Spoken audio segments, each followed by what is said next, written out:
For 30 years, Jung Yuk fought in a world not his own, dragged from his home, forced into battles he never asked for. But he wasn't a hero. He wasn't a savior. He was a man with only one goal: finding his way back to Earth.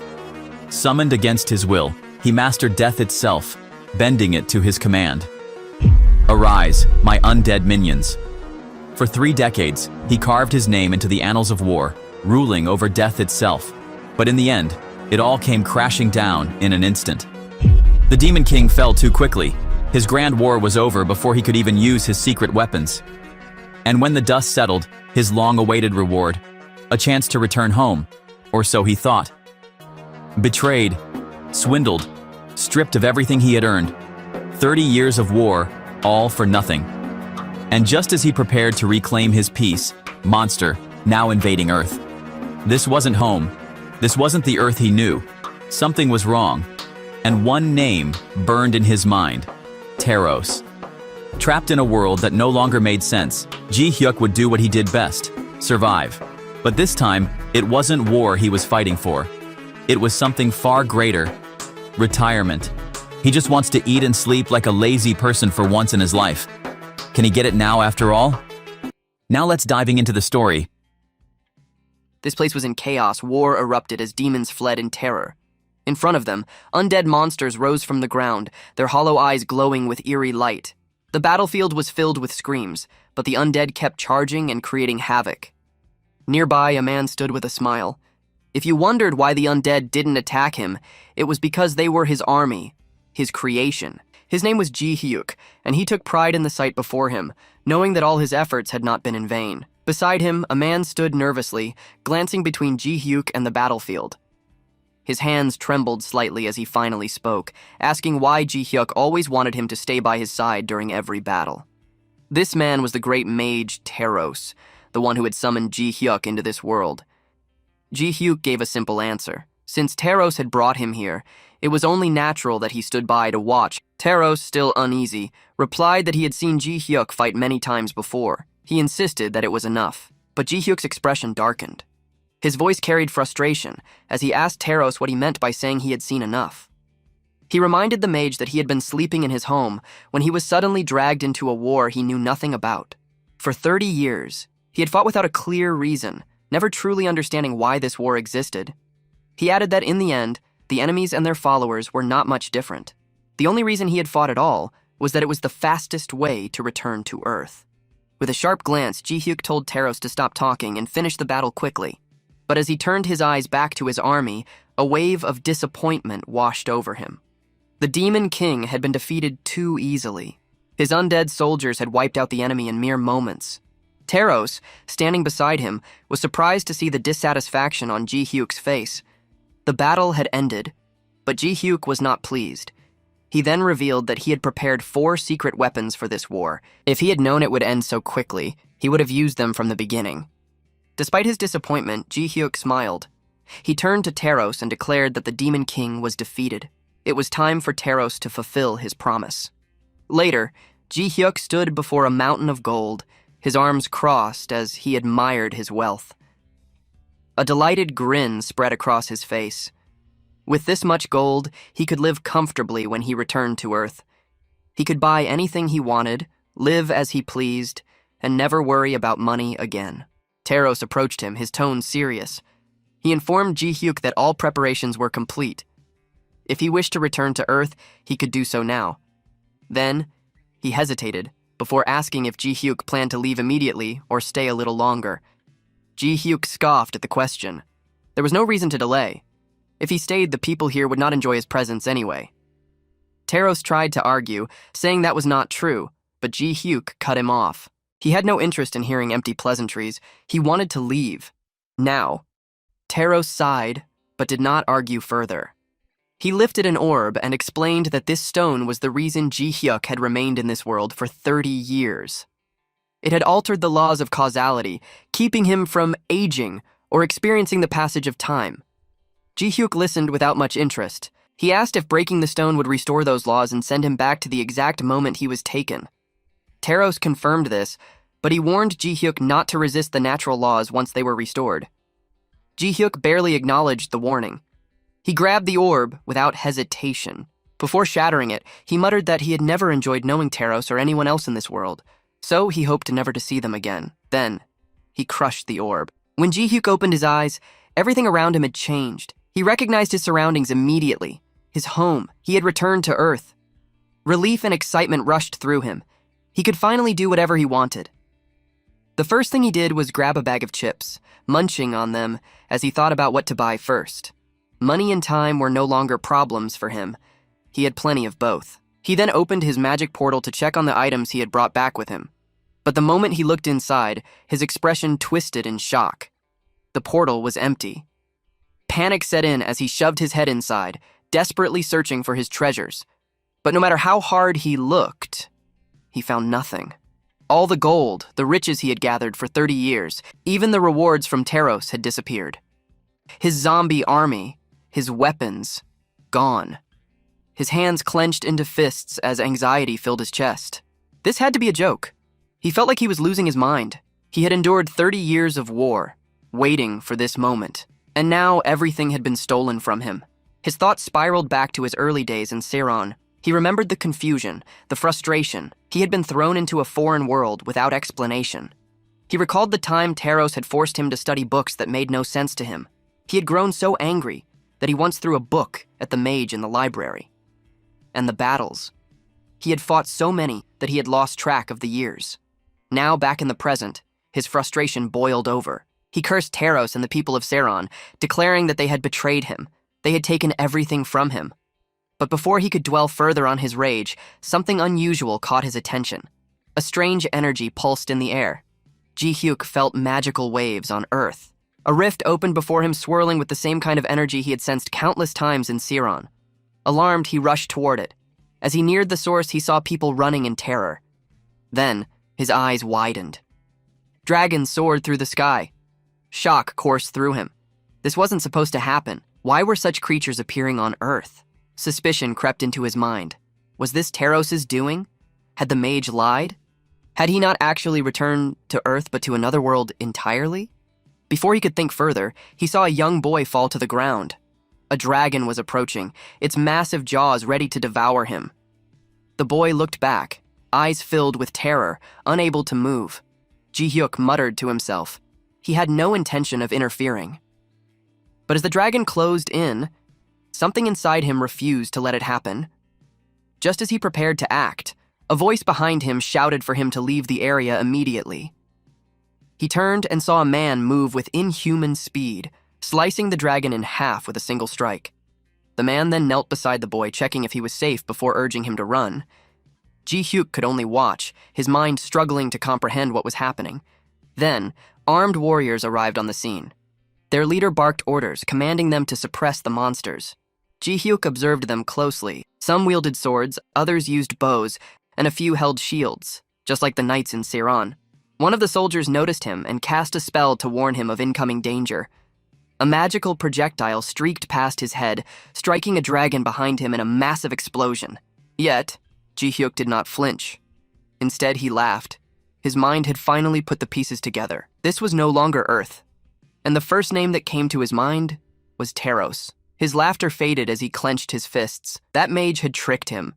And now, he was stuck in yet another nightmare. The next morning, Ji Hyuk sat in his home, staring at his computer screen. The dim light from the monitor illuminated his face as he reflected on everything that had happened. After an entire day of research, he had confirmed one thing. This was indeed the Earth he knew. The only difference was the presence of gates, monsters, and individuals with unique abilities known as awakened. He leaned back in his chair, recalling how Taros had mentioned something about causality before he left Sirron. He considered it for a moment, but quickly dismissed it. It didn't matter now. What truly troubled him was that his carefully planned retirement had completely failed. He had expected to live a peaceful life, surrounded by wealth, but now he was back to square one. Frustration bubbled inside him. Someone his age shouldn't have to worry about making a living. He knew he could easily earn money by joining the Awakened Association and hunting monsters, but the idea exhausted him. He hated physical effort. Laziness had become a part of him after all those years of letting his undead army do the work. He considered an alternative: using magic. If things got difficult, he could rely on his skeleton soldiers to handle tasks. The only issue was how people might react to the undead. Despite this concern, he decided to visit the Hunter Association and try his luck.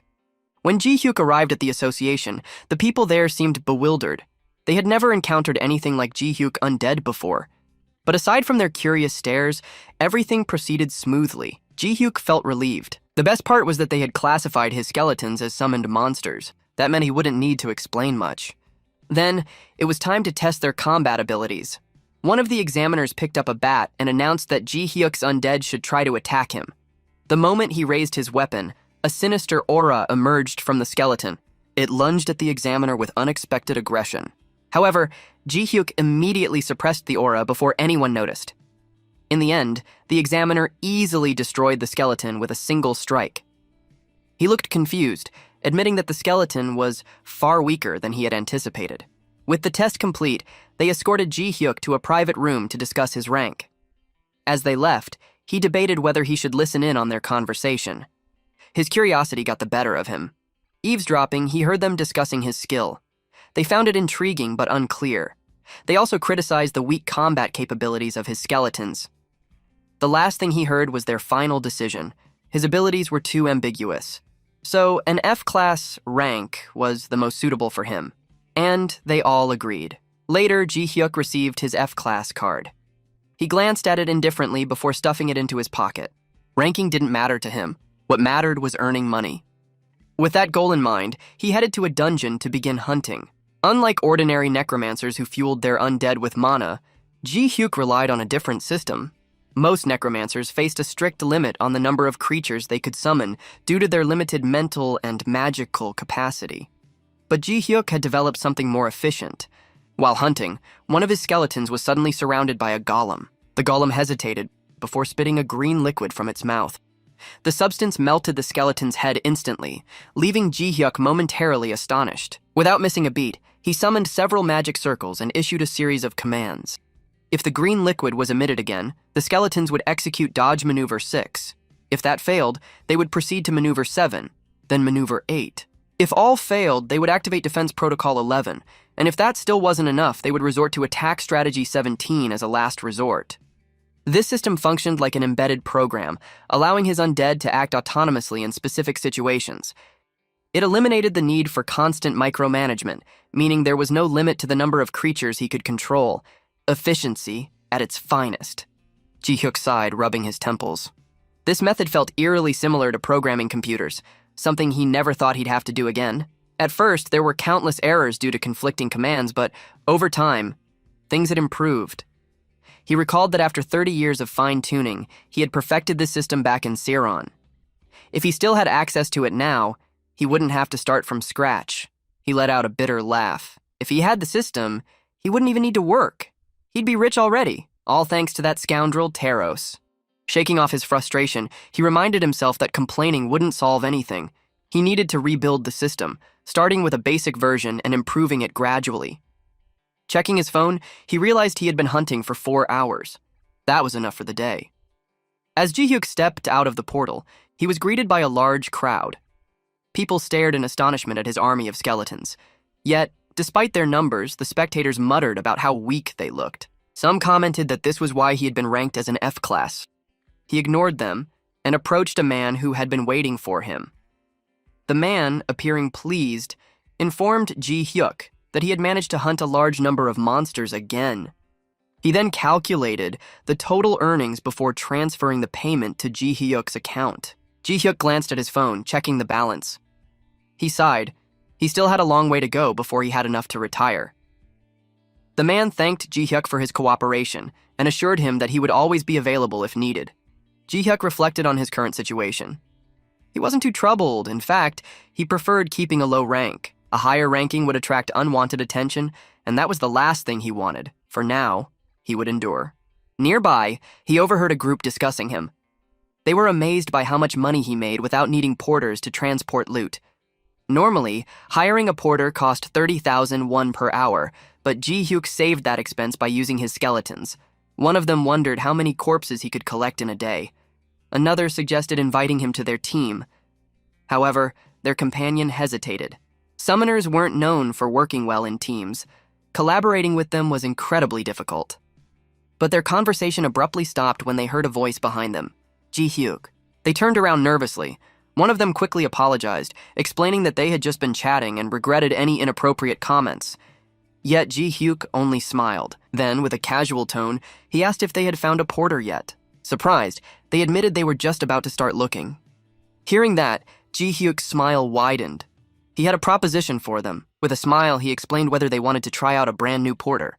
As part of his grand opening event, he would offer free service for them the first time. After that, all of them entered the dungeon. The hunter from earlier worked together to hunt monsters, each using their skills efficiently. Before long, they had gathered a significant number of monster corpses, filling up in the new porter. Looking at it, they can't help but think how amazing this is and ask Ji Hyuk what this thing is. Ji Hyuk smirked and revealed a skeleton in the shape of a dog with big enough storage. The skeletal dog carried a storage compartment on its back, making it a perfect portable carrier.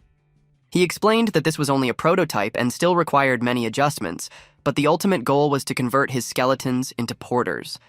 Unlike human porters, these skeletons never got tired, didn't require food or rest, and didn't complain. Their best feature was their environmental friendliness.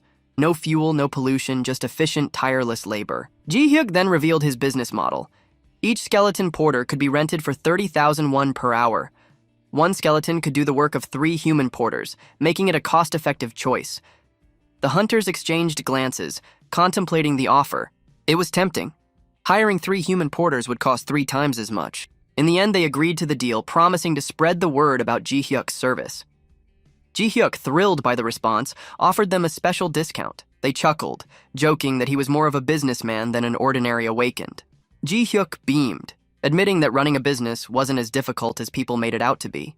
The scene shifted to Ji Hyuk lounging in a shaded area, watching a long line of awakened warriors waiting to rent his skeleton porters. His business had taken off faster than he had expected. He smiled, enjoying the sight of money flowing in with minimal effort.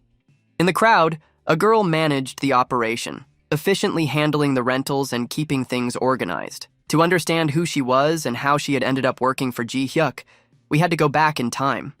One day, while exploring the dungeon to refine his skeleton system, Ji Hyuk had grown bored. He muttered to himself that once everything was set up, he would never enter dungeons again.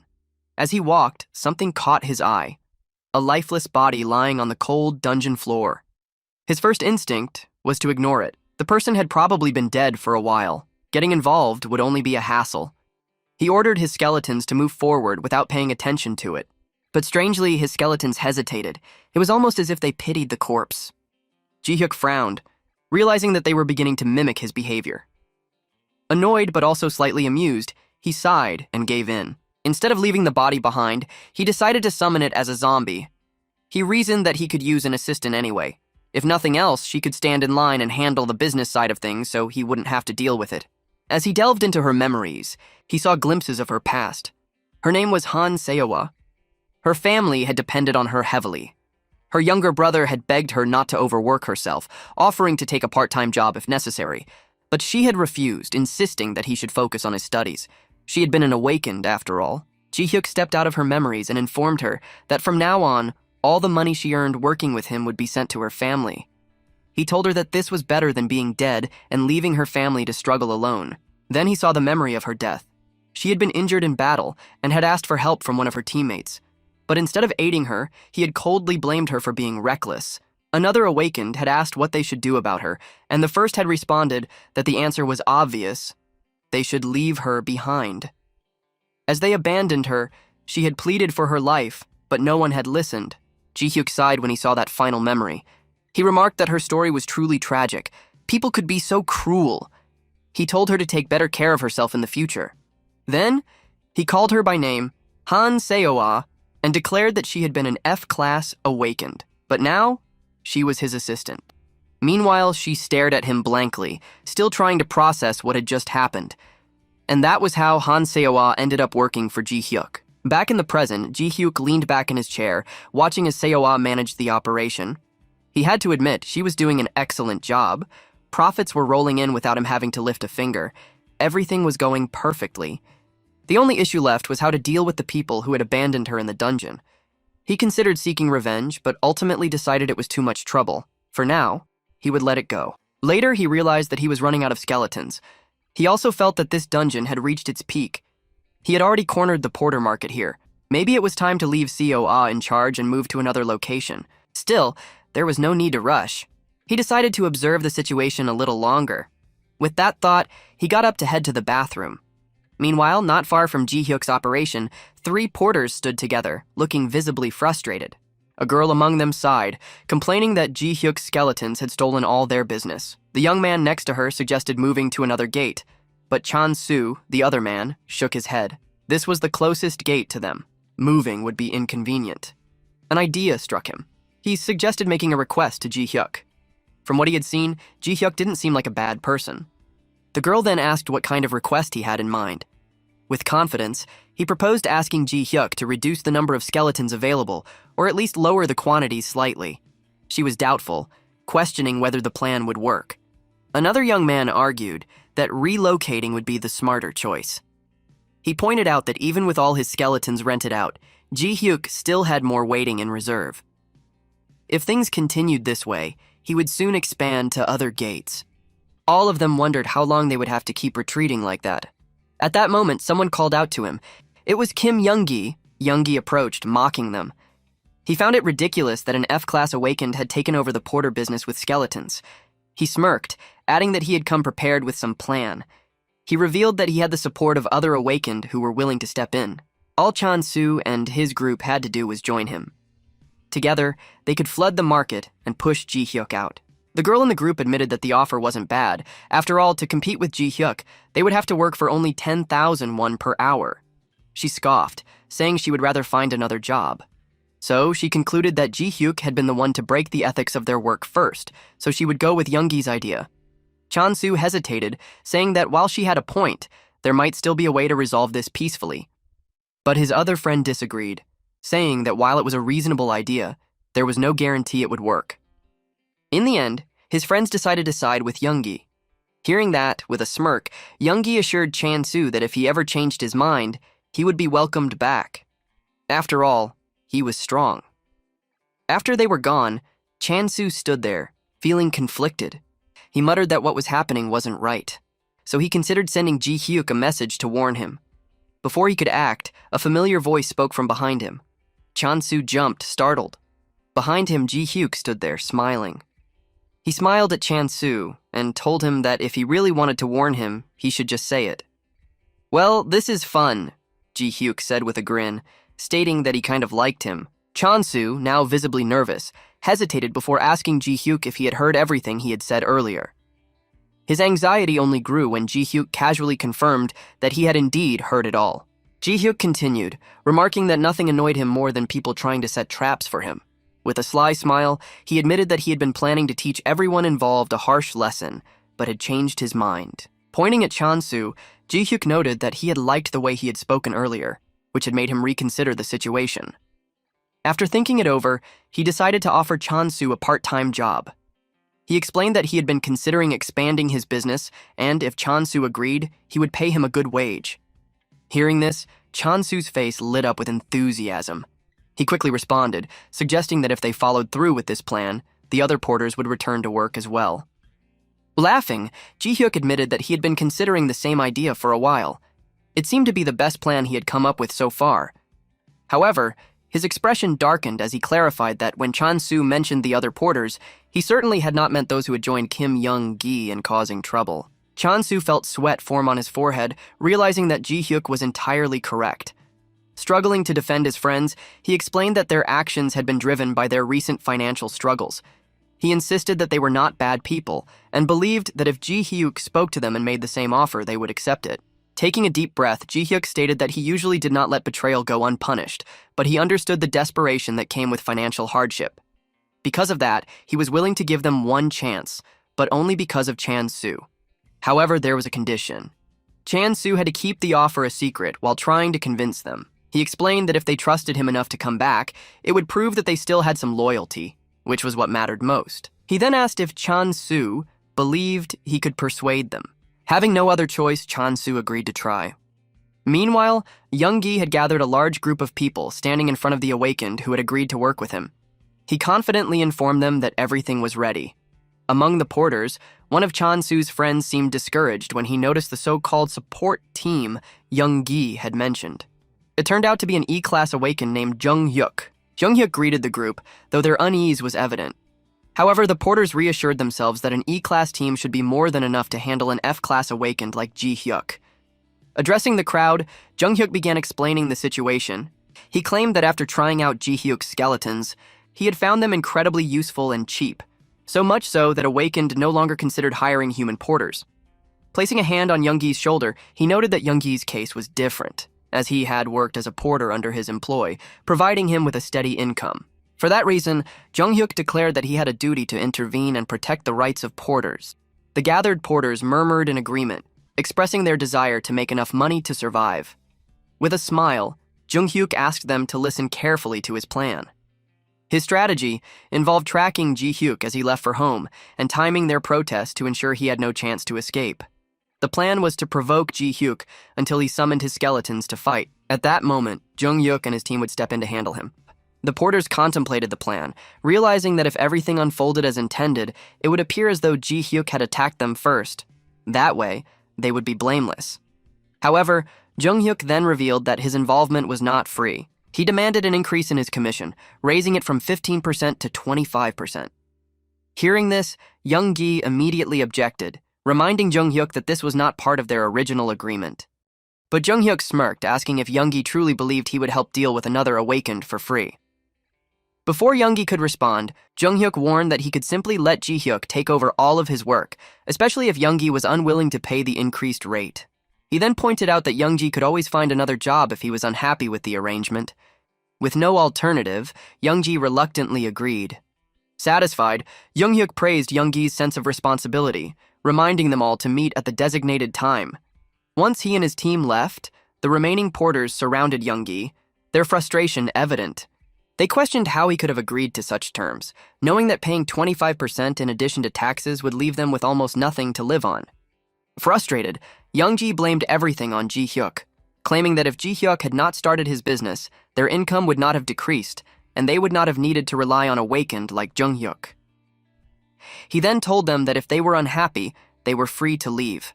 However, he warned that if they did, they would not last long.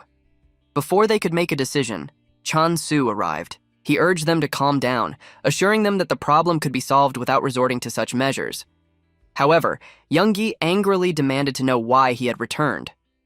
Chan Su explained that he had seen them from a distance and wanted to inform them that he had spoken with Ji Hyuk after they left. Hearing this, Jung Gi's anger grew, accusing Chan Su of betrayal. Chan Su tried to reassure him, asking him to listen first before making a decision. He explained that he had asked Ji Hyuk to find a way to help them earn a living, and Ji Hyuk had agreed to come up with a solution. He pointed out that even with all of his summoned creatures, Ji Hyuk could not manage everything alone, so he would hire porters to collaborate with him. Jung Gi interrupted, claiming that it was nothing more than false hope. He questioned how they could be sure Ji Hyuk was not deceiving them. Chan Su admitted that he could not share all the details, but he insisted that Ji Hyuk was not a bad person and that everything could be resolved through discussion. He then asked them to trust him. The porters hesitated before one of them remarked that Chan Su had always been dependable, having helped him when he needed money. However, Jung Gi refused to accept it, insisting that they needed to protect their work on their own. Despite his protests, Chan Su's friends ultimately chose to trust him. They apologized for following Jung Gi instead of listening to him. Overjoyed, Chan Su assured them that they had made the right choice. As they prepared to leave, Jung Gi called out to them. He warned that if they left now and he succeeded in restoring things to normal, they would no longer have a place to work. Later that evening, Ji Hyuk walked alongside Seowa, discussing what to order from a restaurant. His thoughts revolved around food when someone suddenly called out to him. He turned and saw that it was Jung Gi. Without hesitation, Ji Hyuk asked if he was one of the porters planning a protest against him. Jung Gi's expression changed immediately. He assumed that Chan Su had told Ji Hyuk everything. Ji Hyuk laughed, amused by the reaction, and questioned why Jung Gi thought Chan Su was the one who had revealed the plan. He then clarified that all Chan Su had done was ask for a part-time job, which Ji Hyuk had happily offered. Hearing this, Jung Gi stood in stunned silence. Ji Hyuk, uninterested in dragging things out, summoned a magic circle. He admitted that he had initially planned to toy with Yoongi for entertainment, but since he was expecting food soon, he needed to finish things quickly. With a flick of his wrist, he summoned magical chains, binding Yoongi instantly. Sensing others hiding nearby, Ji-hyuk called out for them to reveal themselves. When they hesitated, he used the chains to drag them into the open. Turning to Jung Yuk, Ji-hyuk smirked. By now, he noted, Jung Yuk should have realized that something had gone very, very wrong. Stepping closer, Ji-hyuk remarked that he had not recognized him from a distance, but now he remembered. Jung Yuk had caused trouble for Seawa. He admitted that he felt uneasy about leaving Jung Yuk alone to avoid complications, but thankfully the man himself crawled toward him. Ji-hyuk's eyes glowed red as he smirked maliciously. This, he decided, was going to be fun. Ji-hyuk's voice carried a sharp edge as he declared that attempting to suppress someone working peacefully was completely unacceptable. His gaze burned with anger as he compared Jung Yuk to a thug, someone who bullied others for his own gain. Jung Yuk, overwhelmed by confusion and fear, demanded to know who Ji-hyuk really was. Before he could get an answer, Ji-hyuk slammed him to the ground with force, making it clear that this was what happened to those who tried to tarnish the reputation of an honest worker. With a fiery gaze, he pointed out that Jung Yuk had crossed the line this time. Without hesitation, Ji-hyuk summoned his army of skeletons, informing Jung Yuk that he would ensure he never dared to attempt something like this again. As the skeletons surrounded and restrained him, Ji-hyuk thought to himself that he had to overreact this time. He needed to make Jung Yuk an example for anyone else who might try to challenge him in the future. The beating continued as wave after wave of skeletons overwhelmed Jung Yuk's group. By the end of it, Jung Yuk was left battered and humiliated, a clear and unforgettable warning. Afterward, Ji-hyuk turned to Seawa, calmly informing her that he had avenged her. Being a generous person, he added that he had even adjusted the appearances of those severely injured before letting them go, ensuring that her honor was fully restored. Once Jung Yuk and his group had learned their lesson, Chan-su and the remaining porters who had chosen to stay with him approached Ji-hyuk. They thanked him for what he had done. Ji-hyuk casually responded that he needed people to help him with work anyway, so their gratitude was unnecessary. Curious, Chan-su asked what had happened to the other porters. Ji-hyuk smirked mischievously and replied that he had simply had a brief chat with them, reminding them not to make the same mistake again. He then urged everyone to move on from the past and focus on more important matters. With that, Ji-hyuk revealed his latest business proposal. He announced that his offer stood at 25,000 won per hour and clarified one crucial point. There would never be a shortage of work for them in the future. To emphasize his vision, Ji-hyuk opened his magic portal, summoning a massive skeleton with 6 legs. He explained that this was his latest design, a skeletal structure capable of carrying humans inside it. He confidently stated that this new invention would make their work even easier than before. Chan-su and his friends stood speechless as they witnessed Ji-hyuk's latest creation. What the hell is that? The next day, a group of awakened stood together, engaged in a discussion. One of them mentioned that he had heard about skeletons transporting goods in a nearby city, describing how incredibly efficient they were. Another commented that people had even started traveling to that city specifically to take advantage of these skeletons. Curious, one of them expressed his eagerness to see these skeletons in action. However, he doubted whether they would ever make their way to their own city. While they spoke, someone called out to them. Turning around, they saw a girl seated on a chair supported by skeletons. She introduced herself and confidently informed them that her team, consisting of herself and 2 skeletons, offered their services at a rate of 120,000 won per hour. The awakened stood in stunned silence at the sight. One of them hesitantly asked if they could rent just the skeletons without her. The girl shook her head apologetically, explaining that the skeletons could only be rented as a team with her included. The 3 awakened deliberated among themselves. One of them questioned whether it was worth paying extra for a porter, but another pointed out that the price wasn't unreasonable. The cost was still low compared to other options, and it would at least satisfy their curiosity. In the end, they decided to rent the skeletons from her. The girl, thrilled with their decision, assured them they wouldn't regret it. She accompanied them into the dungeon, assisting them as they fought monsters. While she gathered the corpses, she encouraged them to continue moving instead of waiting. She explained that the skeletons could transport the loot as they went, eliminating the need for unnecessary pauses. One of the awakened, impressed by the efficiency, admitted that this idea was brilliant. It saved valuable time that would otherwise be wasted collecting loot. When a new monster appeared, the girl quickly alerted them. As the battle began, she utilized the skeletons as a shield, encasing herself inside them for protection. The Awakened observed this strategy, commenting on how clever it was. By using the skeletons as a mobile fortress, the porter's safety was guaranteed without the need for additional protection. After the fight ended, the girl emerged from the skeleton and immediately resumed gathering corpses. One of the Awakened asked about the items they had collected earlier. She casually explained that everything had already been sorted while they had been fighting. Hearing this, he expressed his admiration for her efficiency. He then mentioned that he wanted to work with her again, and asked about reserving the skeletons for future hunts. She happily agreed, assuring him that it wouldn't be a problem. Elsewhere, Jung Yuk stood alongside Seawa, watching as the new skeleton team continued to dominate the underground market for secondary monster products.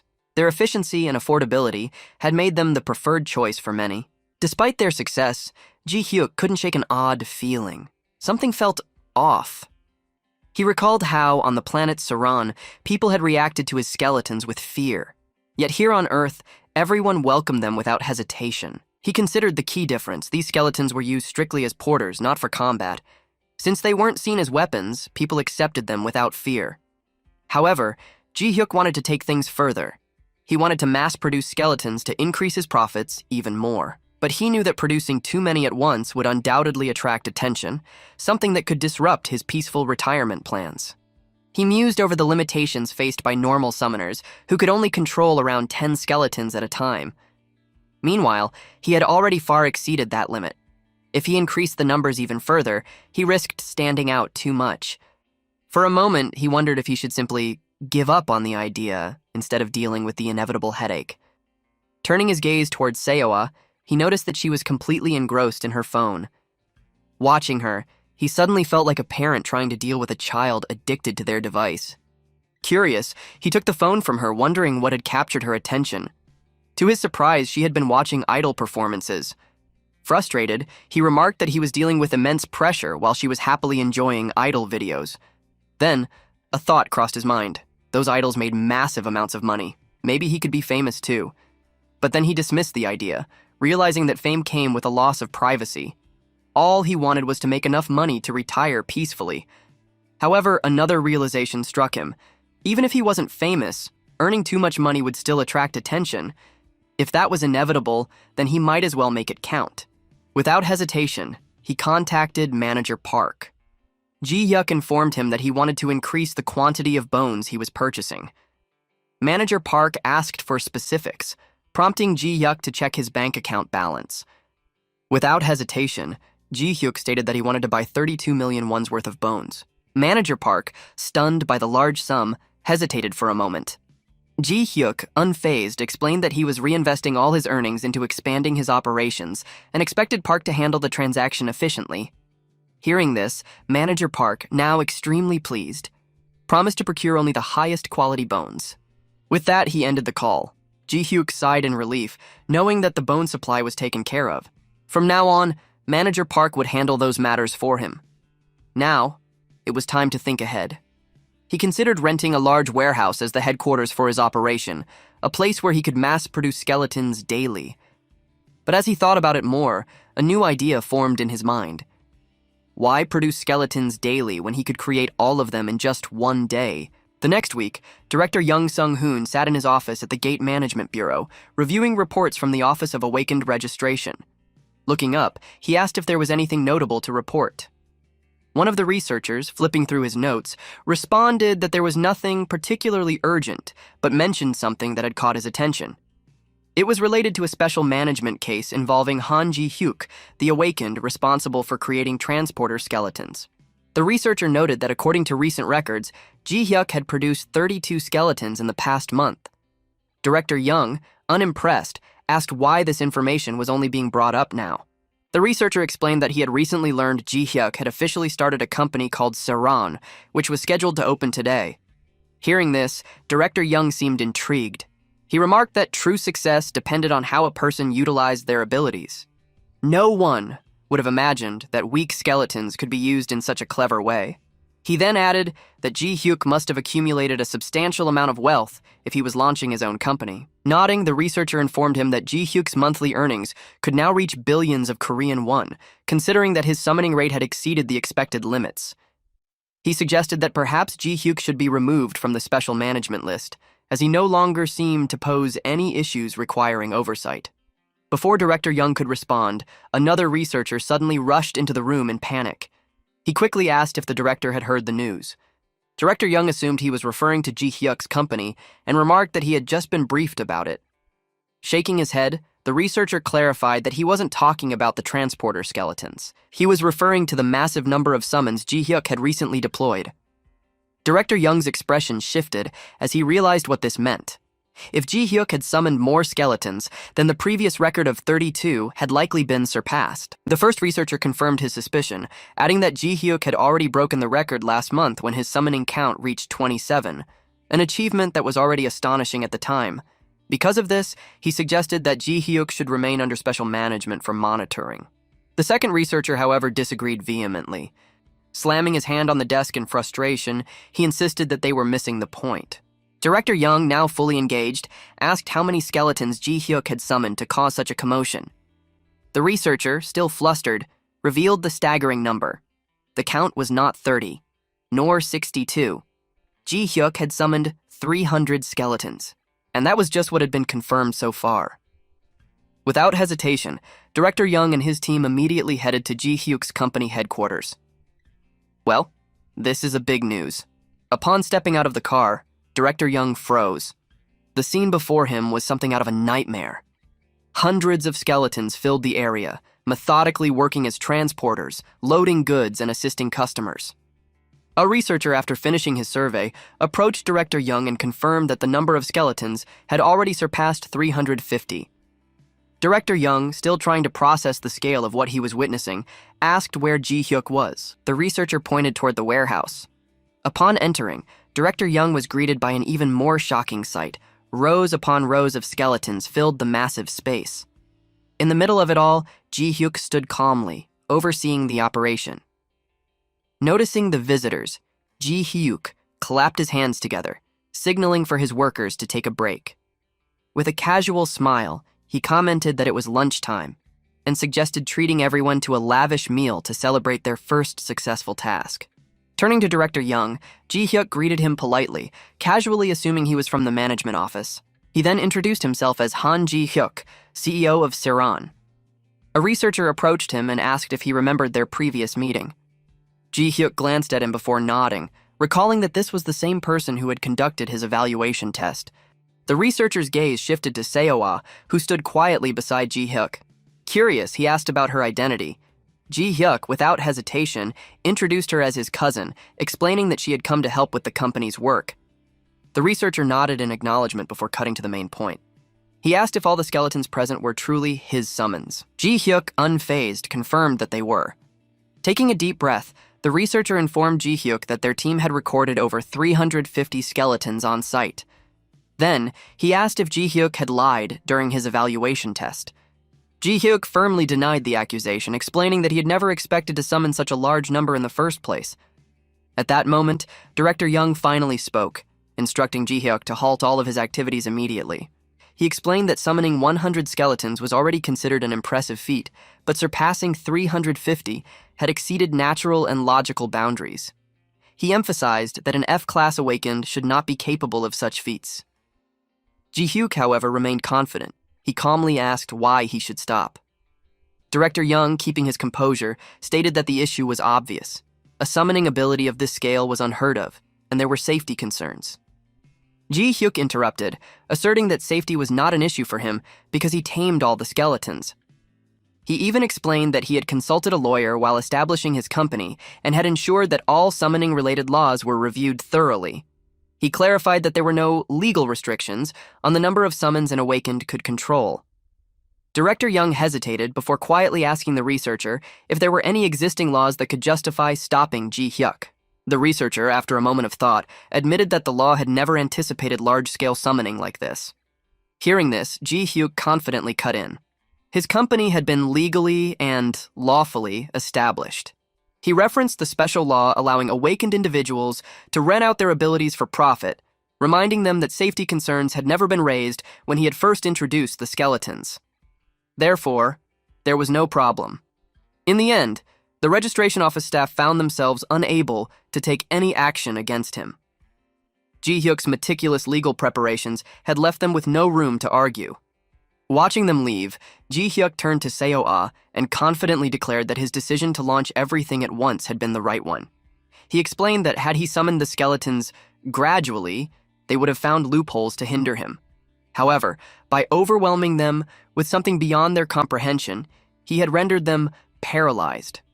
He then wondered if he should continue this method, considering the possibility of summoning 300 skeletons daily. An even bolder idea struck him. If he stockpiled 2,000 skeletons and released them all at once, no one would be able to challenge him. Excited by the thought, he declared that he was ready to begin immediately. However, as the excitement faded, fatigue took over. He had already created 1,000 transporter skeletons. The media had exploded with news about an awakened controlling over 500 summons, but Ji Hyuk was too exhausted to care. Despite his initial enthusiasm, he found himself completely unmotivated to continue working. He had wanted to retire to avoid work, yet now he was working harder than ever. Lost in his thoughts, he was suddenly interrupted by a knock at the door. Chansu entered in a flustered state, informing him that there was a major problem outside. Ji Hyuk, still sluggish, asked what the issue was.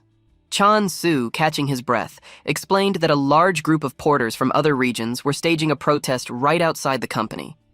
Hearing the word protest, Ji Hyuk immediately perked up.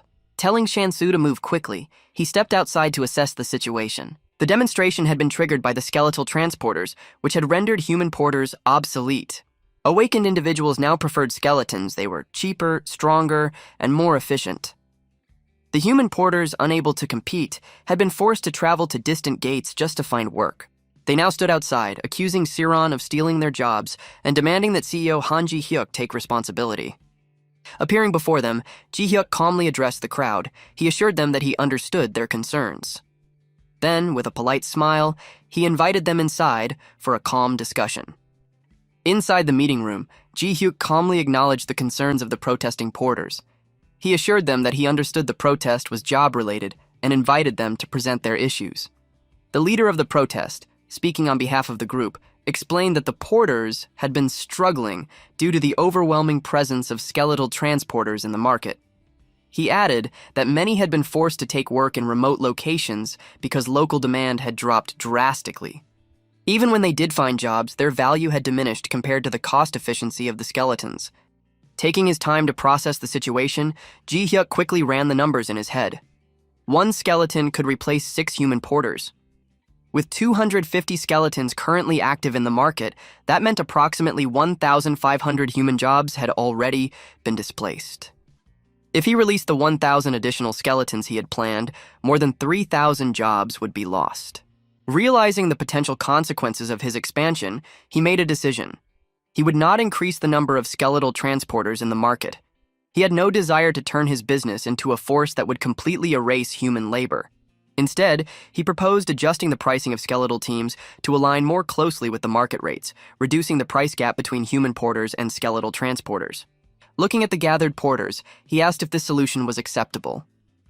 After a brief discussion, the protesters agreed that the arrangement was fair. Ji Hyuk then requested that the agreement be documented and formalized to ensure mutual understanding. Turning to Chansu, he asked him to bring papers and pens. Chansu eagerly complied, thrilled that the matter had been resolved smoothly and peacefully. He looked at Ji Hyuk with admiration, seeing him as a remarkable leader capable of handling crises without causing harm to anyone. Having mitigated the scale of the skeletal transporter project, Ji Hyuk turned his thoughts toward new ways to earn money. He needed a product that could be easily produced, something unrelated to combat like the skeletons, and most importantly, something that wouldn't threaten existing jobs. As he pondered his next move, Chansu's earlier words lingered in his mind. The porter had described him as a considerate and respectful leader. While Ji Hyuk wouldn't call himself noble, he couldn't deny that he preferred to avoid unnecessary conflicts. Frustrated by his seemingly endless bad luck, he started jotting down ideas and specifications for a potential new product. Then, something caught his attention. The pen he was writing with had a small label, "Made in China." Curious, he inspected his notebook and found the same phrase printed on the back cover. Even his coffee mug bore the same mark. An idea suddenly struck him like a bolt of lightning. Why not produce items that were currently imported from abroad? If he focused on products that were primarily manufactured in other countries, he wouldn't have to worry about local competition. Instead, he would be competing against foreign imports, a battle he believed he could win. A few days later, at a nearby shoe factory close to Sirron Company, Director Kim Deok-bae sat in his office, lost in thought. The factory had been passed down through generations, but times were getting tough. Competing with China's low prices had become increasingly difficult, and managing labor costs was an ongoing struggle. As he debated the future of the factory, his secretary suddenly rushed in, asking if he had heard about the skeleton transporters in Sirron Company in the industrial complex. Director Kim nodded, saying he had heard about them. He admitted that he was somewhat envious of awakened individuals who could use their abilities to make easy profits. He wished he had been fortunate enough to awaken a power that could change his life as well. At that moment, a voice interrupted him, disagreeing with his statement. Turning toward the door, he saw a young man step inside. It was Jung Yuk. With a polite smile, Jung Yuk introduced himself and expressed his pleasure in meeting Director Kim. Without wasting time, Jung Yuk stated that he had recently taken an interest in the factory and wanted to learn more about its operations. He was considering acquiring it. Director Kim was taken aback by Jung Yuk's directness. However, he quickly recognized this as a golden opportunity. Without hesitation, he agreed to give Jung Yuk a tour of the factory and explain everything in detail. As they walked through the factory, Director Kim introduced the various production processes, explaining that his ultimate goal was to keep the factory running for the benefit of its workers. He began by showing Jung Yuk the machines in the back, explaining that they were used to cut individual parts of the shoes. Next, he led him to an area where workers stitched the cut pieces together. Jung Yuk observed the process carefully before commenting that the machines looked somewhat outdated. Director Kim, slightly embarrassed, admitted that while the machines weren't the most modern, the workers were highly skilled and could compensate for any technical shortcomings. He added that relying too much on newer machines often led to unexpected problems. Jung Yuk nodded, acknowledging his point. As they continued, Director Kim explained that after the shoes were fully assembled, they went through a final stitching process before being packaged for sale. While the process seemed simple, he emphasized that the finer details required great skill and experience. Turning to Seawa, Jung Yuk casually remarked that this seemed much easier than designing and programming combat skeletons. Curious, he asked Director Kim whether most of the work was manual or if any of it was automated. Director Kim replied that the cutting process could be automated, but everything else was still done entirely by hand. He admitted that one of his main concerns was the factory's workforce. If Jung Yuk wanted to run the factory at full capacity, he would need to hire more workers. Jung Yuk considered this and then asked how sales were managed. Director Kim explained that the factory primarily operated on client orders. They produced basic shoe designs, but customized them based on client specifications. Jung Yuk then inquired whether they could produce inventory in advance and sell it later. Director Kim admitted that it was possible, but warned that unsold stock could lead to financial losses. Demand for small shoe factories like theirs was unpredictable, and large-scale production carried risks. Hearing this, Jung Yuk chuckled, saying he appreciated Director Kim's honesty. Director Kim laughed as well, stating that he had no reason to hide anything. Then, Jung Yuk posed another question. Could the factory produce large quantities of low-cost shoes for export using affordable labor? Director Kim hesitated before responding. He explained that major brands outsourced production to countries with cheap labor for a reason. Automating the process entirely was not yet feasible. Jung Yuk clarified that he wasn't asking about full automation. He simply wanted to know if the idea was feasible. Director Kim, after thinking for a moment, admitted that it likely would be. Cheap products always found a market, regardless of location. Satisfied, Jung Yuk made his decision. He would buy the factory, immediately. Without delay, he prepared the necessary paperwork and asked if the factory was now officially his. Director Kim reviewed the documents. When he saw that Jung Yuk had chosen to retain all existing employees, including himself as the factory's director, he was deeply moved. Tearing up slightly, he thanked Jung Yuk profusely, promising to do his utmost to secure orders and find new clients. He assured Ji Hyuk that he would repay his kindness one day. Ji Hyuk, however, simply waved off the gratitude. He explained that he already planned to build inventory and sell it directly through exports. Then, without warning, he activated his summoning ability. One by one, skeletal figures appeared before them. Turning to Director Kim, Ji Hyuk introduced the factory's newest employees, the intern skeletons. He instructed Director Kim to teach them the necessary skills, assuring him that they would follow orders without hesitation. Director Kim, staring at the countless skeletons standing at attention, could only gape in shock. Did all of these skeletons just become factory interns? The skeletons immediately followed Director Kim's commands, moving with mechanical precision to begin their assigned tasks. Director Kim, watching the factory come alive with motion, remarked that it hadn't been this lively in years. He credited the revival entirely to the new CEO. Ji Hyuk, shaking his head, responded modestly. He insisted that there was no need for such praise, emphasizing that it was Director Kim who had ensured that all the issues were resolved efficiently. Still, Director Kim admitted that he had never expected to see skeletons employed in a factory. With a skeptical expression, he asked if this arrangement was even legal. Ji Hyuk assured him that there were no laws being broken. Then, shifting the focus, he suggested they examine the shoes currently being produced and evaluate their quality. Director Kim picked up one of the finished products and carefully inspected it. He admitted that the quality was better than expected, though still not comparable to handmade craftsmanship. Ji Hyuk, sensing the hesitation in his voice, asked him to stop being vague. He wanted exact details on what needed improvement. Taking his words seriously, Director Kim pointed out that the stitching was weak and contained noticeable gaps. Without hesitation, Ji Hyuk adjusted the skeleton's programming and issued new instructions. Shortly after, a revised shoe was produced.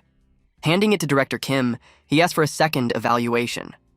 Examining the shoe closely, Director Kim's eyes widened in shock. He confirmed that the flaws had been completely corrected. Satisfied, Ji Hyuk remarked that as long as they continued learning from their mistakes and refining their work, the shoes would become easily marketable. More importantly, since the skeletons required no wages, production costs would remain significantly lower than their competitors. Director Kim nodded, acknowledging that eliminating labor costs alone was a major achievement. This advantage would allow them to compete directly with Chinese products, both in domestic and export markets. He added that if they continued building a strong reputation, they might even secure contracts from major brands. Hearing this, Ji Hyuk raised an eyebrow in surprise. He had assumed that big brands manufactured their own products. Director Kim quickly clarified that while brands focused on design, factories like theirs handled the actual production and delivery. Realizing the implications, Ji Hyuk was astonished. They didn't need to create new shoe designs, they just had to manufacture them efficiently. As time passed, Sirron Shoe Factory became a hub of continuous activity. Orders increased, and to keep up with demand, Ji Hyuk even acquired a few additional factories to expand operations. The rapid growth, however, kept him busier than ever. At the end of another exhausting workday, he finally returned home late at night, eager to rest. His phone rang. It was Director Kim. Apologizing for the late hour, Director Kim hesitated before informing him that a new order had come in, requiring urgent adjustments to the production lines. Suppressing a sigh, Ji Hyuk assured him that he would return to the factory immediately. Hanging up the phone, Ji Hyuk sighed deeply. The increasing workload was not just affecting the business, but also the team. He briefly considered training Seawa to help out, but he knew he lacked the time and energy to properly train someone from scratch. It would demand significant effort, especially since he could not create more zombies to begin with. If the public ever discovered that he could make zombies from real corpses, his social standing and possibly his entire business could be ruined. Still, he needed a solution. The factory couldn't continue running at this pace without additional help. After contemplating the issue, a new idea formed in his mind.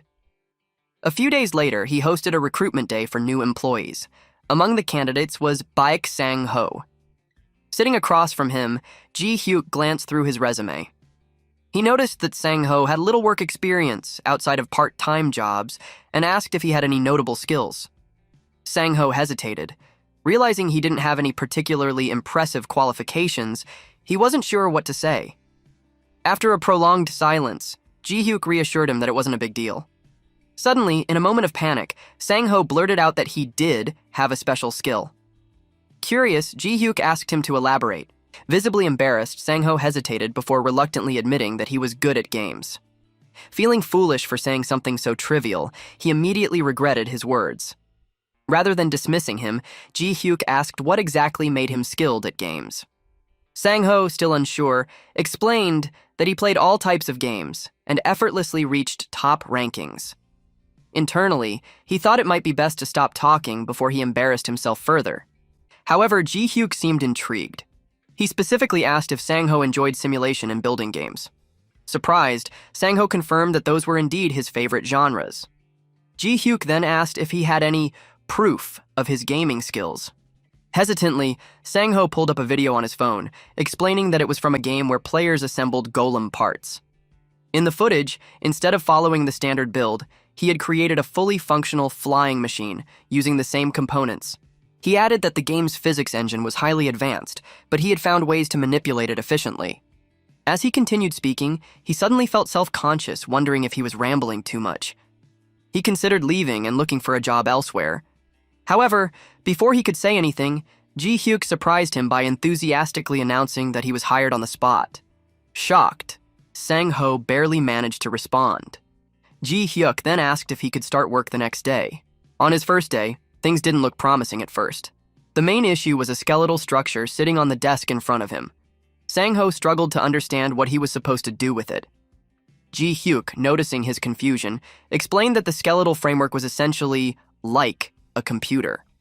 Hearing this, Sang-ho was completely unconvinced. Ji Hyuk, however, elaborated further. He explained that the structure was actually a control unit and demonstrated its functions. Moving the controller caused the skeleton to move accordingly.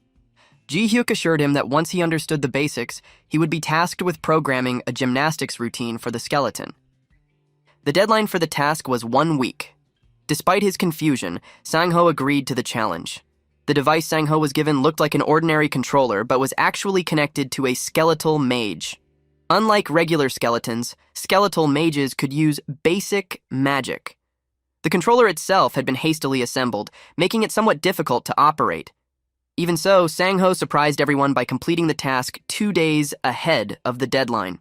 Watching the skeleton flawlessly execute a gymnastics routine, Ji Hyuk knew he had made the right decision in hiring him. Afterward, he asked for Sang-ho's feedback, as the device was still in its experimental phase. Excitedly, Sang-ho began listing a variety of flaws and suggestions for improvement. However, before he could go on for too long, Ji Hyuk had to cut him off, promising to address the issues later. Still, he informed Sang-ho that he expected great things from him. As the company's first official programmer, Sang-ho would eventually take on a leadership role when more programmers joined. Hearing this, Sang-ho was deeply moved. Sensing his emotions, Ji Hyuk casually informed him that he had already been promoted and would receive a salary increase accordingly. Overwhelmed with gratitude, Sang-ho promised to work diligently to meet expectations. Nearly tearing up, he expressed his deep appreciation. Watching him, Ji Hyuk sighed internally. He still couldn't quite understand the younger generation's exaggerated reactions. Ji Hyuk receives a call from the registry office, but hangs up immediately after realizing there is no issue, not giving the caller a chance to speak. Deokbai approaches him and asks about the call. Ji Hyuk explains that it was just the registration office director, who keeps calling without a real reason. He dismisses the matter and shifts the conversation to Sang-ho's progress. Deokbai reports that Sang-ho is doing well. Though he initially struggled and made mistakes with many shoes, he has now gotten the hang of it. Ji Hyuk notes that since Sang-ho has adjusted, they should hire another programmer. Deokbai agrees and says he will post the job listing. Ji Hyuk then mentions that production seems to be falling behind, but Deokbai clarifies that they are not actually behind. It only feels that way because factory expansion is outpacing the spread of rumors about them. At that moment, Seawa is busy handling a skeleton undead. Ji Hyuk asks when they can start taking OEM orders from major brands. Deokbai reminds him that it has only been a little over a month since he acquired the first shoe factory. Ji Hyuk insists they cannot wait much longer. Deokbai says he will submit a business proposal, but warns that companies like theirs are not easily accepted.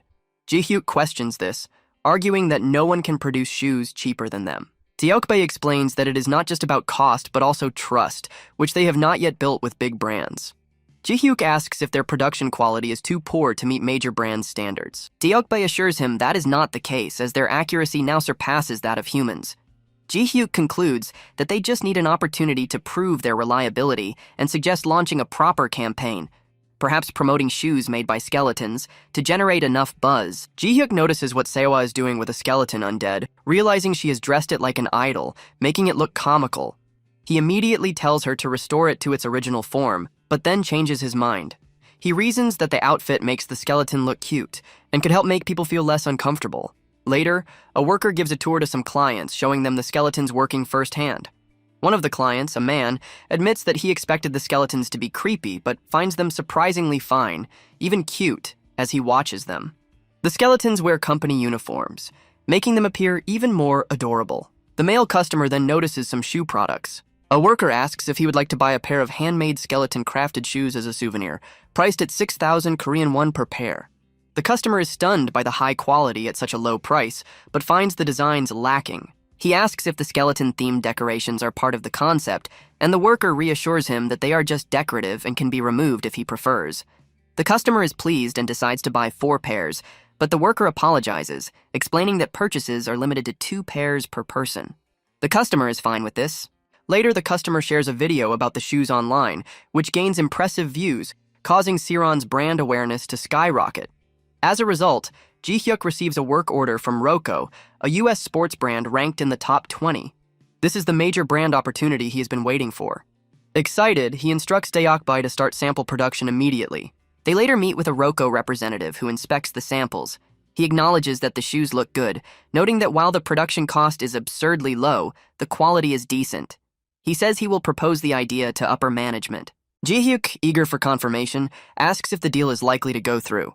The representative says he cannot say for sure, as skeleton-based production has not been proven yet despite the appealing costs. Ji Hyuk then asks about the contract terms, so they can prepare accordingly. The representative explains that the contract is more of a temporary stopgap, so the terms are not great. Ji Hyuk's expression turns sour as he asks if they still need to lower the price further. Deokbae quickly clarifies that the issue is not the price, but the contract duration and guaranteed order volume, which will not be very large. Ji Hyuk does not fully understand at first, so Deokbae explains that big brands and manufacturers usually sign long-term contracts with guaranteed minimum orders each month. This ensures stable revenue for manufacturers while securing a steady supply of products for the brand. Ji Hyuk finally realizes that the key issue is revenue stability. The representative adds that the brand is only looking for a temporary replacement for their suspended factory. Since the local factory may resume operations at any time, they cannot commit to a large volume or a long contract period. If production resumes early, any surplus orders would become a burden for their headquarters. Ji Hyuk asks about the maximum volume they can offer. The representative states that the contract is for 3 months, with a guaranteed monthly order volume of under 40,000 units, though this may change depending on circumstances. Ji Hyuk reasons that small companies accept deals like this in hopes of securing future contracts, knowing that simply relying on a low price will not be enough to pass the paperwork review. He then asks if any factories are already under contract. The representative responds that their headquarters have been sending proposals, but no contracts have been finalized yet. Ji Hyuk proposes new terms, a 1-month contract with automatic monthly extensions if both parties agree. They will not ask for guaranteed order volumes or a deposit, but the unit price will remain the same. Additionally, if there are any quality issues or defective products, they will compensate double the production cost as a penalty. The representative agrees to discuss these terms with headquarters before leaving.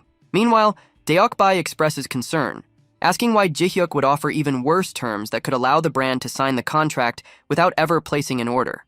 Ji Hyuk explains that this is exactly the point. Just like free samples allow people to try products without commitment, their pricing and production quality will speak for themselves. Trust is built on consistency, and the skeletons are the best at maintaining high standards. Ji Hyuk believes the only thing they lack now is validation. His plan is to provide the samples for free and let the brand experience the quality firsthand. Once they see the results, they will not be able to stop at just one order. With confidence, he tells Deokbae to wait and see. Once this contract ends, the brand will be the one begging them for more shoes. Roko headquarters in the USA, Roko's CEO Andrew sits in his office after reviewing a document. He looks at his subordinate and questions whether they have truly reached the maximum production capacity. The subordinate explains that they are already operating at full capacity. Increasing production would require hiring more workers, but manufacturers are reluctant to do so. The existing manufacturers struggle to handle even 200,000 pairs, and meeting the remaining 300,000 pairs would require building a new factory. Andrew considers the factory in Fujian, China. The subordinate informs him that this factory demands a 6-month contract with a guaranteed production of 200,000 pairs per month. Andrew then asks about another factory in Xinjiang. The subordinate responds that this factory has agreed to a 3-month contract but wants an increase in the guaranteed production volume. Andrew starts to look concerned. The subordinate shifts the conversation to a summoner from Korea who runs a shoe factory using summoned creatures.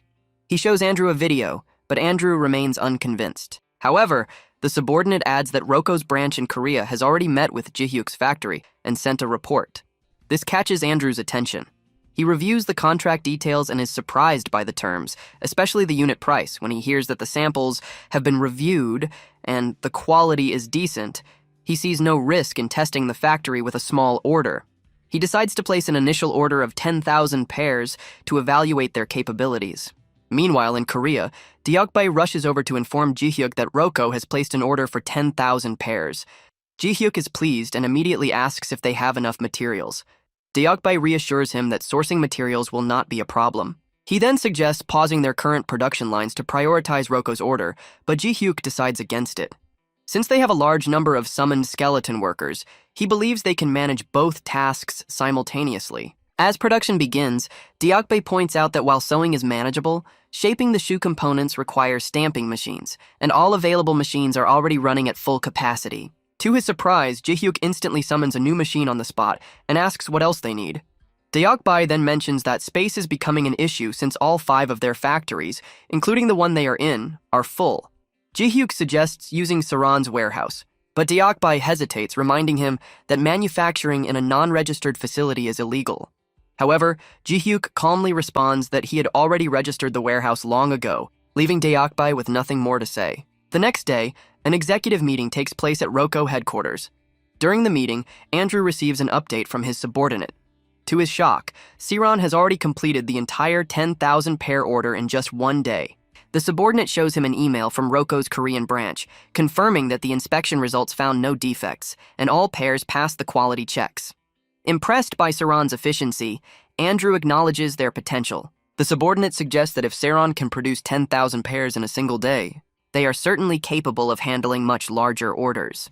Andrew then decides to place another order, this time significantly larger, including multiple models, to further evaluate their production capacity. Shortly after, Ji-hyuk receives the new order, this time for 7 different shoe models totaling 60,000 pairs. Deokbae comments that Roko seems to be testing their limits, and has even inquired about the factory's maximum production capacity. In response, Ji-hyuk makes a call to Park, instructing him to gather a large supply of bones. Determined to prove Sirron's capabilities, Ji-hyuk sets out to demonstrate what truly insane production volume looks like. To Roko's astonishment, Sirron completes the 60,000 pair order in just 2 days.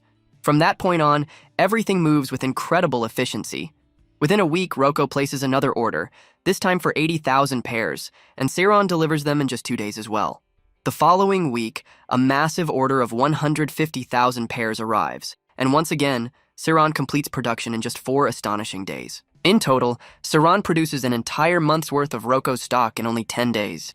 Thanks to their efforts, Roko successfully fills the production gap caused by their suspended factory. Sirron's speed and efficiency perfectly bridge the shortfall, solidifying their reputation as an invaluable manufacturing partner. Andrew receives an update from his subordinate that the suspended factory is now expected to resume production earlier than originally anticipated. While this is good news, Andrew considers the impact Sirron has had on their operations. Having Sirron handle production has significantly boosted Roko's profits, even if only for a short period. Their efficiency and competence are on a completely different level compared to other manufacturers. The subordinate then brings up another important point. Every year, Roko incurs millions of dollars in losses due to contracts with traditional manufacturing facilities, mainly from inefficiencies and inventory losses. However, working with Sirron has completely changed the equation. With their unmatched speed and precision, inventory losses have been minimized, and production is more streamlined than ever. Recognizing the benefits, Andrew makes a firm decision. Roko will sign a formal contract with Sirron. In Korea, the Roko representative meets with Ji Hyuk to present the official contract sent from headquarters. The agreement outlines a one-year deal with a guaranteed monthly production volume of 150,000 pairs. The terms are so favorable that even major manufacturers would be envious of such a contract. Ji Hyuk carefully reviews the document. After going through the details, he looks up and asks the representative whether these conditions are truly beneficial for both parties. The Roko representative assures Ji Hyuk that the contract terms are fair. However, Ji Hyuk remains unconvinced and hands the contract to Deokbae for a second opinion. After carefully reviewing it, Deokbae finds nothing unusual, stating that it is a standard industry contract. Despite this, Ji Hyuk still feels uneasy. He checks the contract again and recites a particular clause aloud, one that states any loss or damage caused by circumstances beyond Party A's control must be compensated by Party B. It also includes a condition that if Party B delays supply, they are responsible for damages. Ji Hyuk grows more concerned as he recalls the reason the suspended factory had originally shut down. It wasn't due to mismanagement or inefficiency, but because of a coup. Yet, despite being completely beyond their control, the factory still had to provide compensation. The Korea representative acknowledges Ji Hyuk's concern, but reassures him that while compensation clauses exist, Roko headquarters had shown leniency in previous cases. He explains that this is a standard practice in the industry, and that as long as production runs smoothly and the products are defect-free, there should be no issues. He also points out that Ji Hyuk's hesitation likely comes from the fact that this is his first formal contract. If he rejects it, it would mean losing potential deals with any major brand. He urges Ji Hyuk not to worry, explaining that these clauses are mainly precautions in case something goes wrong. Ji Hyuk then shares a past experience. He recalls going on a business trip overseas where he had been assured that he only needed to handle one simple task and everything else would be taken care of. However, once he arrived, the reality was completely different. The one thing he had to do turned out to be far more complicated than expected. Worse, at one company, he unknowingly offended the son of an executive. Despite the fact that Ji Hyuk was a key reason the company was staying afloat, they still reacted aggressively, threatening disciplinary action against him.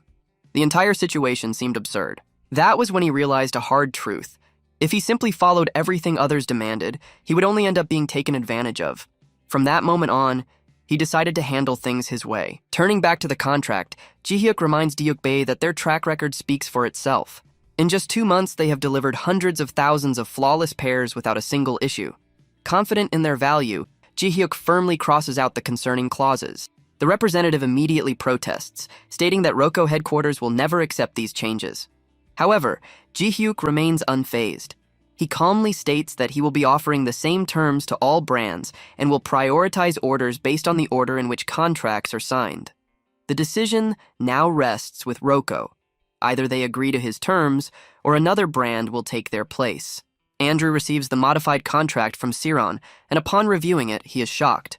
The executives around him react immediately, with some arguing that they cannot allow Sirron to push them around. They claim that despite the recent profits from working with Sirron, it is not enough to justify bending to their demands. However, another executive counters that the benefits of working with Sirron go far beyond simple profit.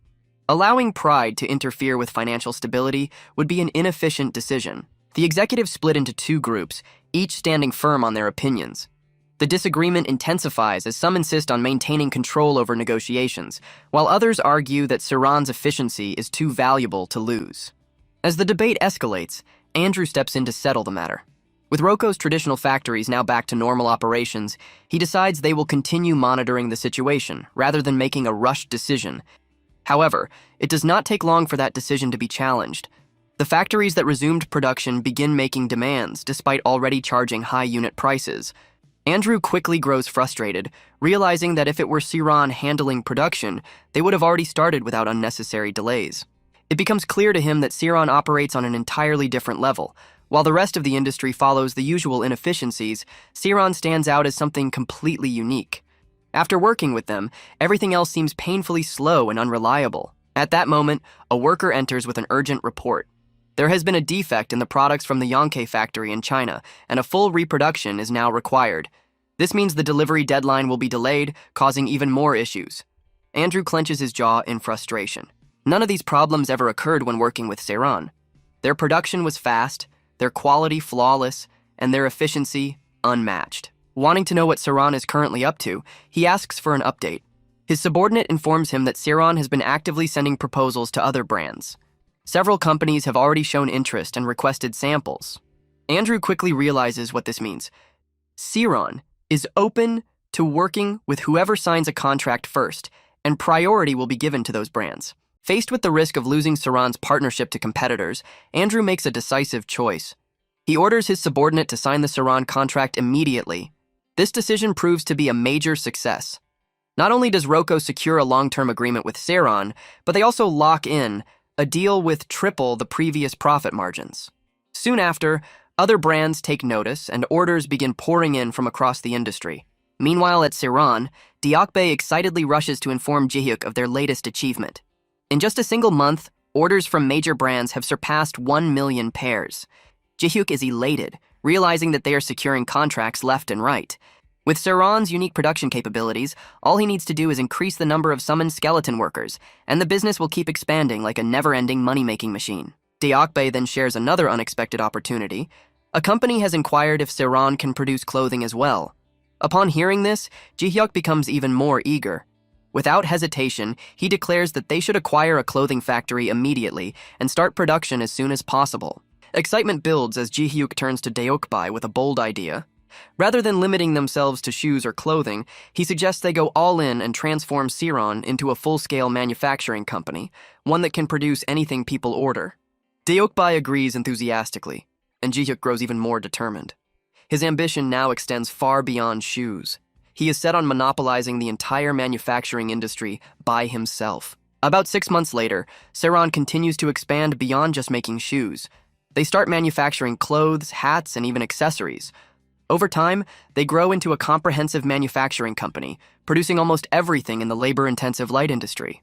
With this rapid growth, Sirron firmly establishes itself as a major player in the industry. However, a new problem arises. Deokbae informs Ji-hyuk that while the shoe factory is running smoothly with strong sales, the other factories have too many idle skeletons. Production efficiency is dropping, and unused skeleton workers mean wasted potential. To fix this, Deokbae comes up with an idea, to hybridize all the factories so that every skeleton remains useful. The plan is simple. Once one phase of production is complete in a factory, the idle skeletons can be reassigned to other tasks in different factories. This way, no skeletons remain inactive, keeping productivity at its peak. But there is a major issue. The factories they have acquired are too small. Once the essential machinery is set up, there is barely any room left for additional production lines. Ji-hyuk realizes that lack of space is their biggest obstacle. Deokbae suggests a solution. If they can gather enough money, they can invest in a much larger factory, big enough to house multiple production lines under one roof. This would allow them to fully implement the hybrid system and maximize efficiency. However, despite Deokbae's enthusiasm, Ji-hyuk does not share the same excitement. He has already made more money than he will ever need, and at this point, expanding the business further feels like a hassle. Ji-hyuk barely reacts to Deokbae's suggestions, making it clear that he is not interested. Deokbae assumes he is just tired and suggests he go home to rest. At the mention of home, Ji-hyuk's mood immediately brightens. It is exactly what he has been thinking about, and his expression lights up with excitement. Seeing this, Deokbae understands the situation and decides to drop the discussion for now. He tells Ji-hyuk to go home and rest, and they can talk about it tomorrow. Ji-hyuk happily agrees. As Deokbae leaves the office, Ji-hyuk's phone buzzes with an emergency alert. The message reports that an unstable gate has suddenly broke near their district, and authorities are instructing everyone in the area to evacuate to the nearest shelter. Ji-hyuk quickly realizes that the location of the incident is dangerously close. Without hesitation, he rushes to inform Deokbae, and together, they quickly organize the staff and head outside to escape as fast as possible. Once outside, they meet another man who is also reacting to the emergency. As they discuss the situation, they assume that the cause must be monsters emerging from the gate. However, the man corrects them, revealing shocking information. The incident is not caused by monsters, but by skeletons. Ji-hyuk is stunned. Skeletons? He controls all of his summoned skeletons, so there is no way they could be the cause. Before he can process what is happening, the news broadcast confirms the chaos. The response team has already begun confronting the rogue skeletons, but they are struggling to suppress them. The broadcast switches to live footage, showing an intense battle as the response team tries to contain the skeletons which are attacking everything in sight. As soon as Ji-hyuk sees the live video, he rushes to the scene without hesitation. When he arrives, he immediately recognizes the rogue skeletons as his own. He had already suspected it, but seeing them fight against the response team confirms his fears. Analyzing the skeletons, he quickly identifies them as centurions, one of his more advanced models. He feels a slight sense of relief that he has arrived before things spiral further out of control. Without wasting any time, he channels his magical aura and attempts to override their current state. Since they are still in exploration mode, they have not yet gone completely aggressive. He assumes the damage will remain minimal if he acts quickly. He knows he must retrieve them before they switch into full combat mode, but something goes wrong. The ability he uses to suppress their combat activation fails completely. Shock washes over him as the skeletons suddenly switch into combat mode right before his eyes. The exact scenario he wanted to prevent. At the same time, the response team notices the sudden increase in the skeleton's strength and aggressiveness. Their movements become sharper, faster, and more dangerous. Concern spreads among the team as they struggle to keep up. Jung Yuk stands frozen for a brief moment, trying to understand what just happened. His skeletons operate strictly based on the macros he programmed. If they are ignoring his commands, then something is seriously wrong. He quickly attempts another method to regain control, but once again, nothing happens. The response team continues to fight, but Jung Yuk can see they are at a disadvantage. Guilt starts creeping in as he watches them struggle. He knows this is his fault, his mistake.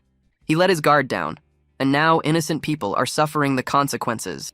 Determined to fix the situation, he channels his energy and begins casting a powerful magical spell in the air. As he does, the battle intensifies. The response team leader gets injured during the fight, making the situation even worse. One of the team members finally notices Jung Yuk floating in the air, radiating magical energy. They immediately assume he is an awakener and call out for his help. Without hesitation, he responds and moves toward them, preparing to intervene. As soon as he gets closer, one of the response team members suddenly recognizes him. The realization spreads quickly among the team. Confusion and shock take over as they process what they are seeing. Despite this, Jung Yuk remains focused, ignoring their reactions. He pours more power into his spell, determined to stop the skeletons. The response team watches in disbelief as they realize something even more unexpected.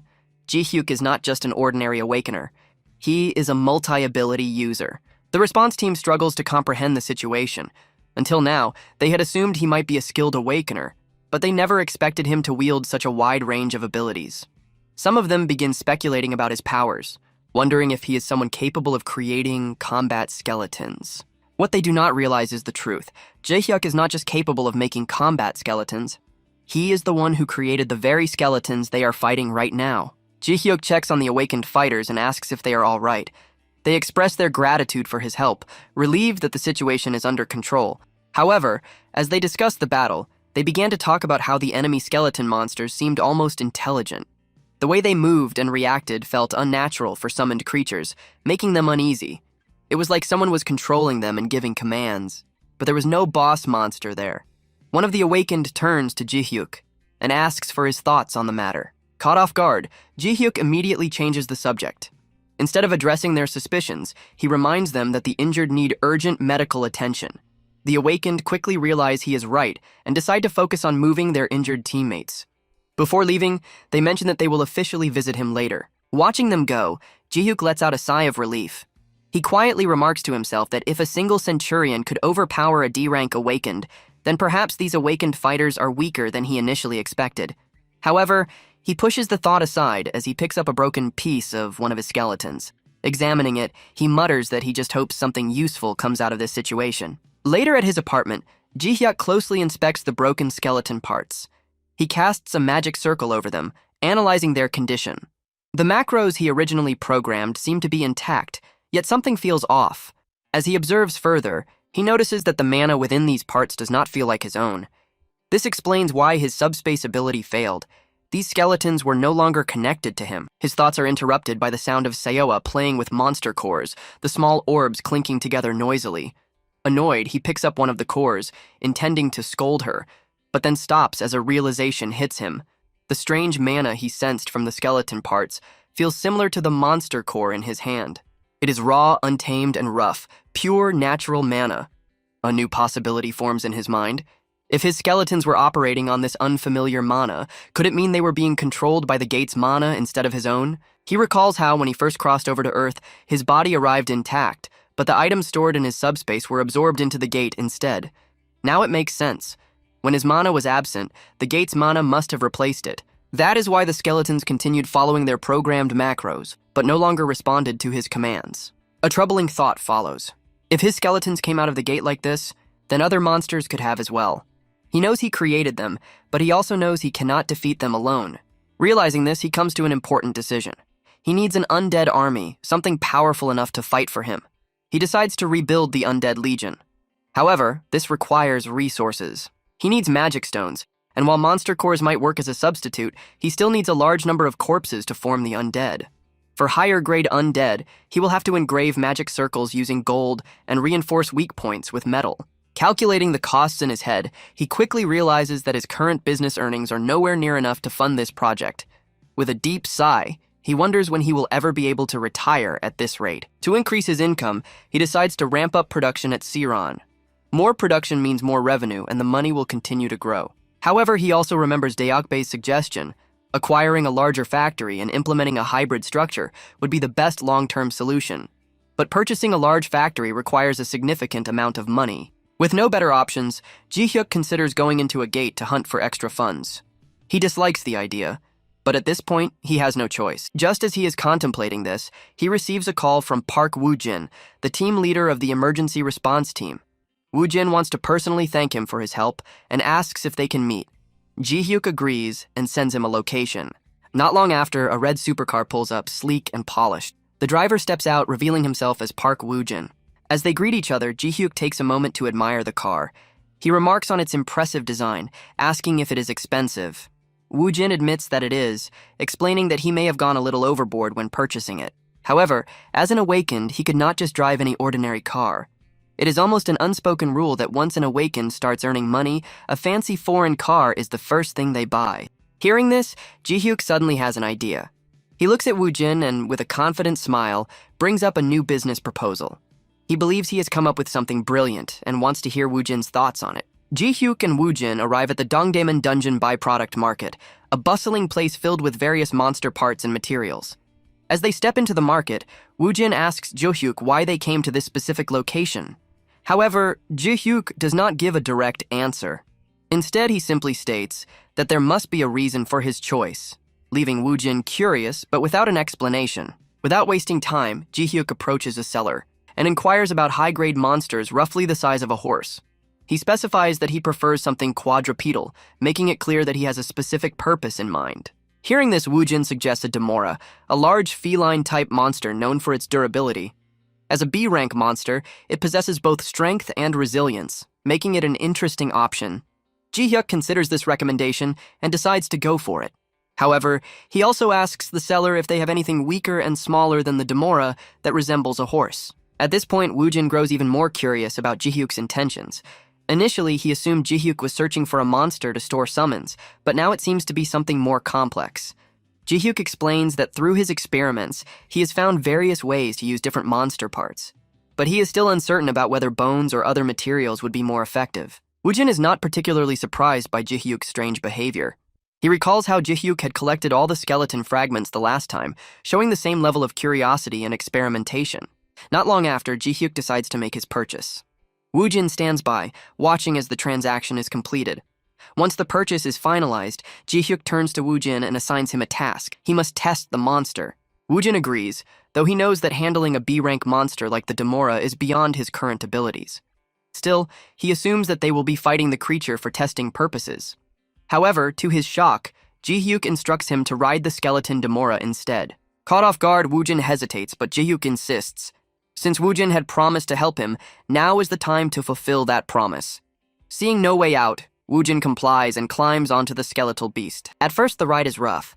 The unstable movement makes him feel like he might fall at any moment, and he struggles to keep his balance. Noticing this, Ji-hyuk makes adjustments to the skeleton's structure. When Woo-jin tries again, the ride feels noticeably smoother. Gradually, he gains confidence and even tests running with the creature. By the end of the test, he concludes that the skeletal mount could be extremely useful in daily activities. Ji-hyuk is satisfied with the results, confirming that his first round of adjustments is complete. Woo-jin, now more comfortable with the idea, also acknowledges the potential benefits of the skeletal mount, especially for combat situations. However, Ji-hyuk clarifies that this skeleton is not meant for battle. Instead, Ji-hyuk explains that if he ever needs cavalry for combat, he would not bother creating mounts. He would simply make centaurs, eliminating the need for riders altogether. Ji-hyuk finally explains to Woo-jin that the main purpose of acquiring the monster is for riding. He has already planned to sell it as a mount, seeing a profitable business opportunity in the idea. Woo-jin is shocked by this revelation, never expecting that Ji-hyuk's entire reason for coming here was to develop and sell undead mounts. Without wasting time, Ji-hyuk begins customizing the skeleton monster to match his vision. By the time he finishes, even Seowa, who is present, is amused by the transformation. Ji-hyuk enjoys their reactions, feeling satisfied with his work. While he knows that the skeleton mount does not have many advanced features yet, he believes it is still useful enough to be ridden inside gates, making it competitive among other mounts. Woo-jin agrees with this assessment, seeing the potential. Ji-hyuk's mind immediately starts racing with ideas. He begins thinking about additional ways to improve the skeleton mount, making it more attractive and practical. He hopes that even more ideas will come to him as he refines the design further. Eventually, the prototype mount is loaned to Woo-jin, who takes it for a test run. As he rides it toward the gates, the unusual sight captures everyone's attention. People are amazed by the skeletal creature, questioning whether it is even a real monster. The scene of Woo-jin riding the mount creates an instant buzz, and as expected, inquiries about Sirron's mounts start flooding in. Woo-jin enjoys the ride, realizing that the skeletal mounts are not only functional, but also highly attention-grabbing. Later, Ji-hyuk decides to strike a deal with Woo-jin. He proposes that if Woo-jin extends his vacation and buys a mount later, he will offer him a 30% discount. At first, Woo-jin is annoyed by the offer, feeling like Ji-hyuk is just messing with him. However, after some thought, he eventually agrees, deciding to use all his remaining leave. With the agreement in place, Ji-hyuk begins designing custom options specifically for Woo-jin. Just then, Sang-ho enters the room, informing Ji-hyuk that he has completed the adjustments Ji-hyuk previously requested. As he looks at the skeleton mount, he is visibly amazed. Never in his life did he expect to see an undead mount in reality. Seizing the opportunity, Ji-hyuk asks Sang-ho if he would be willing to help with the design process. He explains that they are currently working on custom designs for the mount and could use his expertise. Sang-ho, thrilled at the chance to be involved, eagerly gets to work. He immediately starts suggesting improvements, presenting a sneak peek of a design he has in mind. When Ji-hyuk sees it, he falls in love with the concept instantly and decides to go for it. However, Woo-jin disagrees. He believes the design does not fit well and argues against it. Sang-ho, unwilling to back down, defends his point of view, leading to a lively debate between the two. As the argument continues, Ji-hyuk actually enjoys it. He sees it as a form of healthy competition, one that will ultimately lead to the best possible result.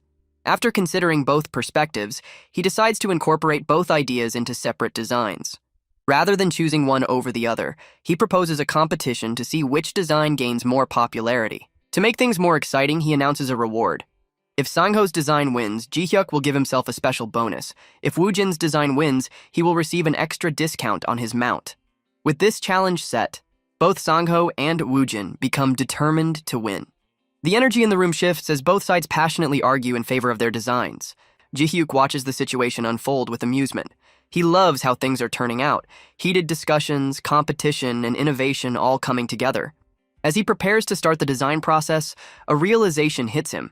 He can practically hear the sound of money piling up. At Sirron's first ever skeleton mount giveaway event, a large crowd of spectators and media representatives gather, eagerly waiting for the presentation. Ji-hyuk steps onto the stage with confidence, taking in the sight of the audience. Cameras flash, and the atmosphere is filled with anticipation. He introduces himself and explains the purpose of the event, announcing the unveiling of the Skeleton Commander mount. As he finishes his introduction, Seowa steps forward and pulls off the cover, revealing the first ever Skeleton Commander mount. The audience, however, reacts with visible disappointment. The mount, in its basic form, does not seem as impressive as they expected. Ji-hyuk immediately notices their lack of enthusiasm. Realizing he needs to capture their interest, he acknowledges that the appearance of the mount may be different from what they have seen online. Then, with a confident snap of his fingers, the skeleton mount begins to transform. Its frame shifts, armor pieces appear, and its overall structure changes right before their eyes. The once unimpressive skeletal creature now looks sleek, powerful, and fully customized. The crowd instantly becomes intrigued. The transformation captivates the audience, and the media quickly begins recording the event, capturing every detail of the mount's new form. Murmurs of excitement spread through the spectators as they realize the true potential of the Skeleton Commander mount. With their attention now fully on him, Ji-hyuk takes the opportunity to explain further.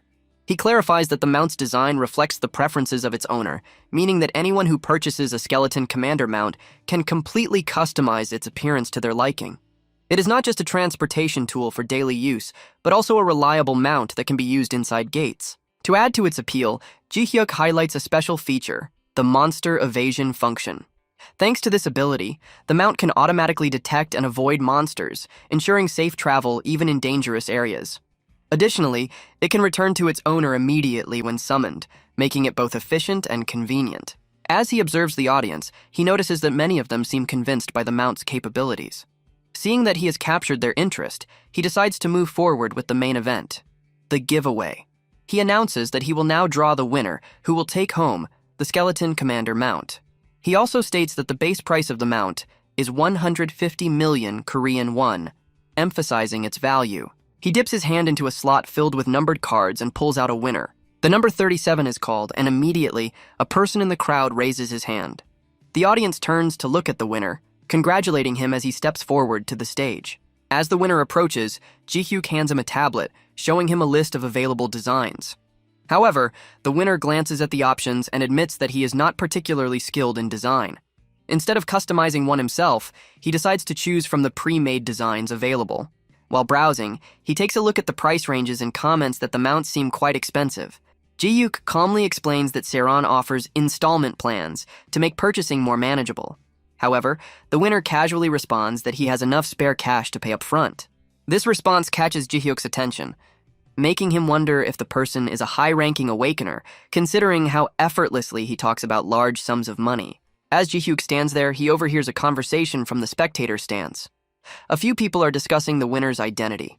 Listening closely, Ji-hyuk learns that the winner is Seo Han-seok, the team leader of the first unit at Hanul Guild. The realization surprises him, and he takes another good look at Han-seok, now feeling genuinely impressed.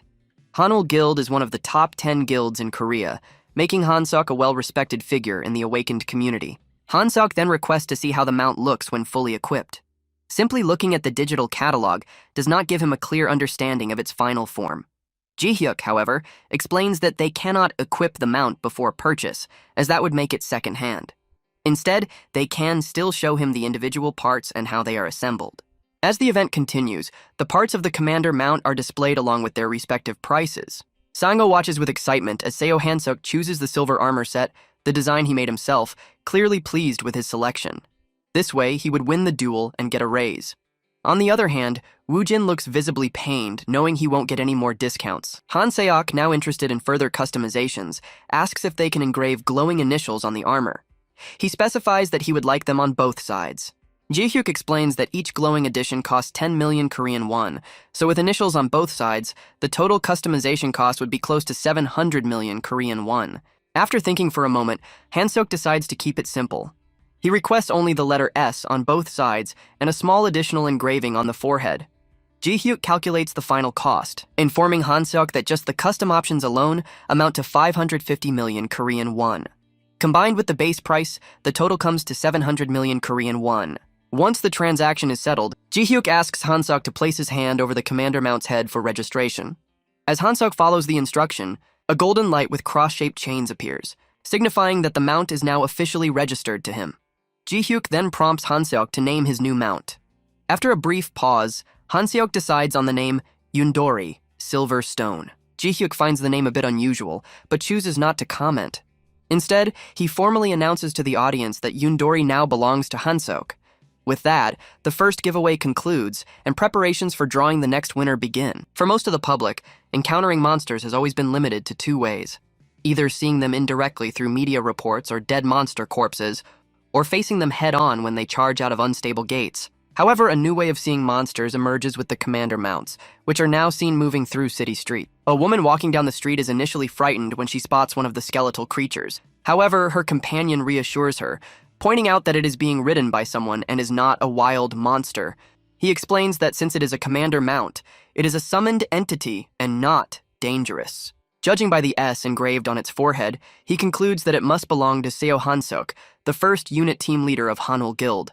Overhearing their conversation, Han Seok, feeling quite pleased with himself, gives Yundori an order to move. To the surprise of the two bystanders, Yundori responds in an unexpectedly adorable manner before taking off, leaving them stunned. Upon arriving at the Hanul Guild headquarters, Han Seok is immediately greeted by his guild members, who are shocked to see him riding a commander mount. One of the awakened guild members, familiar with fighting Demoras, expresses amazement at how different it looks in this form. Out of curiosity, he asks if he can pet it, but Han Seok informs him that only registered users can interact with commander mounts, so he is unable to. Soon after, the guildmaster Kim Hanul arrives, drawn by the commotion. Looking at the skeletal mount, he acknowledges that it is quite impressive. As he steps closer to Yundori, he requests to take a closer look at the mount, examining its structure. Han Seok immediately grows suspicious and questions Hanul's intentions. Hanul calmly reassures him that he only wants to inspect the mount and has no other motives. Reluctantly, Han Seok allows him to proceed. However, as Hanul examines the armor, he suddenly comments on how sturdy it looks.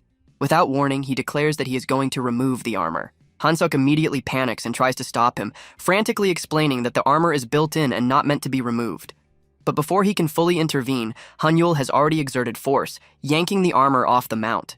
The sound of breaking components echoes through the guild hall. The other awakened members, realizing the situation is about to escalate, discreetly step away to avoid any involvement. Han Seok, now filled with rage, looks at the damaged Yundori, whose once impressive form has been ruined. Anger boiling over, he turns to Hanul, shouting in frustration at him for tearing the armor apart before he could even properly use it. Hanul, seeing the mess he has created, apologizes and asks if he should buy Han Seok a new mount to compensate for the damage. However, Han Seok, still furious, refuses the offer, stating that no replacement could be Yundori. Instead, he demands that Hanul take responsibility and have the mount repaired.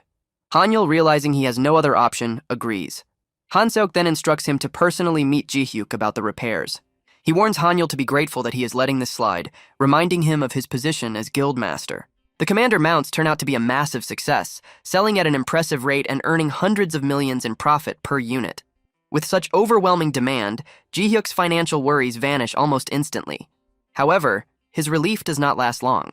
A few days later, the first ever commander mount, the very one awarded to Seo Han Seok, returns to him in the form of broken scraps. The sight of the once pristine mount now reduced to pieces leaves Jung Yuk speechless. He had expected the mount to last for years, not to be completely destroyed in just a matter of days. Standing before him, Kim Hanul looks nervous as he hesitantly asks if the mount is repairable. Jung Yuk, while examining the broken parts, replies that it is possible to fix, but the cost will be significant. Given the extent of the damage, they will need to find matching bones and replace several components. Upon hearing this, Hanul grows even more concerned, realizing that the mount's bones will have to be replaced, meaning it will no longer be entirely the same as before. Jung Yuk, seeing his hesitation, offers another alternative. Instead of fully replacing the bones, they could try gluing the shattered pieces back together. However, he warns that since the structure is already compromised, it will become far more fragile and break even more easily next time. Faced with this decision, Hanul quickly asks Jung Yuk to wait while he makes a call to Han Seok. After a brief conversation, Hanul informs Jung Yuk that Han Seok insists on having the mount fully restored to its original condition. Apparently, Han Seok has already developed a strong attachment to his commander mount and refuses to part with it. Jung Yuk then informs Hanul that the total repair cost is 50 million Korean won. Without hesitation, Hanul assures him that money is not an issue, urging him to take proper care of the mount and restore it completely. Before proceeding with the repairs, Jung Yuk decides to ask how exactly the mount ended up in such a wrecked state. Even if it had been hit by a speeding car, it still would not have been destroyed so thoroughly. At this question, Hanul shifts uncomfortably before admitting that he was the one who tore it apart. Jung Yuk is momentarily stunned. Hanul quickly explains himself. He recalls seeing a video where bones automatically flew together and assembled into armor. Finding the concept fascinating, he wanted to see if the commander mount could do the same. He had originally planned to inspect the mount, and if he liked what he saw, he was going to order one for himself. However, curiosity got the better of him, and he ended up forcefully disassembling Han Seok's mount in the process. Hanul then brings up an unexpected question. He asks Jung Yuk if it would be possible to create that kind of self-assembling armor for humans as well. Jung Yuk finds the request odd and asks why he would even need such armor for a human body. Hanul explains that his ability allows him to gigantify, growing up to 10 meters tall. However, this power comes with a major drawback.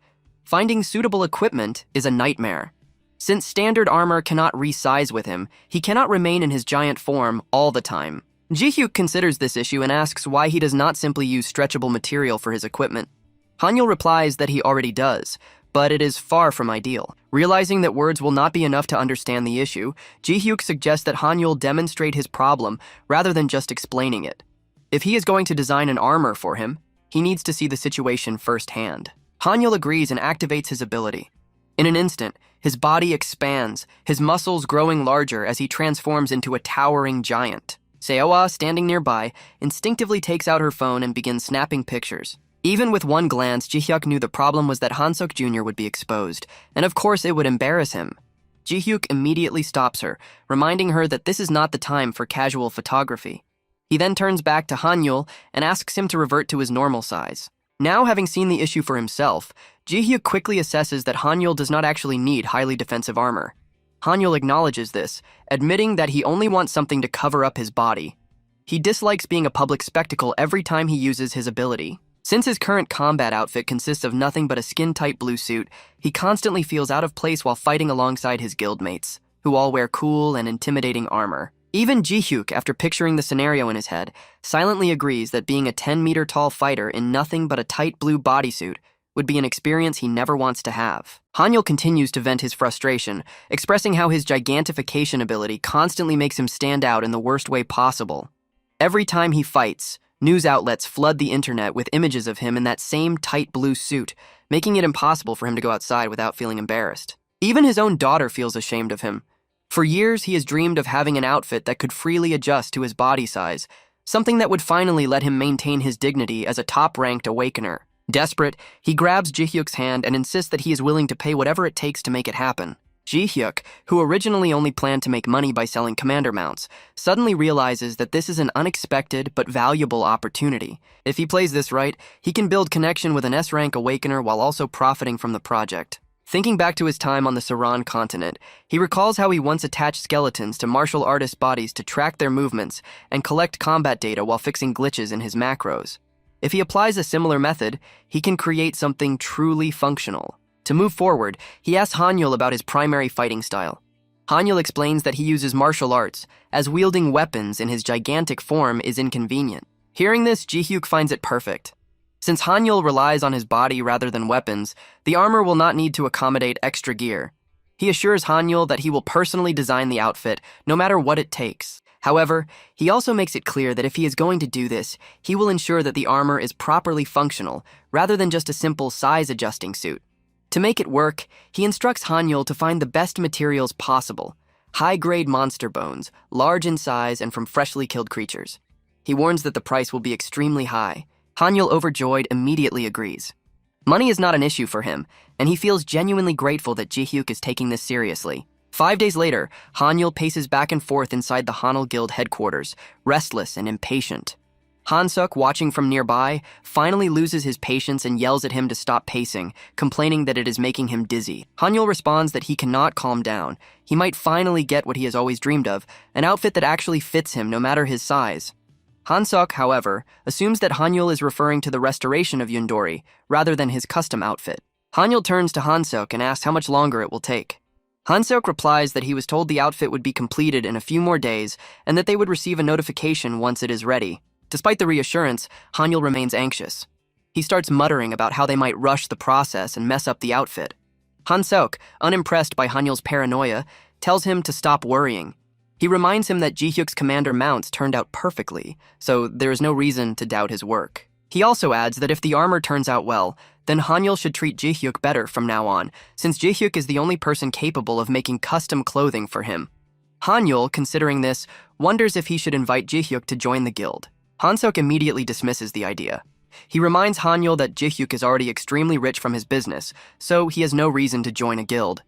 Additionally, it is obvious that Ji-hyuk only cares about making money, and unlike most awakeners, he never goes near gates. Thinking about this, Hanul asks why Ji-hyuk intervened during the unstable gate incident if he usually avoids them. Han-seok speculates that Ji-hyuk might have stepped in simply because the incident happened near his company, or maybe he was just curious. He further explains that while Ji-hyuk is greedy for money, he did not immediately use his abilities to start profiting from them. If Ji-hyuk had planned to reveal his power from the start, there would have been no reason to hide it in the first place. Even now, after unveiling his ability, he shows no interest in gates or dungeon raids. Han Seok also points out that Ji-hyuk must have his reasons for staying away from battle. Some awakeners reject violence due to religious or moral beliefs, but if that were the case, Ji-hyuk would have never intervened in the unstable gate incident at all. As Hanul processes these thoughts, his phone suddenly buzzes with a notification. His custom outfit is complete. Without hesitation, Hanul bursts out of his office asking Han Seok to take care of the office. Arriving at Sirron Industries, Hanul rushes inside, eagerly asking for his finished product. Ji-hyuk, amused by his excitement, calmly directs him to where the outfit is stored, telling him to unveil it himself. A heart pounding with anticipation, Hanul walks over to the covered stand. His hands tremble slightly as he grips the cloth and pulls it away. As the veil falls, his eyes widen with pure excitement.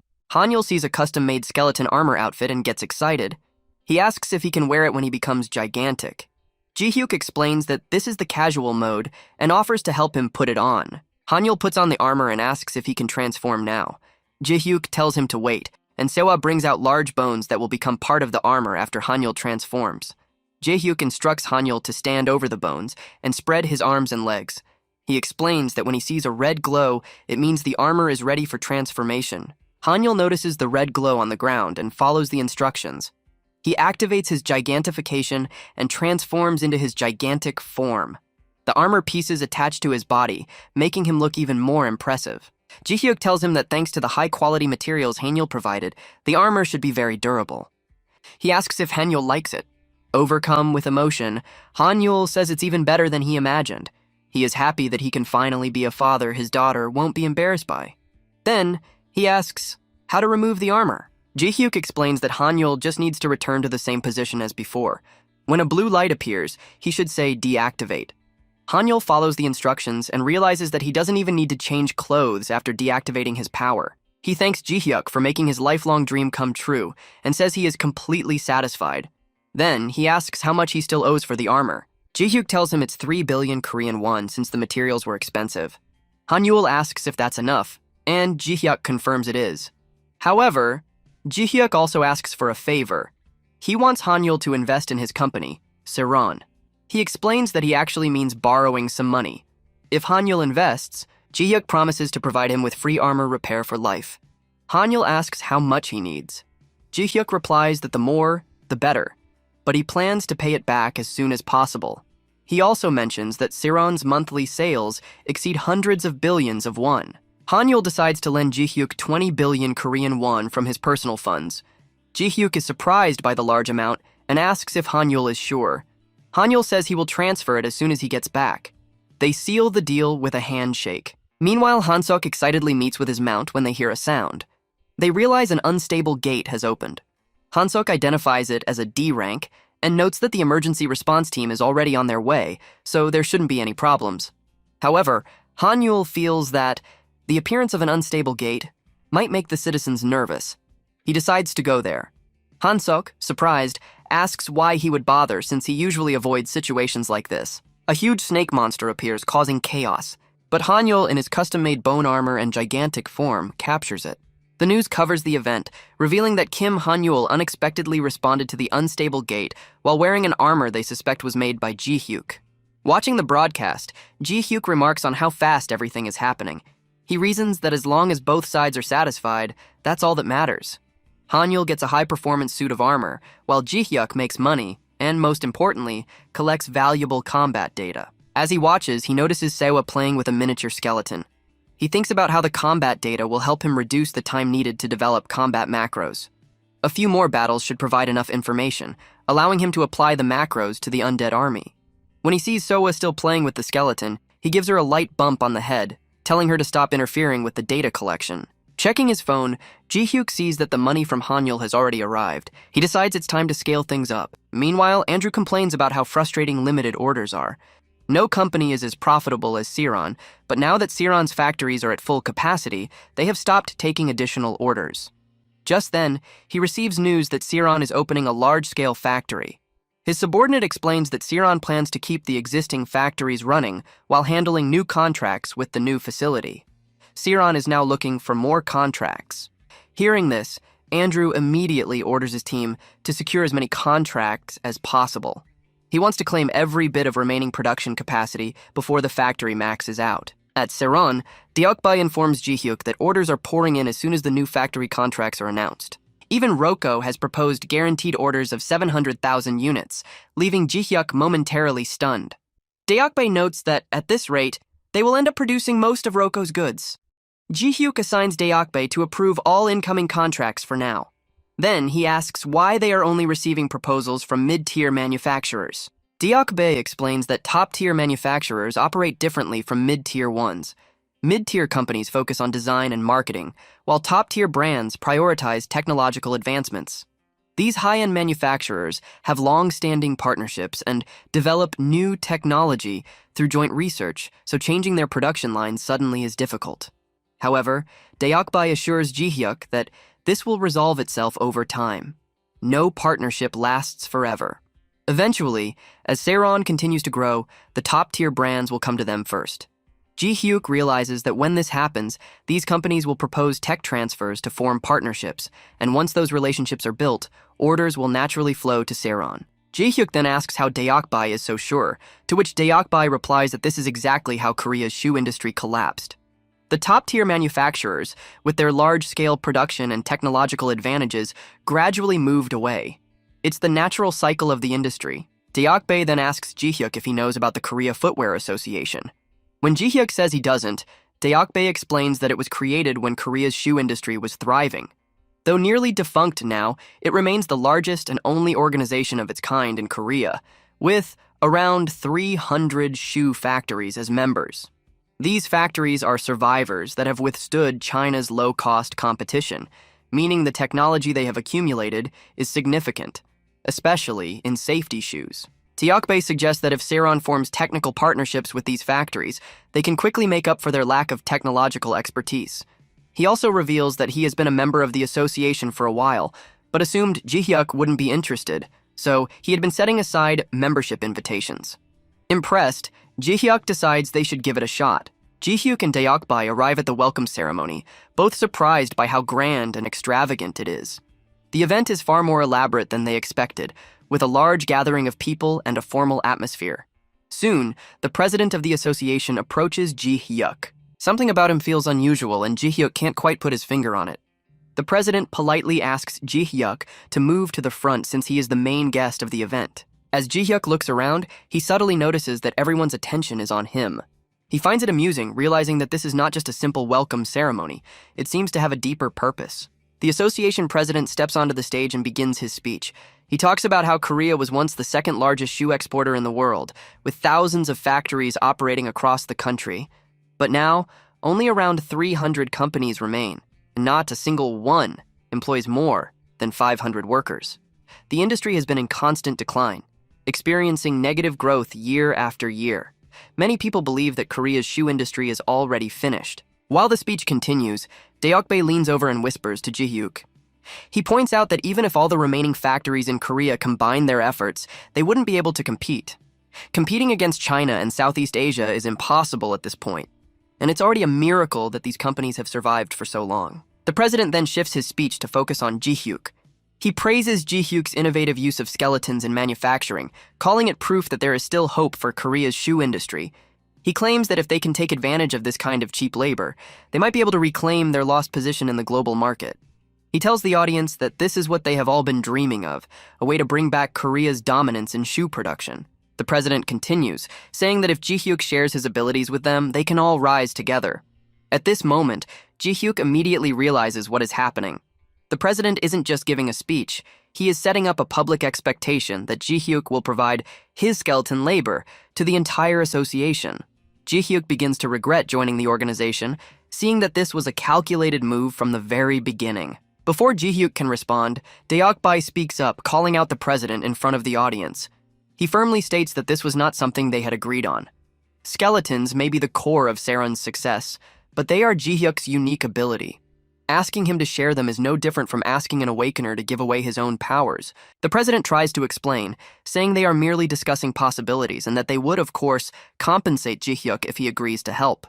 However, Deokbae argues that if they had such a proposal, they should have made a formal request instead of pushing this narrative in public. It is clear that they are trying to pressure Ji-hyuk into agreeing by creating expectations in front of everyone. As Ji-hyuk observes the crowd, he notices how the association members are reacting. Many seem hopeful, while others look tense. Even the president himself keeps pushing the idea forward, unwilling to back down. Ji-hyuk quickly understands that someone must be pulling the strings from behind the scenes. This isn't just the president acting on his own. There are bigger players at work here. Rather than reacting emotionally, Ji-hyuk calmly tells the president that there must have been some miscommunication. He suggests ending the meeting for the day and taking some time to clarify everyone's positions before reconvening. However, in his mind, he has already made a decision. If they wanted his skeleton so badly, they should have begged on their knees instead of trying to manipulate him. Now, he plans to make them regret their tactics. Back at the company, Deokbae apologizes for what happened at the ceremony. He says that if he had known things would turn out this way, he never would have recommended joining the association. Ji-hyuk takes a moment to think about it.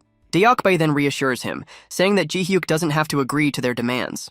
Sirron doesn't need the association at all. However, Ji-hyuk points out that having access to their technology and connections would be beneficial. Then, he asks Deokbae if he also noticed that someone was trying to stir things up. Deokbae confirms that he did. After the ceremony, he spoke with several people and discovered that the president and his inner circle had been telling others that Sirron planned to lend out skeletons. However, the president himself is only a figurehead. The real power behind the association lies with three major companies: Taehung Industries, TAL International, and MK Mankyung Trading. These three companies are the only ones with enough influence to control the president. They are also the largest shoe manufacturers in Korea. However, their factories are all located in China and Southeast Asia. When Korea's shoe industry began to decline, they survived by moving their operations overseas. Despite this, they continue to pay the highest dues to the association, making them its biggest supporters. However, their contributions are mostly for show. They maintain a Korean identity only for appearances, while the smaller companies in Korea struggle to survive. Ji-hyuk decides that their next step should be to identify their allies and enemies. He has always been lenient with allies, but strict with enemies. He asks Deokbae if the smaller companies should be considered enemies. Deokbae replies that the smaller companies genuinely want skeletons for their production. They were simply swayed by the president's speech. If he were in their position, he would have done the same. Ji-hyuk lays out his plan clearly. He decides they will deal with the three powerful companies inside the association and any external threats as well. He explains that the reason he stopped producing transport skeletons, even though they were highly profitable, was because too many companies were already working in that field. If he couldn't make everyone his ally, then it wasn't worth the effort. However, the shoe industry is different. Here, he can bring all the smaller companies to his side and take full control of the association.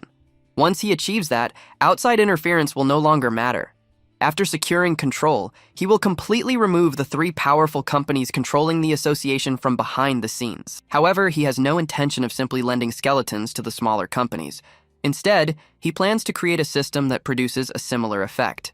As Deokbae listens, he quickly realizes that this approach will benefit both Sirron and the association members, while also allowing factory workers to keep their jobs. To make sure his plan works smoothly, Ji-hyuk asks for the association's bylaws. He wants to fully understand the rules before making his next move. A few days later, Ji-hyuk and Deokbae arrive at the association's General Assembly. As soon as they step in, the president of the association hurries over, smiling, and thanks Ji-hyuk for agreeing to attend. However, Ji-hyuk completely ignores him and walks straight to the podium. The room falls silent as all eyes turn toward him. Standing at the front, Ji-hyuk introduces himself and begins his speech. He acknowledges that everyone already understands the value of skeletons and how beneficial they are. He then announces that, after careful consideration, he has decided to lend them out. A wave of excitement spreads through the audience, but then Ji-hyuk continues. He admits that he has a very twisted personality. If they had simply asked him directly for help, he might have agreed. However, since they tried to pressure him publicly and announce something without his consent, he finds their approach unacceptable. Because of this, he sets a condition. He states that he does not like working with people he dislikes, so if they want his help, there must be a change in leadership. His condition is that the current president must be impeached. If the president is removed from his position, Ji-hyuk will officially join the association and provide skeleton labor. The room erupts in shock. The president himself is completely flabbergasted by the sudden turn of events. He quickly speaks up, saying that no president in the history of the association has ever been impeached before.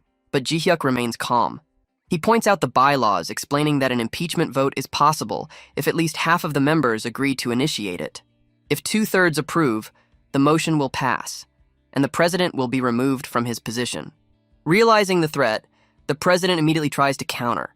He argues that only members of the association can propose an impeachment, and Ji Hyuk is not officially a member yet. However, before the president can gain any momentum, Deokbai, who is already a member, steps forward and formally proposes the motion for impeachment. Now, with the process officially in motion, Ji Hyuk wastes no time. He addresses the gathered members and suggests they hold the vote immediately, since everyone is already present. He then looks at the audience and asks those who support the impeachment to raise their hands. People start raising their hands one after the other as they complain about one thing or more regarding the president, giving excuses for why they want the president to be impeached.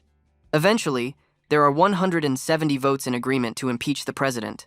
Ji Hyuk concludes that since more than half of the 330 members are in favor, he gives the command that the impeachment motion has been officially passed. However, Ji Hyuk urges everyone to continue voting to finalize President Yu's impeachment. He informs them that once he has 220 members against President Yu, he will join the association. As a result, more people start considering what he says and raise their hands more. When Ji Hyuk eventually gets the number of votes he wants, he officially announces that President Yu has been impeached and demoted to a regular member. But Yong-oh does not support what Ji Hyuk says. He wishes there had been a proper general meeting to decide on the matter.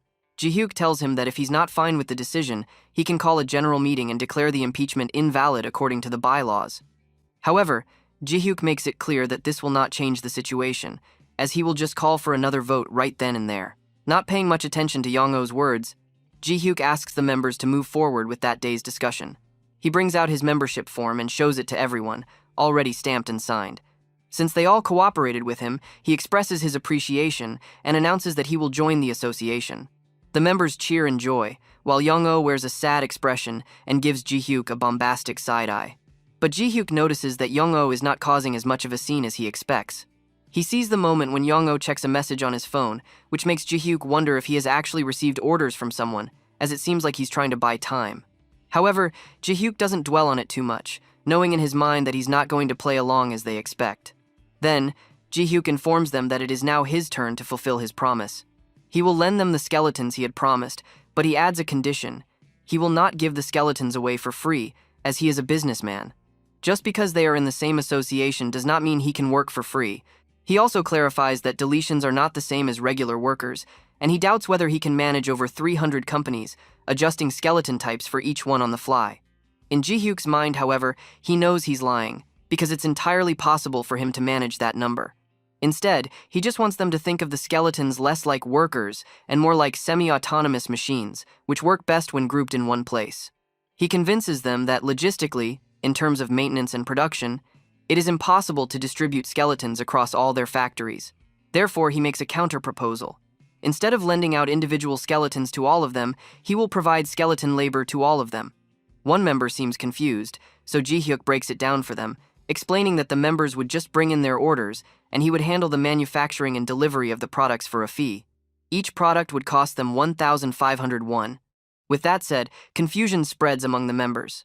One of them decides to confront Ji Hyuk on their behalf and asks if there is even a difference between what he proposed and ordering directly from Sirron. Ji Hyuk answers by explaining that there is one major difference. Sirron currently produces exclusively for export and does not touch the domestic market. However, moving forward, he says, Sirron will now only take domestic shoe orders from association members, as his company has no plans to enter the domestic market themselves. Despite this explanation, the members still feel uneasy and question why they would even need to run factories at all. Ji Hyuk, having anticipated their questions, explains that if they follow his plan, they will not have to deal with the costs of maintaining factories and employees. Since they both want mutual growth, he proposes the skeleton worker integration plan, where the number of skeletons they can borrow will be tied to the number of production workers they employ at their factories, in the case that they borrow more than the workers they have. The members now understand that Ji Hyuk is encouraging them to maintain factories and staff while using skeletons to reduce labor costs.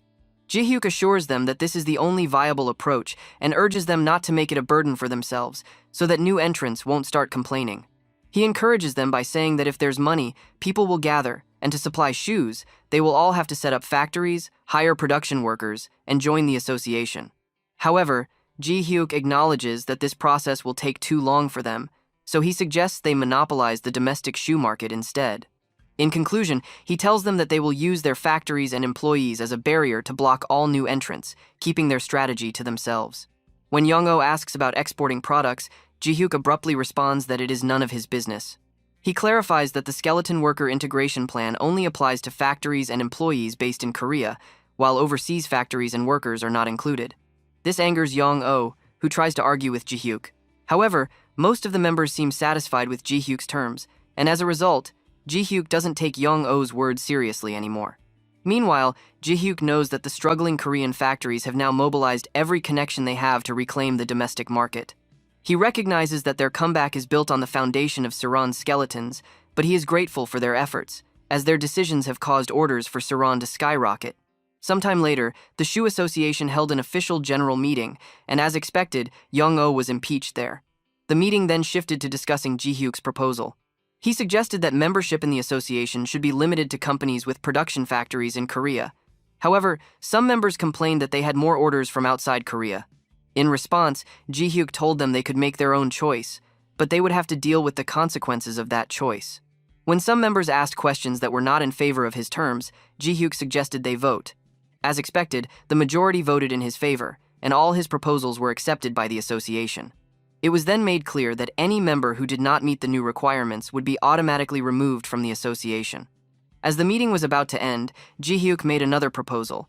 He suggested they appoint Deokbae as the new president, as the position was vacant. Without further delay, Deokbae was instated as the new CEO. When they returned to their base, Deokbae expressed concern that the job would be too much for him handling both the company's operations and the association's issues. Ji Hyuk, ever practical, advised him to find a vice president to handle the workload, so Deokbae could focus on his responsibilities comfortably. With the association now under Ji Hyuk's control, Sirron decided to expand its skeleton workforce. The number of skeletons hit saturation and was then expanded again. Currently, Sirron has 5,000 skeletons working across all their facilities, and Ji Hyuk's monthly profits have ballooned to 20 billion won, including the transport skeletons and commander mounts. Despite this progress, Ji Hyuk was still not satisfied. He saw that the current workforce was still not enough to rebuild his undead army. He believed there should be more ways to make money, so he decided to search online. That's when he came across something that caught his attention. Ji Hyuk remembers that their country has long been recognized as a leader in electronics, with the top corporations dominating the industry. However, when he thinks about electronics, he feels that they are no longer as high-end as they used to be. Instead, many of the products that come to mind are the older, low-end ones, like cheap light bulbs, tape recorders, and radio sets. These products require a lot of manual labor to produce, and Ji Hyuk wonders if this could be a path he should consider. He notices that most of the electronics available in their country now come from China, but he struggles with deciding what exactly he should focus on. Ji Hyuk knows that electronics are different from shoes, which he is more familiar with. He has thought about acquiring a Korean company before, but many of those companies have already gone out of business, leaving nothing to take over. This situation frustrates him because, although he knows electronics might not be the most high-tech field, he also realizes that hiring a few professionals and starting some research could make it possible for him to enter the market. He wonders whether it would be worth creating products of mediocre quality and if they would still sell. He tries to reason through the situation and thinks about where China might have started with their electronics. While copying products isn't necessarily difficult, Ji Hyuk knows it would be better to make slight modifications to existing designs, making the product stand out in some way. As Ji Hyuk continues to think about this idea, Deokbae arrives. Without wasting much time, Ji Hyuk shares his new business idea with him. The two quickly discuss it, and before long, Sirron expands its operations and launches a new branch called SR Electronics. Ji Hyuk appoints a manager to head the new branch and sends him to represent the company in talks with a Chinese electronics company. The manager meets with the CEO of the Chinese company to discuss the possibility of SR Electronics purchasing some of their outdated products. The offer is tempting. SR Electronics is willing to pay $700,000 upfront for these older products. However, the CEO of the Chinese company doesn't immediately agree to the offer. After further negotiations, both sides reach a deal, agreeing on a sum of $1 million. This offer catches the CEO's attention because it is nearly twice the market price for the outdated products, which persuades him to accept. He agrees to the deal under the condition that SR Electronics will brand the products with their own logo and model names. The CEO feels this will be beneficial for him, as he sees it as an opportunity to offload old inventory, even though he doesn't want more competition. What he doesn't realize is that this deal is part of Ji-hyuk's plan to create something a little different from the current products on the market. The CEO believes the arrangement will be advantageous to him, but he doesn't know that Ji-hyuk has other intentions.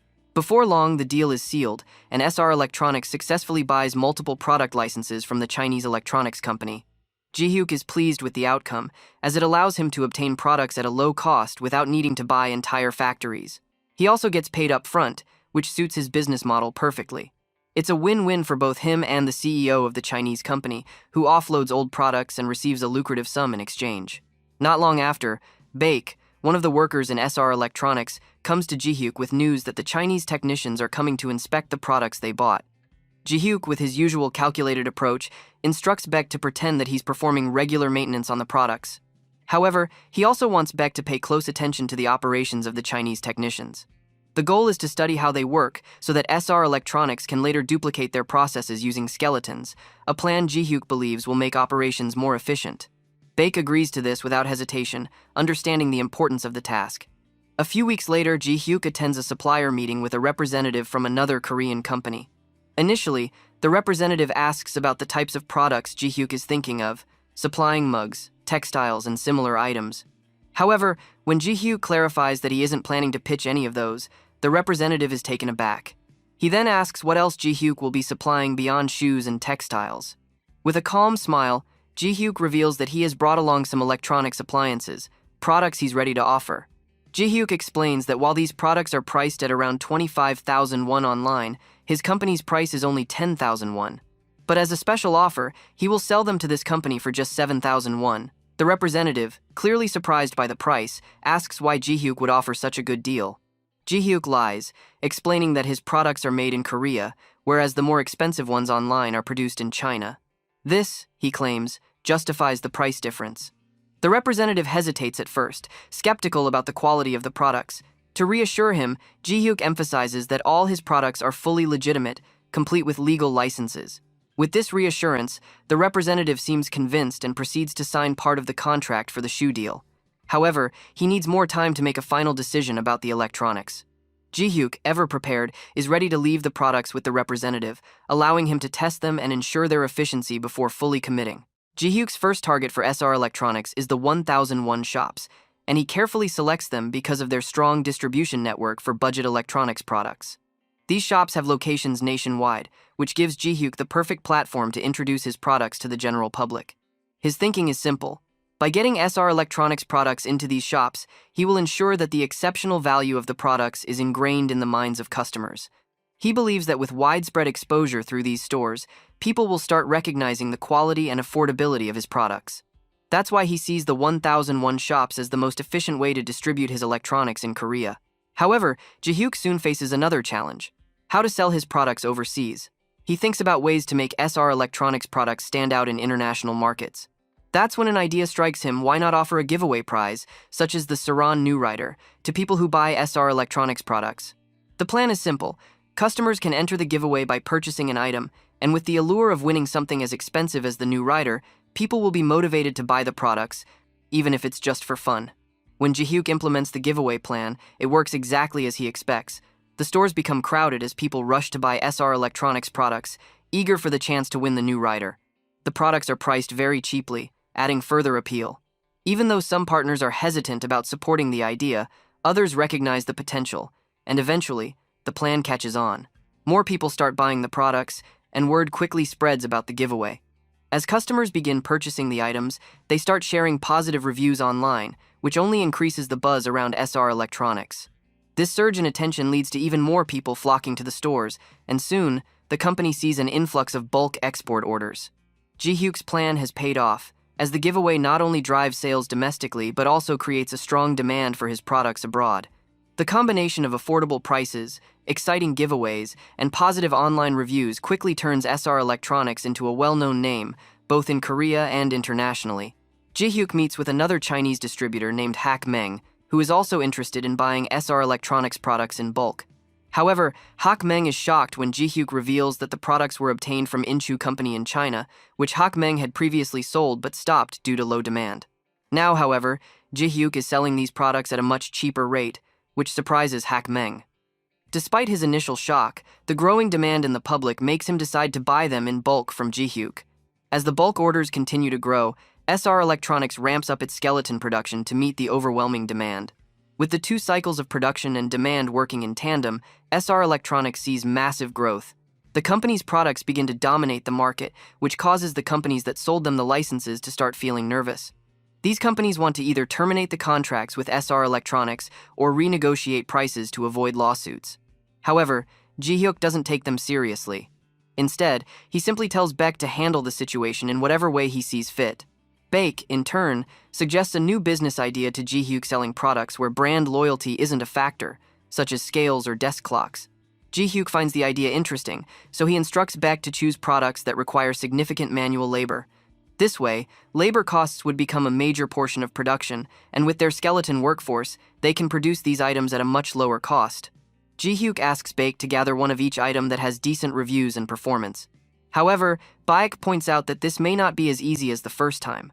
The company's name is now well known in China, and it may be harder to break into the market with these new products. Ji Hyuk reassures him, saying they still don't have a problem as long as they have the money.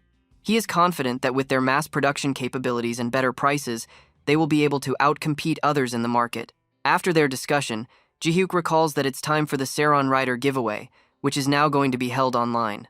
He tells Baek to get ready for the live stream and ensures that subtitles are added so customers from around the world can fully understand the event. Soon, everything is set for the live stream. The program is being carefully monitored to ensure that the network connection is stable as the prize drawing is about to take place. The team works behind the scenes, making sure everything is prepared and that the process goes smoothly for the online audience. The drawing for the giveaway is happening, and the product that wins is a mini vacuum cleaner, which is labeled with product number 4. The winner is the person who bought the mini vacuum cleaner with that specific product number. Ji Hyuk is really impressed with the professional they hired to host the live stream. The host not only runs the event smoothly, but also advertises Ji Hyuk's company in a very effective way, which helps promote the brand in a great way. However, there were a huge number of people, about 40,000, who had purchased the mini vacuum cleaner, and everyone was eagerly waiting for the draw. After all the excitement, the final winner turns out to be an ordinary family man from Korea. He is just a regular guy who, on the day of the giveaway, made an impulsive purchase of the mini vacuum cleaner while shopping with his wife. At first, his wife did not want him to buy it, but he insisted on purchasing it anyway. In the end, his decision to buy it turned out to be lucky, as he won the giveaway. The impact of this giveaway is huge. Sales for all of Sirron's products suddenly skyrocket. The mini vacuum cleaner, which was one of the least popular products, now sees a massive increase in sales. People are more eager to buy it because one of its buyers became the winner of the giveaway. Ji Hyuk feels a rush of excitement as he watches his company's sales grow more and more with each passing minute. As he watches the numbers climb, he starts thinking about his own situation. With the amount of wealth he has made, he remembers a promise he made to himself that once he reached this point, he would retire. However, as he looks at his success, he starts to feel that he might want to earn even more, and the idea of stopping now doesn't seem as appealing as it once did. While he's reflecting on this, Baek comes to inform Ji Hyuk about the CEO of Ulam Electronics, a company that deals with air conditioners and other products.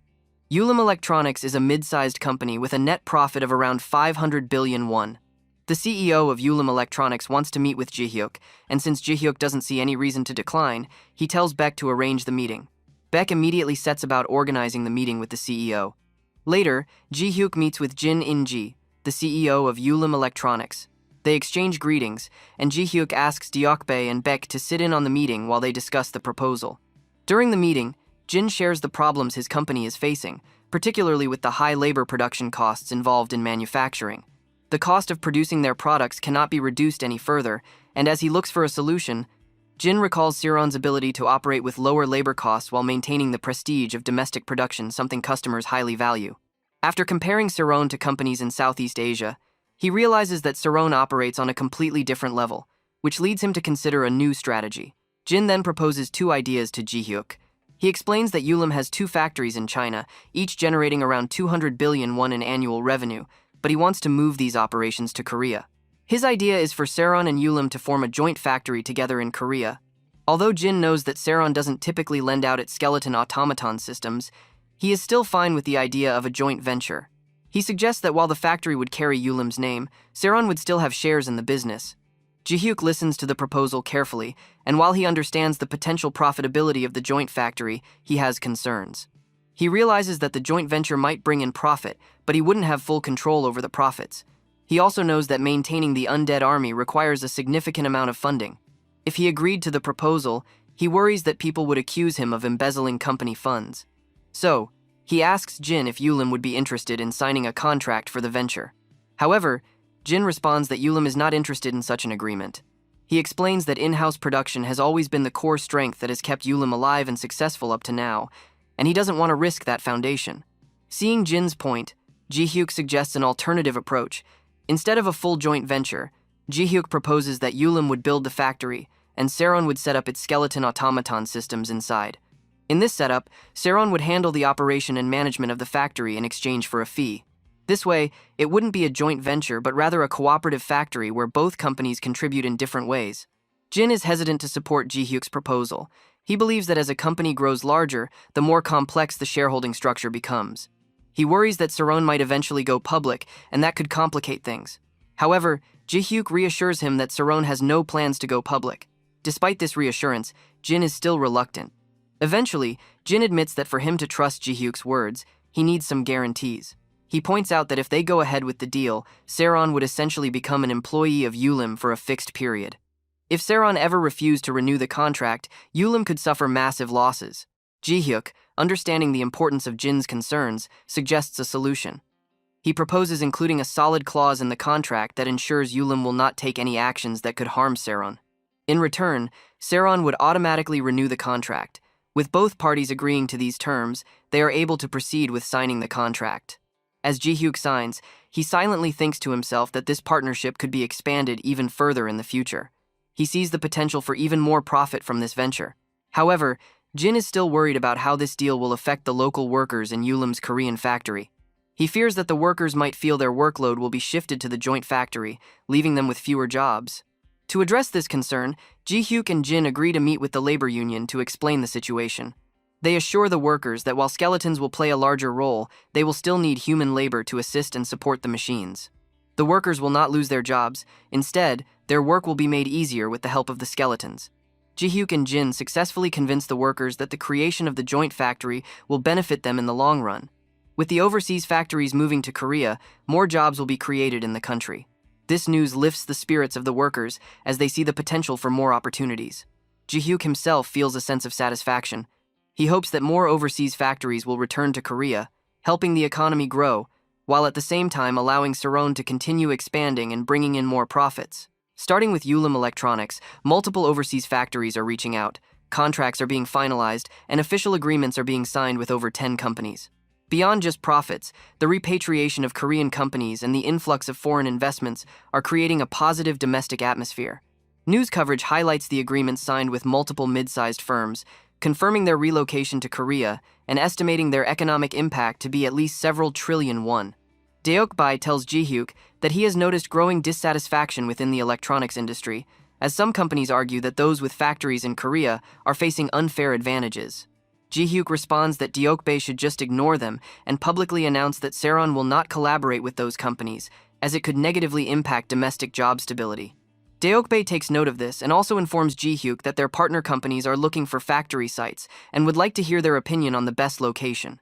Ji-hyuk reasons that with the scale of investment from 10 partner companies making headlines, the impact is massive. He believes that simply announcing their search for an investment location is enough to send local governments desperate to attract new business into a frenzy.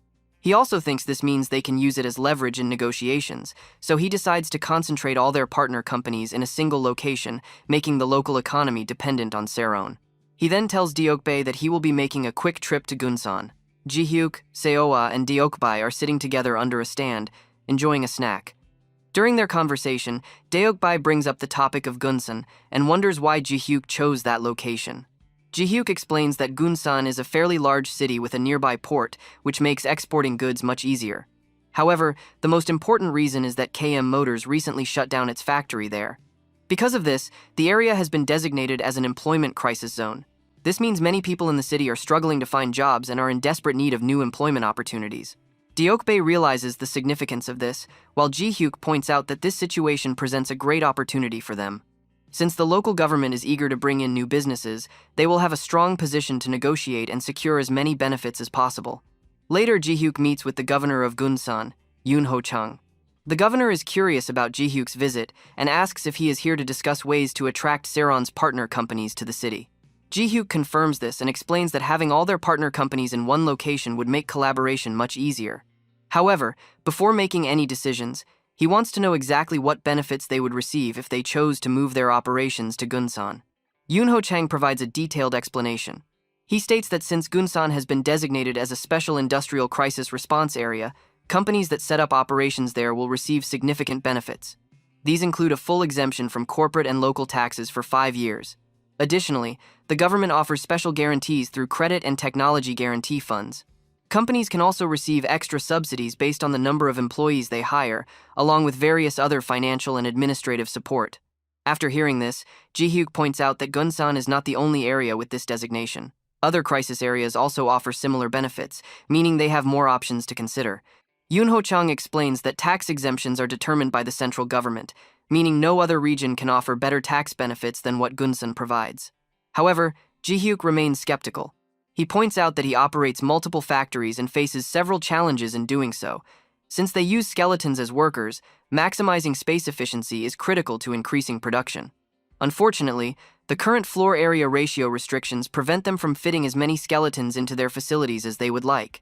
Yoon Ho-chang immediately realizes Ji-hyuk's true intention. He wants the floor area ratio to be raised to its maximum limit. However, the governor argues that doing so could raise concerns about fairness with other companies, making it a difficult decision to approve. In response, Ji-hyuk hands Yoon Ho-chang a document and asks him to take a look. The document contains a list of overseas companies that have approached Sirron, along with companies that are considering relocating back to Korea. Yoon Ho-chang is surprised to see how many companies are interested. Ji-hyuk then explains that the 10 partner companies they have already signed agreements with are only a small portion of the total. If these companies move to Gunsan, they will create thousands of jobs and significantly boost the local economy. He also highlights the potential tax revenue that Gunsan will receive. The 10 partner companies alone generate an annual revenue of 800 billion won, not to mention the massive direct investments required to construct factory sites. Yoon Ho-chang then asks if Ji-hyuk can promise that all future partner companies will also settle in the Gunsan industrial complex. Ji-hyuk responds by implying that cooperation should be mutual. If Yoon Ho-chang extends goodwill to them, Sirron will do the same in return. A few days later, a major press release announces that Urim Electronics' Chinese factory, which had an annual revenue exceeding 200 billion won, has officially returned to Korea. More specifically, it has relocated to the Gunsan industrial complex. The announcement highlights Gunsan's struggles in recent years, including the closure of its shipyard, the shutdown of its automobile factory, and rising unemployment, all of which have severely impacted the city's finances. Governor Yoon Ho-chang states that Urim Electronics' return is just the beginning. He reveals that more well-known companies are preparing to move into Gunsan, including not only Korean corporations but also several foreign enterprises. He expresses optimism that they may be witnessing the start of a new chapter in Korea's economic growth, reminiscent of the country's previous era of rapid development. Ji-hyuk, while observing the press conference, can't help but think that Yoon Ho-chang is exceptionally skilled at marketing. The governor presents Gunsan's revival with enthusiasm, painting a hopeful picture for the city's future. During the Q&A session, a reporter asks how many companies have officially confirmed their relocation. Instead of answering directly, Yoon Ho-chang turns to Ji-hyuk, suggesting that he is the best person to respond. Stepping forward, Ji-hyuk confidently states that 15 companies have already confirmed their move, with many more still in negotiations. He explains that all these companies plan to establish operations in the Gunsan industrial complex, and the combined expected revenue is estimated at 1.2 trillion won. This, he emphasizes, will provide a significant boost to the regional economy. A female reporter then raises a concern, pointing out that while economic benefits are important, the local citizens will likely be most interested in the number of new jobs created. However, she has heard that Sirron and its partner companies hire surprisingly few workers because they rely heavily on skeletons for labor. Ji-hyuk acknowledges that this is true, explaining that only about 6% of their factory workforce consists of human employees, while the rest are skeletons. However, he reassures the press that as the number of factories and skeletons increases, so too will the number of human employees. He elaborates that while skeletons handle the physical labor, humans are still needed for management, supervision, and support roles. Additionally, skeletons cannot perform administrative tasks, meaning office jobs and other non-labor positions will still require a human workforce. Ji-hyuk continues his speech, explaining that the closure of the automobile factory in Gunsan led to approximately 10,000 workers losing their jobs. Based on Sirron's employment structure, hiring 10,000 people would require deploying around 200,000 skeletons. While this is just a hypothetical scenario, it demonstrates that Sirron will deploy as many skeletons as necessary to maximize efficiency while still creating job opportunities. He emphasizes that this is the real essence of the partnership between Korea and Sirron.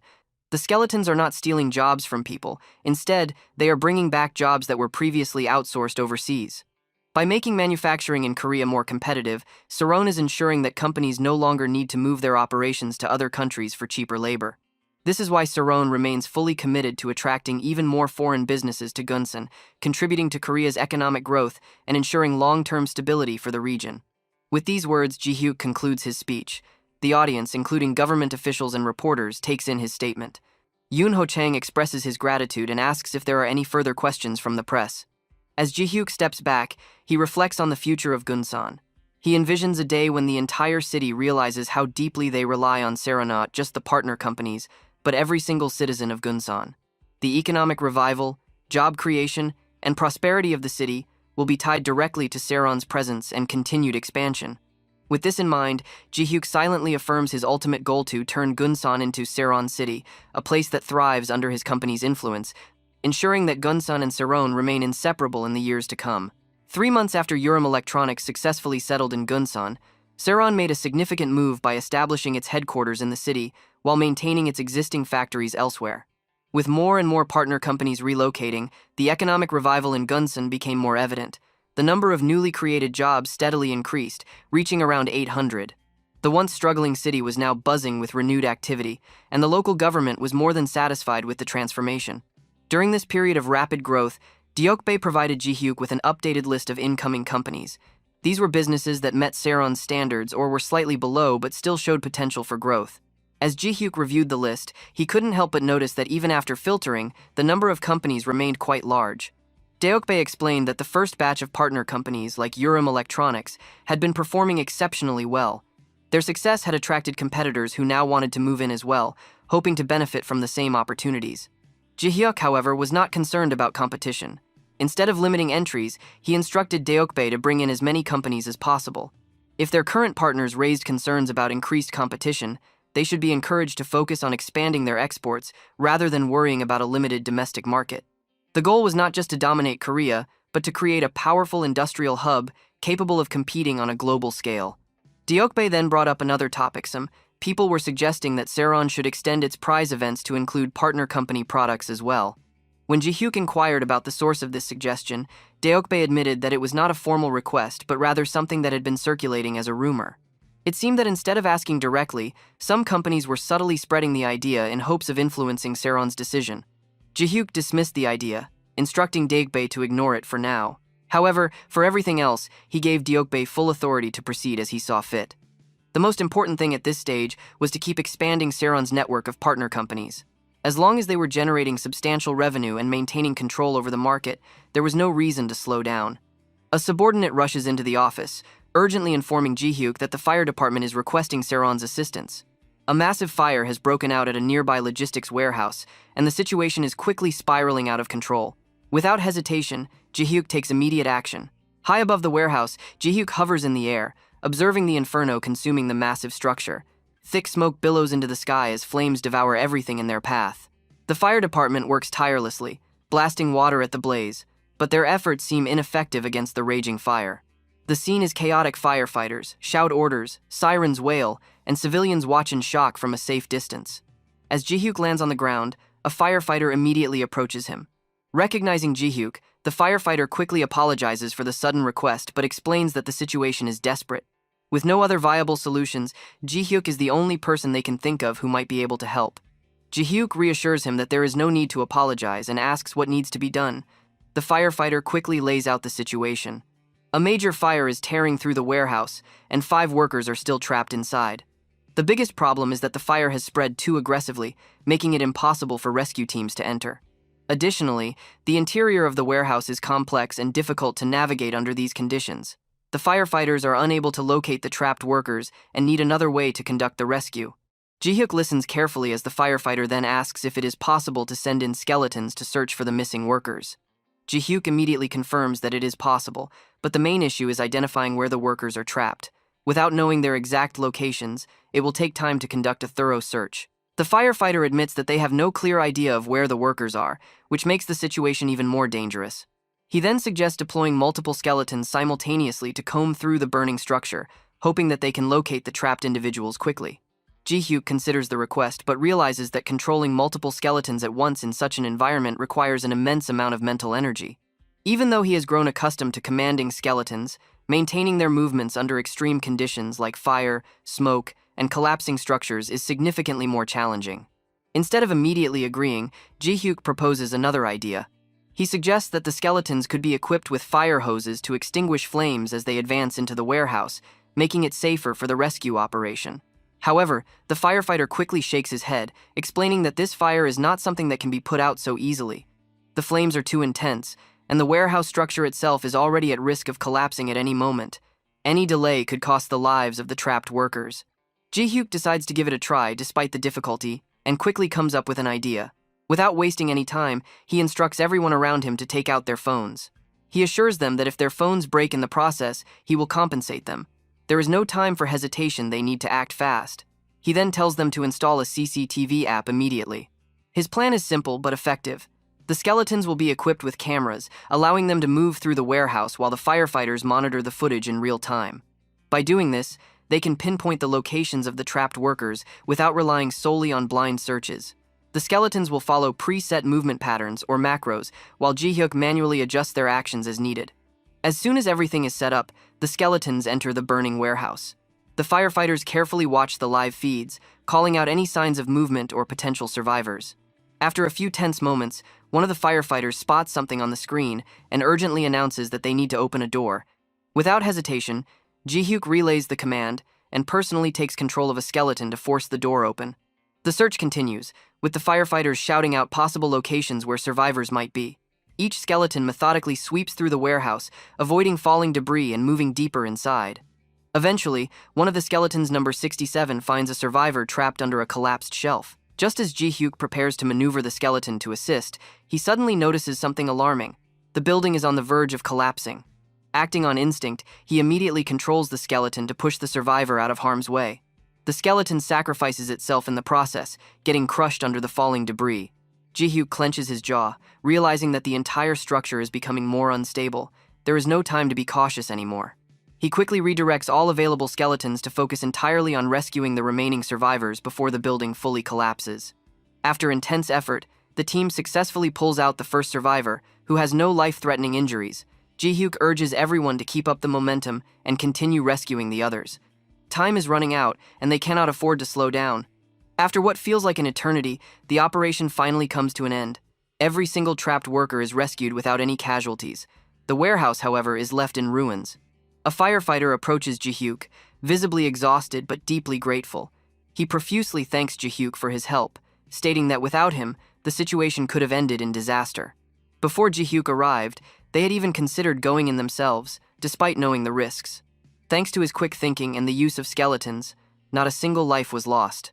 Ji-hyuk, still thinking about the successful rescue, turns to the firefighter and asks what he thinks about using skeletons for rescue operations in the future. The firefighter, without hesitation, says it's amazing. They were able to save people while staying safe in the rear, something that was nearly impossible in most rescue situations. Ji-hyuk nods, already knowing that the true value of skeletons lies in their ability to take on dangerous tasks in place of humans. He then poses another question: what if they could not only share their vision but also directly control the skeletons as if they were their own bodies? The firefighter's eyes widen, immediately recognizing the potential. He says it would be a game changer. Ji-hyuk, seeing his excitement, suggests helping him out on his next day off. This could shape the future of firefighting in Korea. The firefighter hesitates for only a moment before agreeing. If this could save more lives, then it was worth trying. Not long after, a news broadcast covers the Gunsan warehouse fire, highlighting the successful use of skeletons in the rescue operation. The report states that discussions about utilizing skeletons for firefighting have gained traction among emergency response teams. In a fire station, a group of firefighters watches the news, One of them wonders if the government will seriously consider adopting skeletons for firefighting. Another firefighter, however, scoffs at the idea. He points out that the government barely provides proper funding for fireproof suits. Expecting them to invest in something as expensive as skeletons seems unrealistic. Just as the conversation continues, their team leader calls them to gather around. He has an announcement to make. As the firefighters settle, he reveals that he has been working on something with Jung Yuk during his break. Before anyone can react, Jung Yuk himself enters the room. He acknowledges their hard work, stating that they have all been pushing themselves to their limits in dangerous conditions. Then, he apologizes for taking this long to recognize their efforts. But today, that struggle comes to an end. With those words, Jung Yuk unveils the remotely operated firefighting skeletons. Jung Yuk stands before the group of firefighters, ready to explain the advancements they've made since the warehouse fire rescue. He begins by recalling how he had to improvise with a phone camera in a hurry during the previous operation. However, this time, with the help of a partner company, they've developed a high-resolution, fire-resistant camera. This camera can provide a clear view, even inside the heart of the fire, offering a significant advantage over their previous methods. He continues by explaining that the firefighting boots were created with the help of a shoe association, and although the suits are commercially modified, they plan to research and produce their own in the future. The design also incorporates various rescue techniques and know-how gathered from the field with the assistance of the firefighter leader, ensuring that rescuing people will be much easier and more efficient than before. But Jung Yuk doesn't stop there. He proudly shares that the new system is designed so that it can be operated even without him. The helmet is linked to the skeleton's head, allowing it to mirror the movements of the user. With this innovation, controlling the skeleton is simple, and the system is intuitive to use. The firefighter leader steps forward and demonstrates the new console. This console allows users to control the skeleton's movements with precision.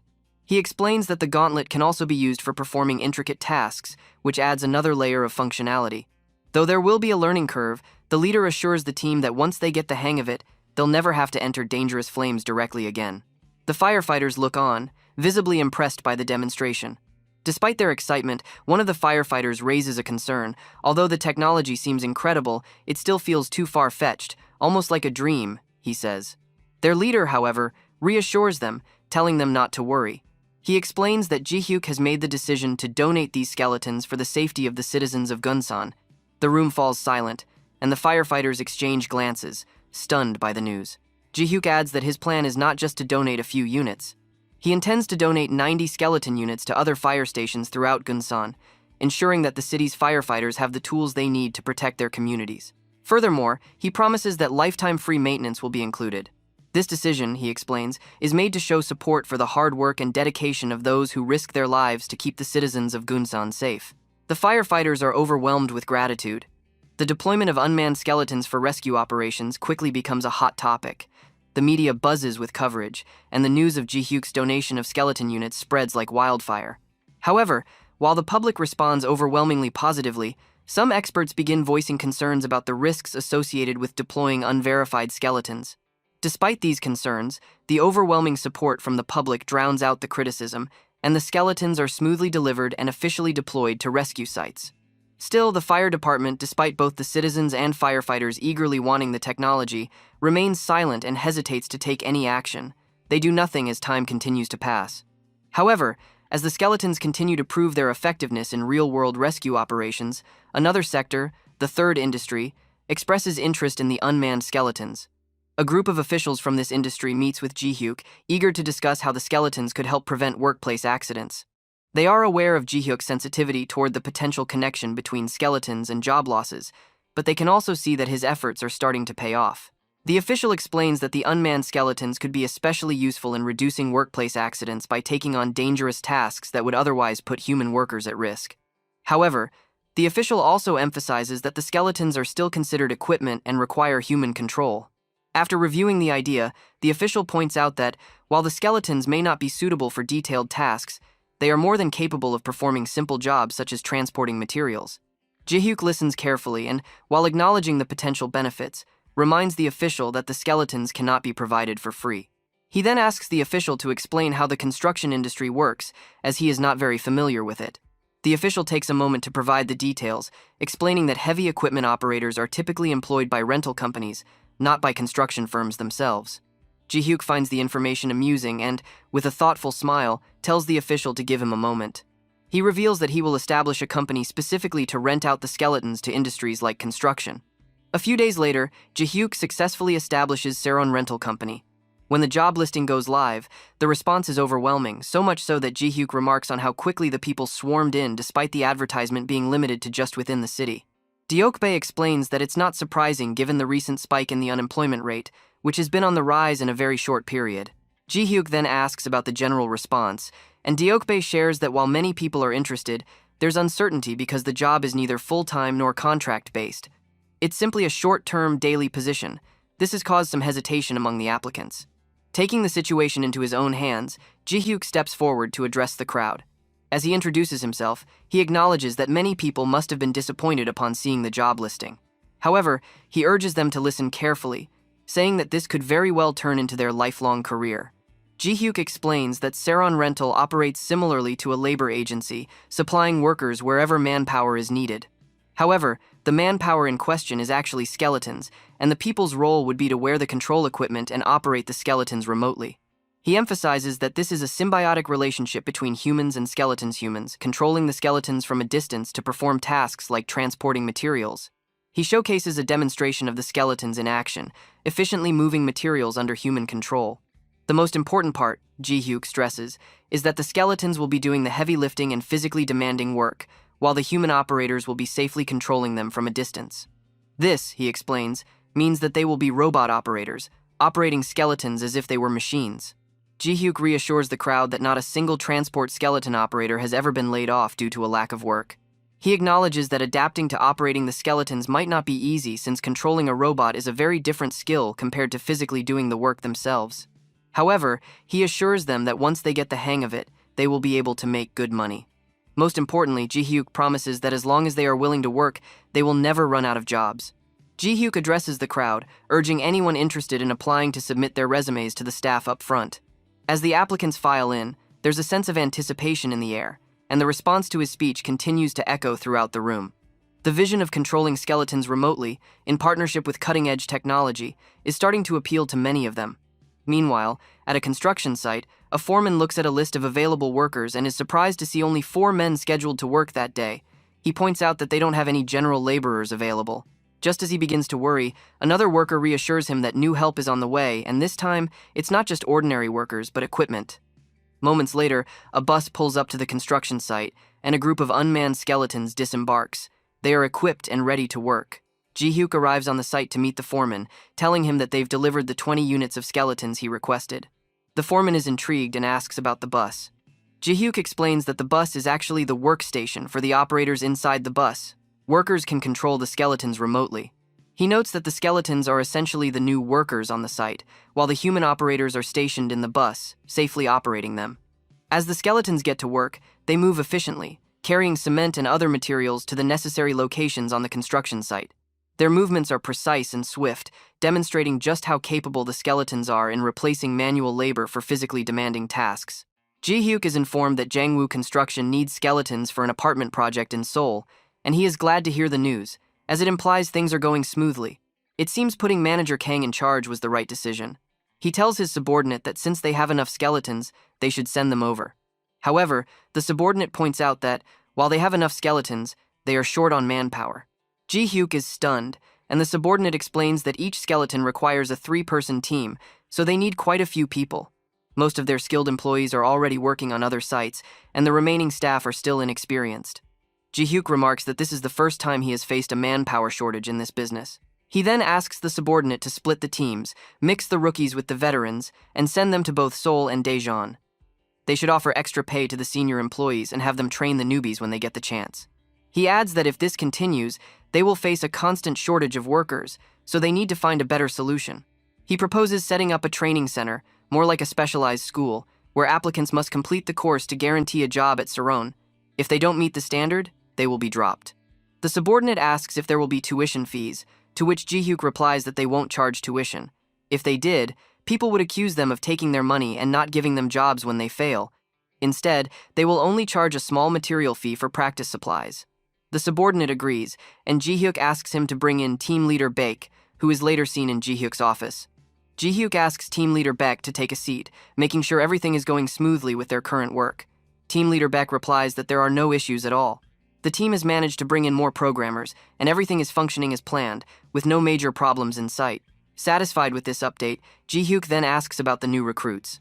Team leader Beck acknowledges that while the new recruits are working hard, they are still a bit clumsy, not quite as efficient as they need to be. Ji-hyuk nods, understanding the situation, and then suggests that this is the perfect reason to set up a training center.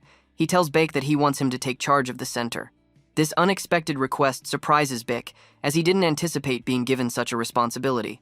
However, Ji-hyuk reassures him, stating that Beck is the most skilled person in the team, and that's why he's the right choice for the job.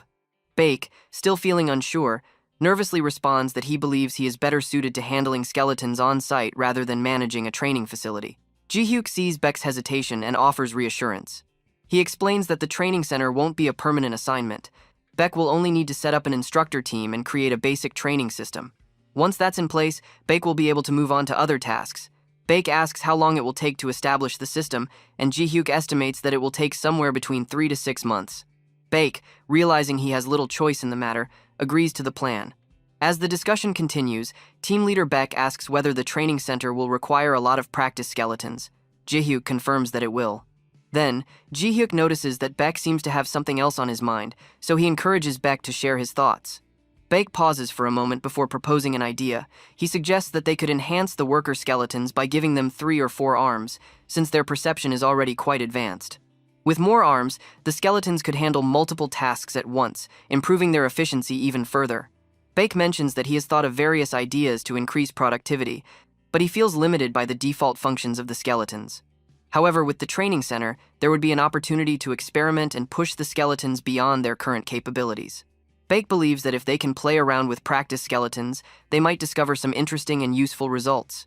Ji-hyuk listens intently to Beck's proposal and considers the possibilities. He agrees that this could be an excellent opportunity to explore new ideas and techniques. Ji-hyuk admits that his creativity has already reached its peak while running Sirron, and perhaps it's time to let others step in and experiment. By giving Beck and the team the chance to try new things, they could potentially unlock better solutions for the company. Ji-hyuk proposes the idea of combining a training center with a research lab, suggesting that he will teach team leader Beck how the skeleton control algorithms work. This would allow Beck and his team to mix and match different functions as they see fit. Once a week, Ji-hyuk will visit the center to help make those adjustments a reality. Team leader Beck is initially surprised by Ji-hyuk's offer, as it gives him the freedom to experiment as much as he wants. Beck, excited about the opportunity, remarks that if that's the case, he could stay at the center forever and be happy. Ji-hyuk, while supportive of the idea, reminds him not to forget that training the rookies remains the priority. Team leader Beck agrees, stating that he will focus on training during work hours and use his free time for his research. Ji-hyuk, pleased with this arrangement, promises to provide all the support Beck needs. After all, Ji-hyuk reasons, if Beck succeeds in his experiments, it will only make his life easier. Sirron repurposes an abandoned training facility outside of Gunsan and transforms it into the Sirron Training and Research Center. From the moment it opens, the center attracts countless applicants. New hires are trained at an unprecedented speed, and as the workforce stabilizes, more industries begin reaching out to Sirron Rental.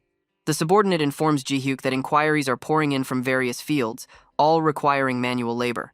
Ji-hyuk tells him that if they have extra workers, they should send them, but if not, they should politely decline.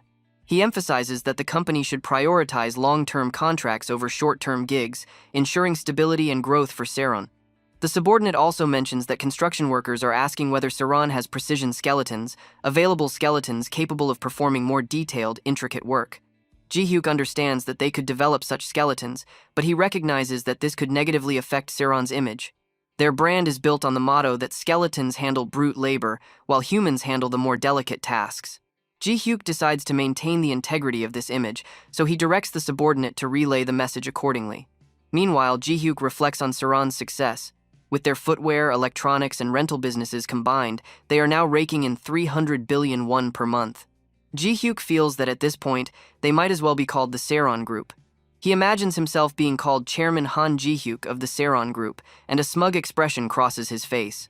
Seawa, noticing his expression, decides to take a picture of him. Ji-hyuk quickly glances at her, but she has already hidden her phone, leaving him to wonder if she captured the moment. As preparations for the Sirron Group's inauguration ceremony were underway, a sense of excitement filled the company. The founding members took great pride in seeing Sirron evolve into a full-fledged group, while employees felt motivated and hopeful, knowing that the company was still growing and providing new opportunities. However, just as things were looking bright, an incident occurred that cast a shadow over the celebration. An accident at a construction site in Cheongnam quickly brought everything to a halt. A construction skeleton, one of Sirron's autonomous machines, fell while swinging a bundle of steel rods. The impact caused a series of catastrophic events, destroying multiple supports and leading to part of the building collapsing. The news sent a wave of concern throughout the company, threatening to disrupt the festive mood. Jung Yuk, ever analytical, couldn't help but feel that something didn't add up.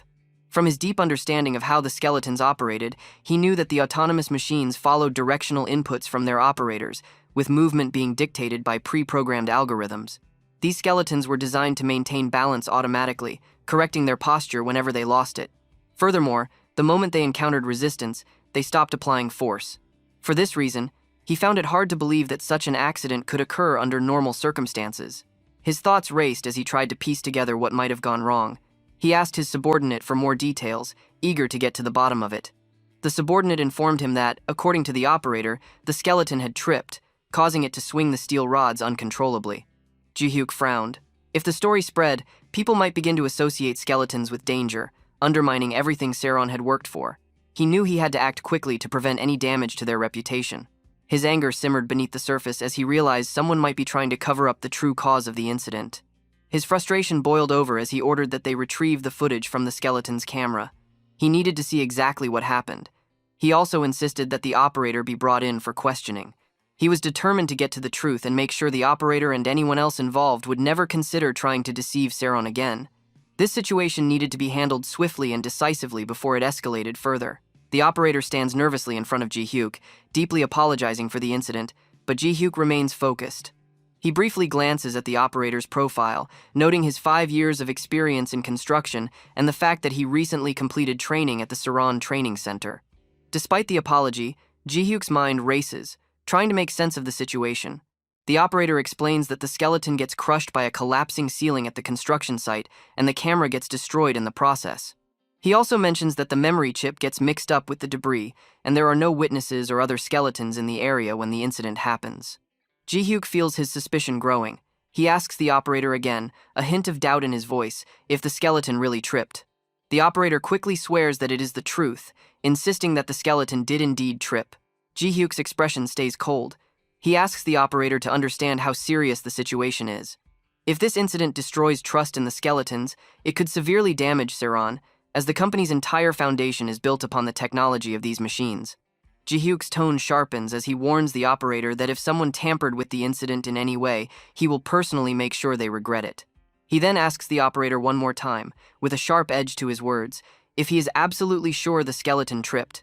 The operator once again confirms that it is true. Jung Yuk's eyes narrow. He isn't convinced.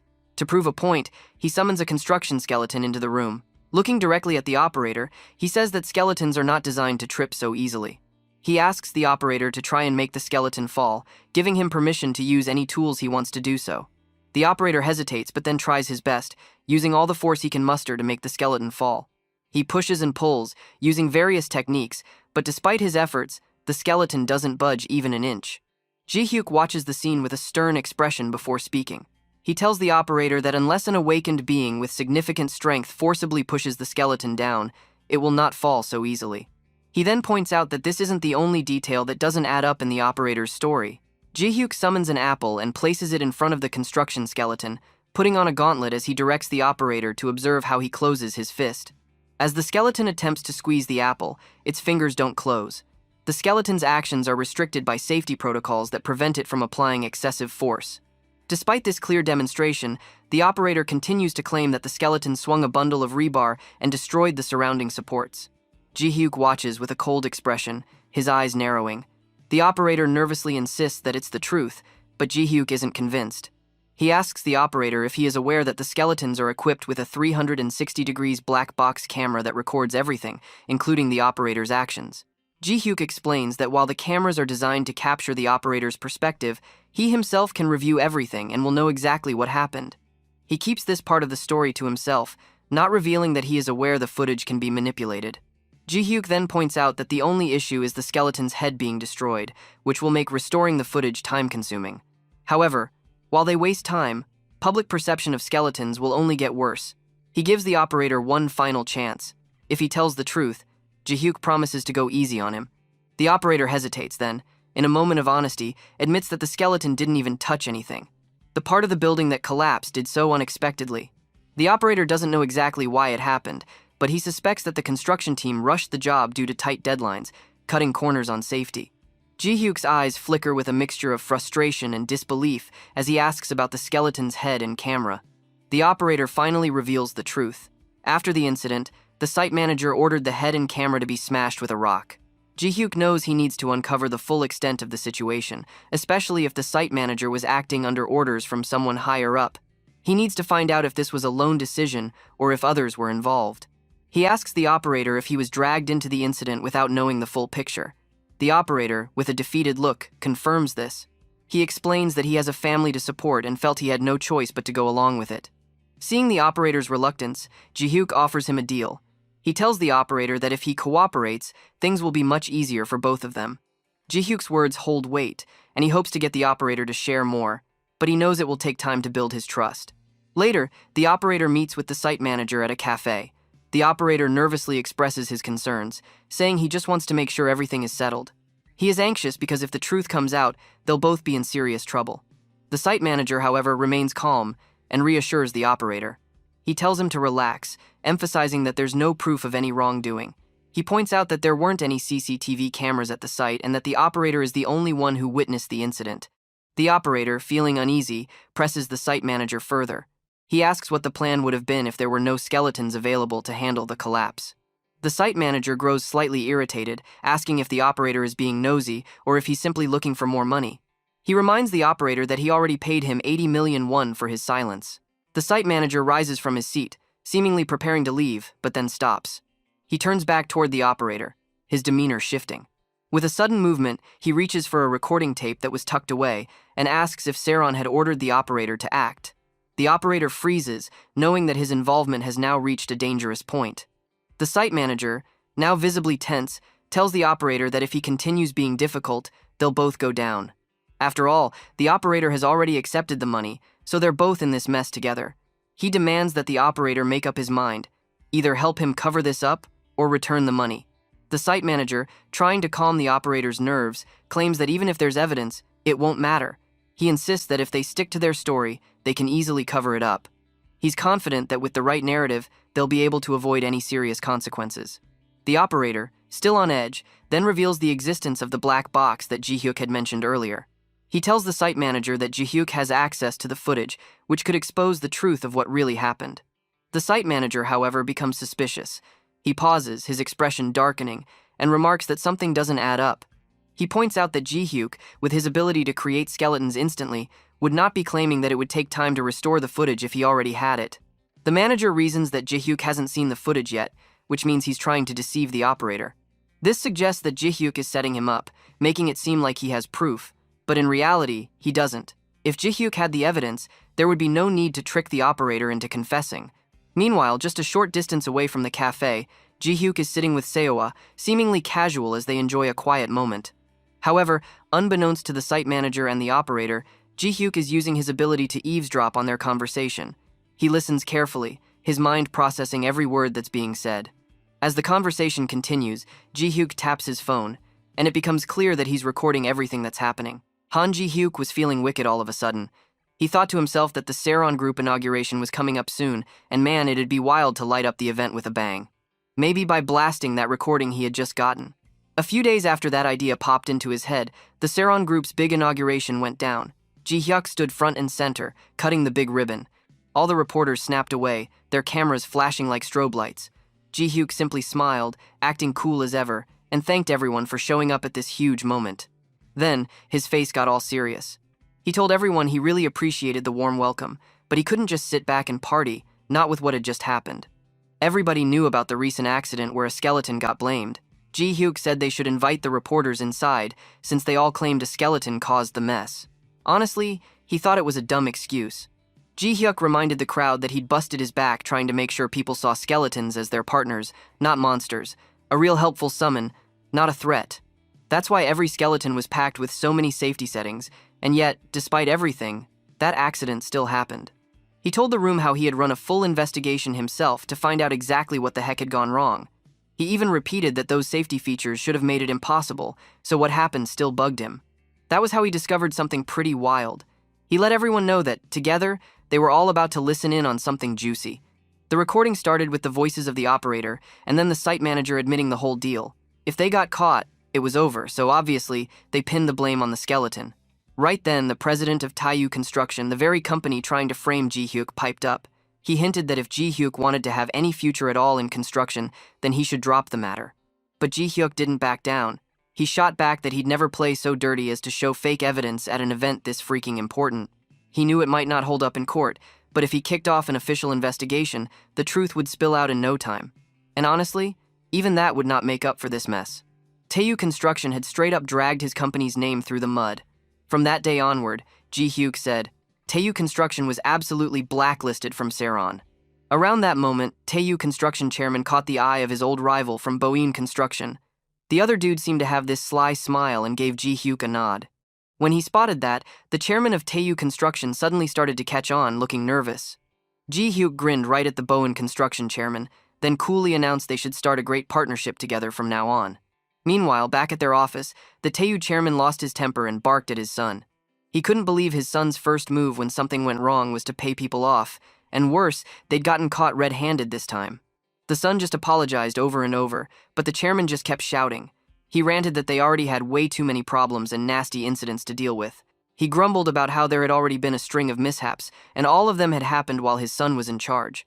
He wondered about Chairman Han, asking his son if he'd responded to any calls. His son mumbled that Chairman Han wasn't picking up. The kid tried to cover for everything, saying that even if Sirron rental skeletons were super effective, there still weren't enough skeletons in the field to steal all the jobs.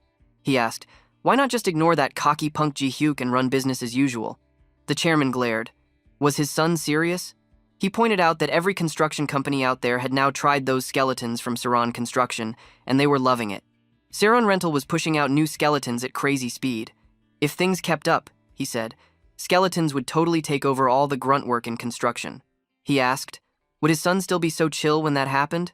He reminded him that all the other companies were slashing costs with skeletons, and if Taiyu was the only holdout still handing out chunky wages, they'd be toast. He told his son that he'd warned him time after time to look ahead, but the guy never listened or got any better. The son apologized again, but the chairman brushed it off, saying the past was done. For now, he needed his son to own up to ordering the cover-up, but to deny any rumors about skipping safety checks. The official line was supposed to be that the site manager messed up, and his son just tried to keep the fallout from getting worse. Just then, the chairman's phone buzzed. One of his people on the other end dropped a bombshell. There was a major problem brewing. Apparently, Boeing Construction had just met with the redevelopment committee and offered to cut construction costs by a fat 15%. That number made the chairman break into a cold sweat. He quickly called up a redevelopment committee member and set up a face-to-face meeting. At the meetup, the committee guy explained that things were looking dicey. If Boeing Construction kept undercutting by 15%, Taiyu's whole project could be canceled. The chairman blurted out, where the heck was all this coming from? Was Ji-hyuk the mastermind behind it? The committee member nodded. He said Ji-hyuk had straight up warned them that they'd regret sticking with Taiyu, but it was really Boeing Construction's 15% discount that turned everything on its head. The committee member even suggested that maybe Taiyu should just try to work things out with Ji-hyuk.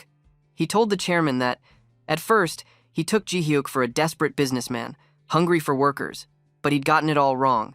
Ji-hyuk is the controlling them right now. The chairman told him they couldn't just let one company boss them all around, but the committee guy, then again, told him that Ji-hyuk had played the whole game like a pro. If Sirron had started its own construction company, everyone else might have teamed up against him. Instead, he made those skeletons available to the whole field, and everybody won. Labor got cheaper, deadlines got faster, and profits shot up. Every company now wanted those skeletons. No one would side with Taiyu, and heck, most people probably wouldn't even mind a little competition now. Hearing that, the chairman really started freaking out. A 15% cut was enough cash to turn any plain apartment block into a luxury condo. There was no way Taiyu could compete. The committee guy admitted he just met the chairman out of respect for their past. He said, unless Taiyu and Ji-hyuk reached a deal somehow, the committee might just bail on Taiyu for real. He gave some last advice. Family was important, but if the business went down, so would the family. If the chairman really couldn't cut ties with his son, he should at least pretend to. All those words hit the chairman hard. For a second, he remembered all the good old days with his kid, but finally, he nodded. He said he understood where things were going. Not long after, he went off to see Jung Yuk himself. Jung Yuk looked at him, figuring there had to be a good reason for this visit to Sirron HQ. The chairman admitted that he came in person to apologize for all the trouble over their past mess. He said his son had caused all kinds of drama, and he was super sorry about it. Jung Yuk thought it over. A real apology, huh? Normally maybe he'd cut somebody a break for that, but this time, hell no. This time, Jung Yuk decided he was going to teach anyone who messed with him a hard lesson they'd never forget. Taeyu chairman just kept bowing his head. He said he was really truly sorry, and told Jung Yuk that all the mess was because his son had acted all wild on his own. He promised not to cut his son any slack and swore the kid would face the consequences. But then, Jung Yuk spoke up, bringing a cold twist to the talk. He said that the chairman must be confused if he thought Jung Yuk was hoping for justice from any official investigation or prosecutor. The chairman looked nervous as he tried to get his word in, explaining that he wasn't trying to throw his son under the bus just to save himself. But Jung Yuk didn't buy it and pushed back stronger, saying this wasn't about cutting family ties or something. It just meant the old man's apology wasn't even close to what Jung Yuk wanted. He pointed out that the chairman always claimed ignorance. Fine, then he'd better prove it for real. Jung Yuk demanded that Executive Director Kim and every person involved in the whole dirty business get kicked from the company. He didn't care who they were. Still, Jung Yuk joked that in news stories like these problem kids always managed to slither their way back into their father's companies, didn't they? So instead of blacklisting Taeyu Construction forever, Jung Yuk would just put Director Kim and everyone in his gang on the no-go list instead. That made the chairman even more desperate. He asked, almost begging, how long Jung Yuk was planning to do this blacklist thing anyway. Jung Yuk just told him it would last forever. Period. The chairman then tried to wheel and deal, saying the punishment was super harsh, especially for his son. It would totally kill the guy's shot at ever working in construction again. Jung Yuk shot back that, honestly, they were just plain lucky nobody had died this time. If someone had, it wouldn't have shocked anyone. After a screw-up that huge, he said, did the chairman really think his kid deserved to stay in the business? Or did he want the blacklist back on the whole company? Jung Yuk told him he was even being generous this time. He said the chairman could still toss his kid some allowance or help him get by. Blood was blood, after all. But as long as the guy stayed clear of business stuff for good, Jung Yuk would stay off his back. In the end, the chairman finally agreed with a heavy sigh. He'd do all the things Jung Yuk asked. Jung Yuk smiled, looking real satisfied, and said that if that's how it was going to be, he'd toss the redevelopment project back Taeyu Construction's way. After that, the Taeyu chairman didn't waste any time. He kicked Director Kim, canned every close buddy tied to him, and even showed the site manager the door. He cleaned house, not leaving a single soul around who might have been mixed up in the scandal. Jung Yuk stuck to his promise too. Taeyu Construction got pruned right off the blacklist. Later in the office, Jung Yuk was curious. He asked Chan-Soo what the chairman's son was up to these days. Chan-Soo replied with a snort that the guy went full rebel, gave up on sucking up to dad, and started a new company with all the same old troublemakers. Heck, even the site manager tagged along. Jung Yuk just grinned and told Chan-Soo to mess with them, no mercy. Chan-Soo nodded, saying he got the drift, and then mentioned that the fire department had called, wanting to chat about those skeletons they used for fire response. That actually made Jung Yuk pretty hyped. He figured they had to keep surfing the big wave of momentum they had going. By now, business was cruising. Seriously, just adding more skeletons made everything grow. It was time for Jung Yuk to get his undead army leveled up again. He found himself watching his skeletons sparring against each other in a training yard. When one of his skeletons took down the other, Jung Yuk told both to pipe down and quit fighting. He was honestly impressed that, thanks to Guildmaster Kim Hanul working out some smooth macros, these skeleton moves looked slick. He figured it was about time he gave making a Death Knight a go. Since he couldn't use any human corpses, he called up Mr. Park and told him to buy and send every kind of monster that Jung Yuk list. Jung Yuk did some heavy testing and finally settled on the Alpha Orc. It was tough, chunky, and just the right size for his plans. He knew right away, this thing was straight-up Death Knight material. Sure, at first glance, a Death Knight didn't seem a lot different from an ordinary skeleton, but there was a massive gap in how much strength he could restore when he made one. So even though the Alpha Orc was technically only a B rank, Jung Yuk figured it handled like a beast. Now that the first Death Knight was standing strong, he told it and its pals they were his brand new first unit of the Royal Guard. But Jung Yuk's brain didn't stop working there. Why let these things hang around and do nothing? He figured he could pull in extra cash if he had them work as bodyguards. In a world where monsters could pop out of any crazy gate at any moment, bodyguards, especially awakened ones, were super popular. But most awakened wanted to fight inside gates and get stronger, not do boring bodyguard work. That's why being a bodyguard was like the lamest gig in the business, and nobody wanted it. But if he put his undead on bodyguard duty and could call them up instantly when there was danger, that was just perfect. Plus, people would totally thank him for keeping them safe.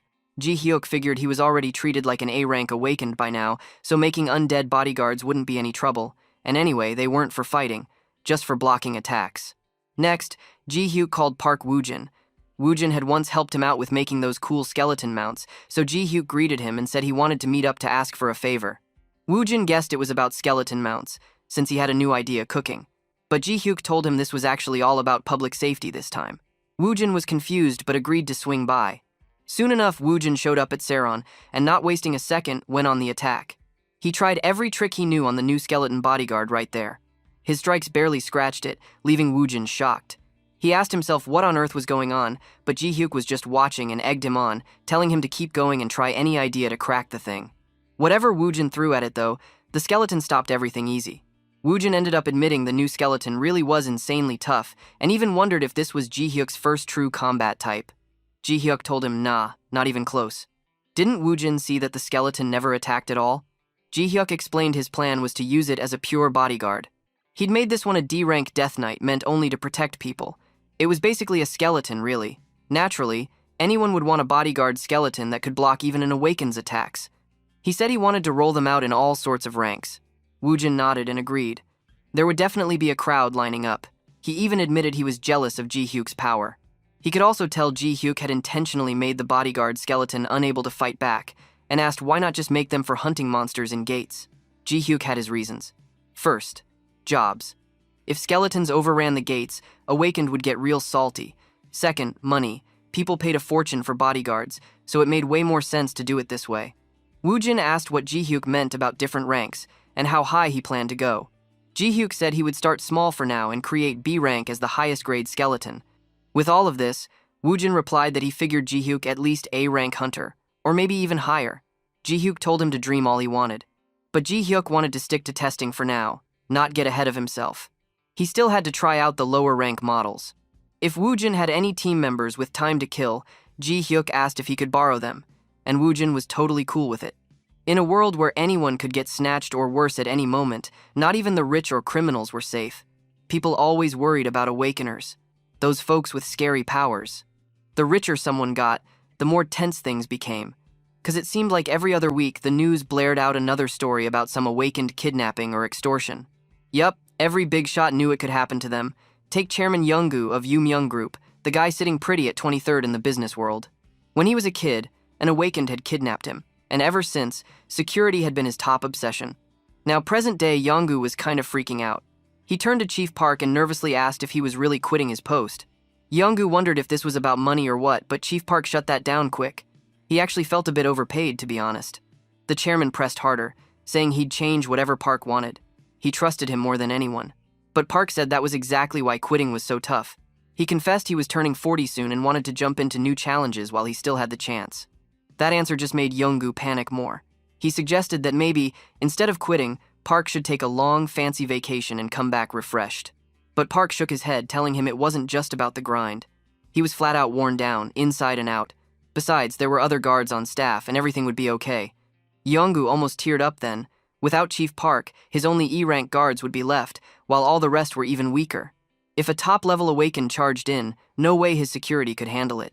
Eventually, Park agreed to put off resigning, as long as the chairman promised to find a replacement soon. Young-gu thanked him, promising to get someone new on board as quickly as possible. A few days later, one of Young-gu's staff walked in to drop bad news. They'd been trying to recruit new Awakened bodyguards, but no one seemed interested.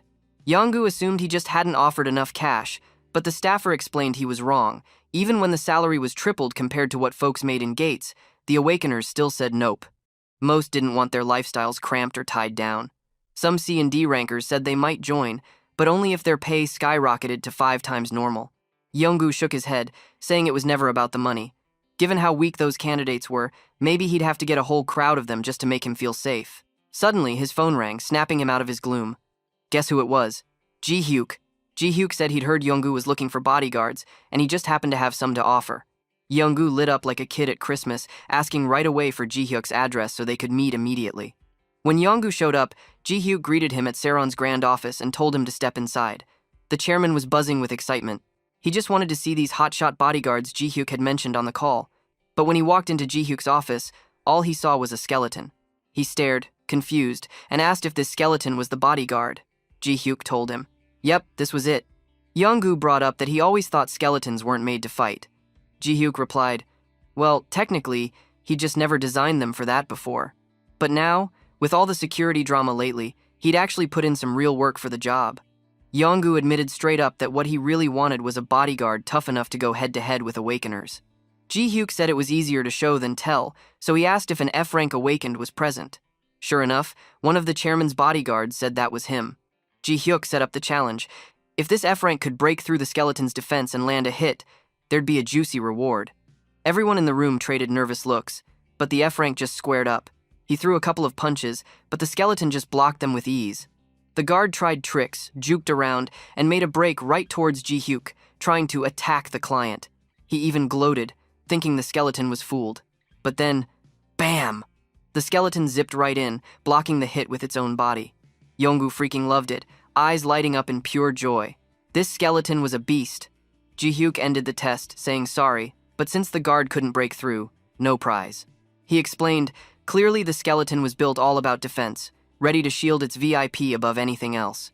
Since these undead didn't need food or sleep, they could pull guard duty 24/7, no sweat. Realizing that meant non-stop protection, Young-gu was blown away. Ji-hyuk added that there was zero risk of shady business or betrayal, too. After all, the skeletons belonged only to him. Who else in the world had such a fail-proof security system?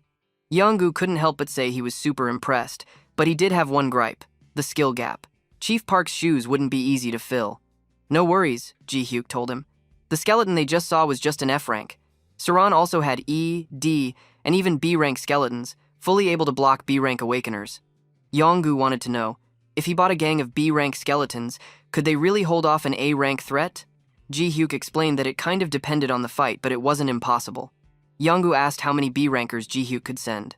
Ji-hyuk said he had 5, since one top-level Awakened was usually measured as worth 5 at the rank below, having a cluster could fill the gap just fine. He explained again. These skeletons couldn't attack, their whole deal was blocking, restraining, and guarding. Curious, Young-gu turned to Chief Park, asking if he thought 5 B-rank skeletons could do the job. But Park admitted honestly he had no clue. Ji-hyuk piped in, suggesting they run a real test. He'd never actually seen how his skeletons would do against an A-rank Awakened anyway. Chief Park asked how hard he should go. Ji-hyuk told him to let loose and go all out, no holding back. Even if the skeletons got smashed, Ji-hyuk wouldn't mind. Young-gu pleaded for Park not to go too wild. If the skeletons were wrecked, he'd have nothing left for himself. But Ji-hyuk promised he could make more easily. That got Park fired up. He jumped in, cut loose with A-rank power, and began his assault. His punch smacked into the skeleton bodyguard dead on. The skeleton took the blow but didn't budge an inch.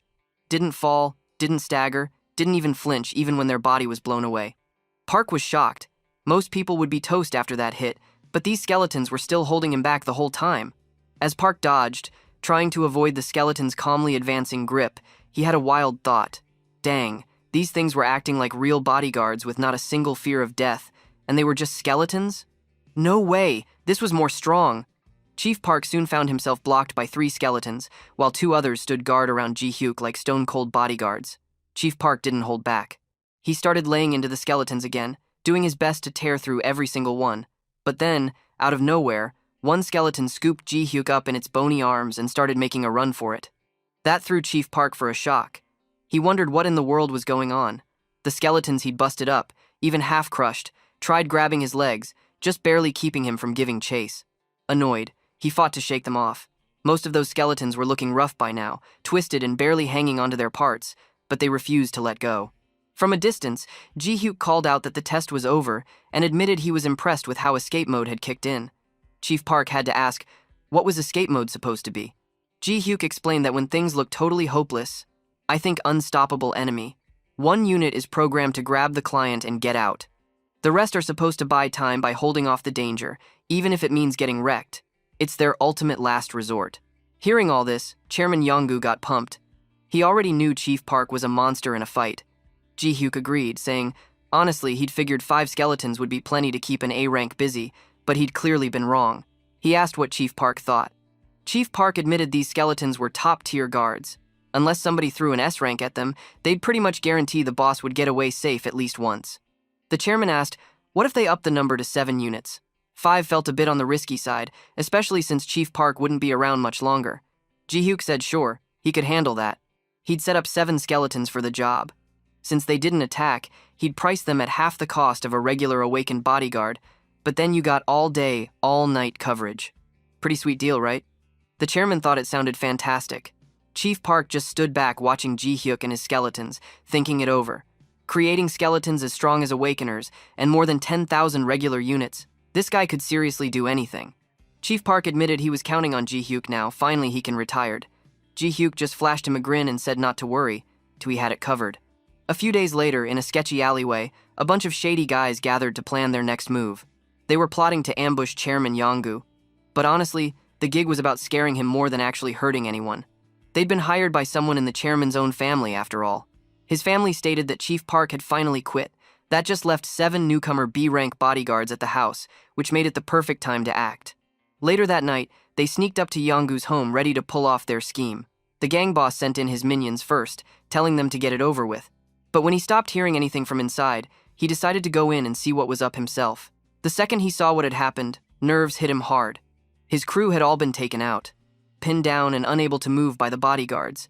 When he made a desperate attack on one of the guards, the guard blocked it easily and caught the boss's hand in an iron grip.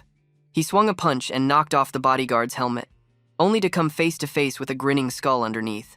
He froze, freaked out beyond belief. The next day, news broke everywhere on television and social media. Yoryong Group Chairman's home attacked, but the result was flawless. Chairman Yon had been targeted, but Sirron's skeleton guards had taken down every last intruder. Ji Hyuk couldn't help but smile. After that little excitement, demand for his skeleton guards exploded like hotcakes. When a customer called asking if Ji Hyuk had more B-rank bodyguards, Ji Hyuk figured, sure, he could whip up a few more. But when the customer hinted that if Ji Hyuk could offer A-rank bodyguards, that'd be even better, Ji Hyuk paused to think. A-rank, huh? He knew he could probably pull it off. Besides, everyone already treated him like he was A-rank anyway. Wouldn't it be kind of weird to officially summon an A-rank guard now? Then again, why not go for it? Higher ranks would only scare off bigger troublemakers. Thinking it over, he told the customer on the phone that he actually was planning to take an official ranking test soon. If he landed S rank or anything above, he promised to make more B ranks or even A rank and get in touch again. The customer sounded way too grateful and said he'd be waiting. Ji Hyuk just thought to himself, everyone seemed sure he was already top-tier hunter, so what was the point of keeping it all under wraps? No reason to hold back. He decided it was finally time to visit the Awakened Registry in Gunsan. But then, as he set out, his phone buzzed. Turns out the association guy was calling again. Man, did this dude know how to give up? Apparently not. Still, Ji Hyuk figured he was heading there anyway, right? Might as well answer. The moment he picked up, the association guy's voice almost sang with relief. The guy thanked him for finally answering and seemed totally psyched to hear Ji Hyuk wanted a ranking test. Everybody knew Ji Hyuk wasn't some weakling F rank, but because he'd never bothered to update his rank, rumors just floating around. Ji Hyuk told the guy he'd drop by and set his rank straight. That made the association worker even more excited. They promised to get everything ready. Ji Hyuk couldn't help but wonder if he'd really been that dramatic all this time to make even association folks this hyped. At the association, the chatter was non-stop about Ji Hyuk's ranking test. Everyone was placing bets. Surely he'd land S rank at the very least. Somebody piped up that maybe Ji Hyuk could end up SS rank. Someone else pointed out that Ji Hyuk used all kinds of different skills, so his overall score probably wouldn't be as high as pure combat types. But another said, considering his influence, SS rank made tons of sense. Suddenly, Ji Hyuk strolled through the association doors and was instantly mobbed by flashing lights and reporters. He just grinned and announced it was time to start his summoning. He told everyone nearby to take a step back, then began bringing out his skeletons one by one. He introduced them, saying first were Sirron's standard footwear-type skeletons. Next came the custom prototypes developed by their research team. Finally, he showed off their newest model, the guard-type skeletons. Ji Hyuk handed over a catalog listing every type and their stats so folks could check out the specs. One of the association staff flipped through Ji Hyuk's skeleton guide, totally shocked to see models for construction, fire rescue, max load, and more, each with unique traits. Ji Hyuk said he was heading inside for the test, but people from the association could look around. He'd be open to interviews after everything ended. Seawa handed out guidebooks to everyone, and the whole place started whispering if this was some kind of skeleton expo instead of a rank test. Thank God, after 1,000 years, finally Seawa have a job now. Inside, Ji Hyuk reflected that bulk summoning all his skeletons had a single goal: maximize publicity. He knew the whole world was watching. It gave him even more motivation. Suddenly, Ji Hyuk spotted Guildmaster Kim Hanul and wondered what the guy was doing here. Hanul said he'd heard about Ji Hyuk's ranking test and wanted to volunteer. Before Ji Hyuk could ask what that meant, an association staffer explained. For A rank and above, they had top awakened volunteers help out since test machines couldn't truly measure high-level powers. The person introduced herself as Director Lee Ju-young from the Awakened Bureau. As they all introduced themselves, Ji Hyuk asked about the white-haired man standing beside her. Director Lee explained that it was Guildmaster Woo Do-hyun, an SS rank. Director Lee added that she'd really wanted to meet Ji Hyuk and even joked around, admitting the Bureau was stressed about what Ji Hyuk was doing. She wondered why Ji Hyuk kept mass-producing skeletons and finding new wild uses for them. That alone had flipped the whole system upside down and started lots of debates about new laws, leaving the Bureau chasing their tails. While all this was going on, Sirron kept growing and multiplying, way past what the Bureau could control or even touch. In his head, Ji Hyuk admitted this total takeover was exactly what he'd been planning from the start. Director Lee clarified that she didn't mean Sirron was a problem, and personally, she was grateful for all Ji Hyuk's contributions. She just wanted Ji Hyuk to know it hadn't been easy behind the scenes at the Bureau. Ji Hyuk got it and suggested they just focus on today's test. Director Lee said the Bureau already expected an S rank at minimum, but asked if Ji Hyuk would be releasing more guard-type skeletons soon. Ji Hyuk said he planned to launch more B ranks for sure, and had even finished an A rank model already. Hearing that, Director Lee wasn't surprised. She said that normally, for someone with as many abilities as Ji Hyuk, they'd run tons of tests on summoning, fighting, flight, and more with a whole researcher team. But today, they'd just stick to the basics. When Director Lee checked if that was okay, Ji Hyuk said it was fine by him. Looking back, he guessed he'd gone a bit overboard in making the Bureau look powerless. As they chatted, Ji Hyuk asked Director Lee for her phone number, promising that next time he planned to shake things up, he'd give a heads up. Director Lee laughed at that, saying she wished he'd known Ji Hyuk was this approachable. It might have saved a lot of stress. She told everyone it was time to get started. First up, machine tests for basic strength and stats, followed by a sparring match with Guildmaster Kim Hanul. Just a simple duel, nothing too wild. Hanul just let out a sigh, a little disappointed. He wanted a real showdown, but guessed a practice match would do for now. Suddenly, though, Woo Do-hyun spoke up and said there was no need for Hanul's test. He said, as an SS rank, it'd be much more meaningful if he sparred with Ji Hyuk directly. That left Ji Hyuk taken aback. Did Do-hyun sense his mana or something? Do-hyun explained that he'd sensed Ji Hyuk's massive aura the moment Ji Hyuk entered the building. He had never seen anything like it before, and honestly wasn't sure if he could win. Hanul looked shocked, asking if Ji Hyuk really might be able to beat an SS rank. Do-hyun insisted it was totally possible. Ji Hyuk realized SS ranks were way on another level. Do-hyun was so good at hiding his mana that nobody in the room could sense it. Ji Hyuk was reminded how easy it was for powerful people to play it cool, hiding their strength, and how he'd gotten lazy about it because ordinary Earth folks couldn't tell anyway. He decided to drop all the formalities and said they should just skip straight to sparring like Do-hyun wanted. In the sparring area, Ji Hyuk asked Do-hyun how he was able to sense aura at all. Do-hyun just shrugged. He didn't have any answer and figured it came from raw battle experience. This made Ji Hyuk think there must be a different way for power to manifest, unlike in Sirron, where folks studied mana in a systematic way. Do-hyun said he knew Ji Hyuk had tons of questions, but honestly, the fastest way to settle things was a real battle. Once the association gave them the green light, Do-hyun charged in and demonstrated his instant acceleration skill. Ji Hyuk wondered if Do-hyun was holding back, but Do-hyun clarified he was just being fair so Ji Hyuk could know his powers first. Ji Hyuk grinned, promising to show off as well.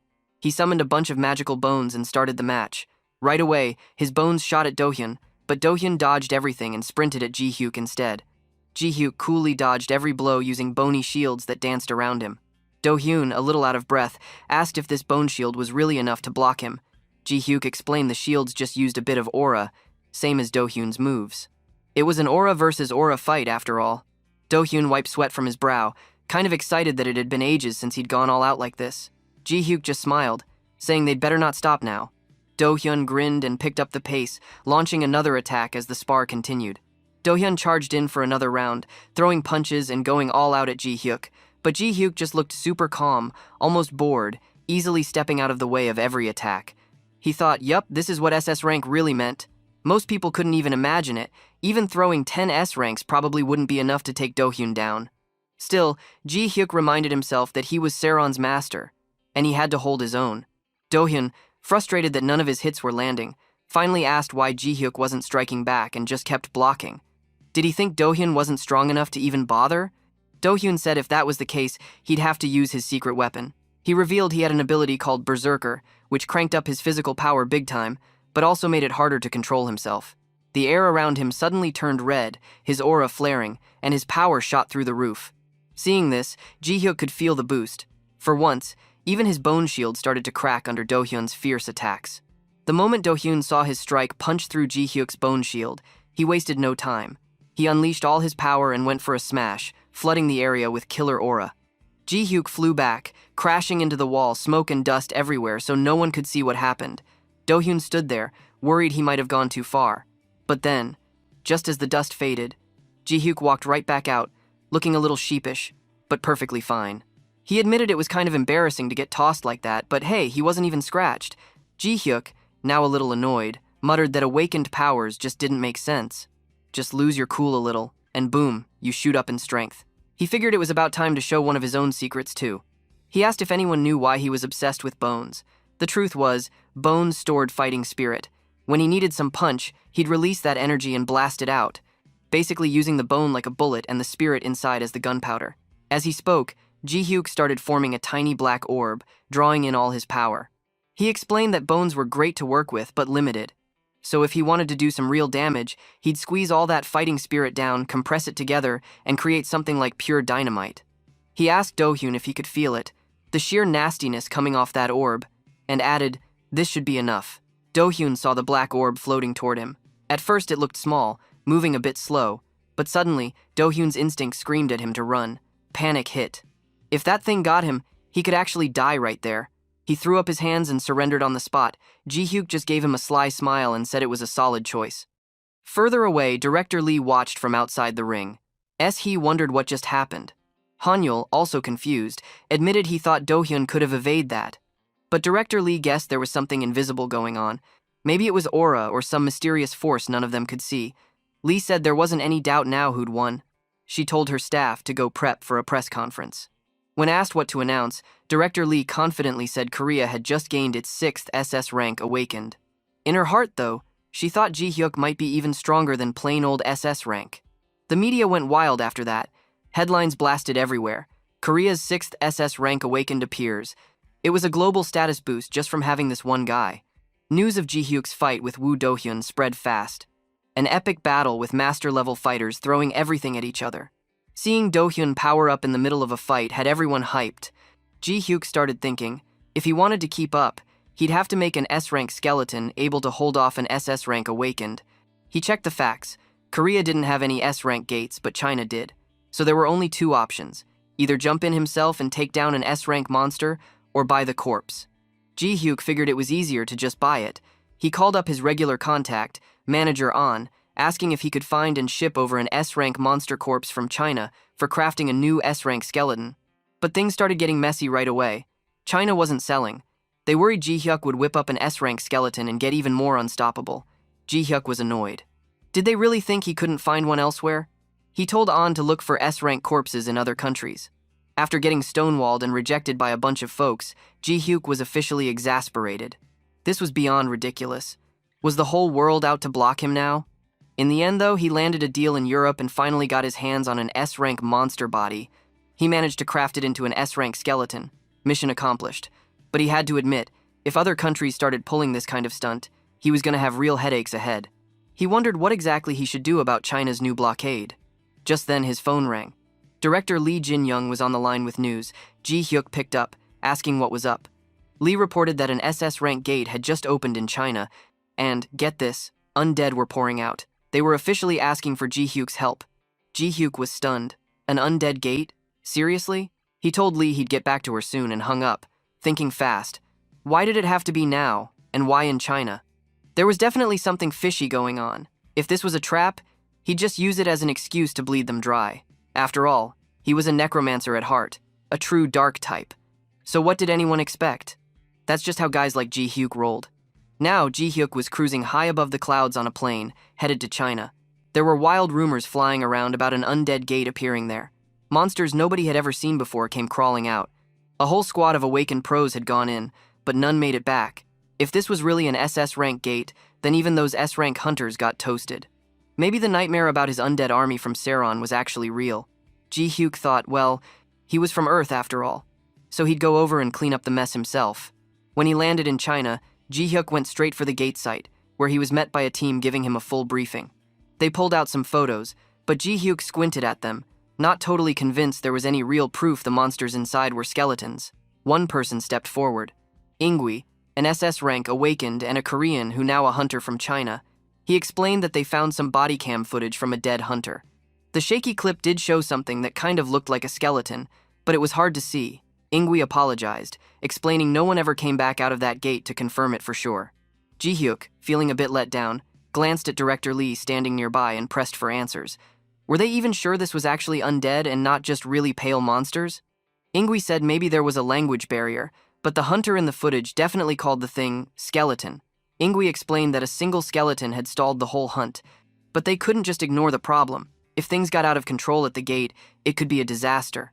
Ji Hyuk thought to himself about how gate hunts usually went. Step 1. Clear out as many monsters as possible inside. Step 2. When the place hit critical mass, you mopped up whatever spilled out. But with 2 SS ranks already lost and never seen again, this was a serious threat. He asked what China's plan was. Ingui told him that for this operation, they were sending in a full team of 12 SS rank hunters. They weren't taking any chances or risks with lower-ranked folks. Ji Hyuk weighed his options, then suddenly grinned and offered to help China. Director Lee immediately looked worried and questioned Ji Hyuk's decision, saying it was crazy dangerous and maybe he should call for another Korean SS rank as backup. Ji Hyuk just smiled, saying if she was so worried, maybe he could do something for peace of mind. He guided her to a private spot and handed her a tiny skeleton figurine. She asked what it was. Ji Hyuk explained. If anything ever happened to Ji Hyuk, the little skeleton would start moving or change somehow, so she would know right away. If it stayed quiet, then she didn't need to do anything. Director Lee watched the mini skeleton dance in his palm and nodded. She got it. Ji Hyuk told Director Lee not to get all stressed out. Just wait for him to finish the job and he'd be back soon. Ji Hyuk waved and marched off toward the gate, while the director just stood there hoping everything would turn out okay. Inside the gate, Ji Hyuk scanned the rocky cliffs and said he didn't find a single monster anywhere. Even after releasing loads of scouting skeletons, the place looked deserted. Ingui, sounding nervous, wondered if maybe the original skeleton monster had wiped out everything else. Then Ji Hyuk suddenly felt something off. His skeletons spotted another skeleton deeper inside the gate. Sure enough, there it was, but this one looked different, sort of odd and funky. Ji Hyuk was certain he'd never created something like that over at Sirron. As soon as this weird skeleton noticed their scouts, it slaughtered them in seconds. Ji Hyuk shouted for everyone to get moving, targeting the location right away. But mid-run, he triggered a warning for everyone to stop. He'd picked up something else, another target, way across the opposite side. Ingui decided to suggest splitting up, and the group divided, each team racing toward a different direction. Ji Hyuk soon realized he felt disappointed. These skeletons just weren't like any of his. Was this just another SS rank gate after all? If so, how boring. He almost found himself wishing for a tougher challenge. But before he could do much else, the Chinese hunters around him suddenly drew their weapons, their faces grim. Ji Hyuk got the message. He was the new target. He smirked and thought, looks like he didn't have to worry about boredom now. Ingui, aiming with his weapon, explained that Ji Hyuk was simply too dangerous, and for China's sake, it'd be better if Ji Hyuk died right there. Ji Hyuk just laughed, letting his dark aura roll out. They'd wrapped the setup so well, even he almost missed it. One Chinese hunter lunged at Ji Hyuk with a sword, but a bone shield popped up and blocked it with a smack. Another launched a fire spell, but Ji Hyuk dodged it smooth as silk. Yet another came at him from behind, trying to hit his blind spot, but again, Ji Hyuk used his shield to swat away the attack and sidestepped with style. Finally, Ingui himself tried to strike, but Ji Hyuk dodged even that with barely any effort. Ji Hyuk had to admit, getting ambushed by 6 SS ranks all at once was a hassle. Then again, he wasn't alone. He popped open his magic space and declared that he had plenty of friends with him. With a snap, he summoned every skeleton in his arsenal to join the fight. After the dust settled, Ji Hyuk had wiped out everyone except Ingui. Ingui stared at Ji Hyuk in total fear and told him that both he and his skeletons were real monsters. Ji-hyuk only grinned, acting like the word monster was a bit much for him. As he stepped closer, Ingui panicked and fell backward. Ji-hyuk activated one of his special skills because he wanted to figure out what was really going on. He put his hand on Ingui's head and started peeking into his memories. Ji-hyuk saw it all. They had used his obsession with undead monsters to trap him here.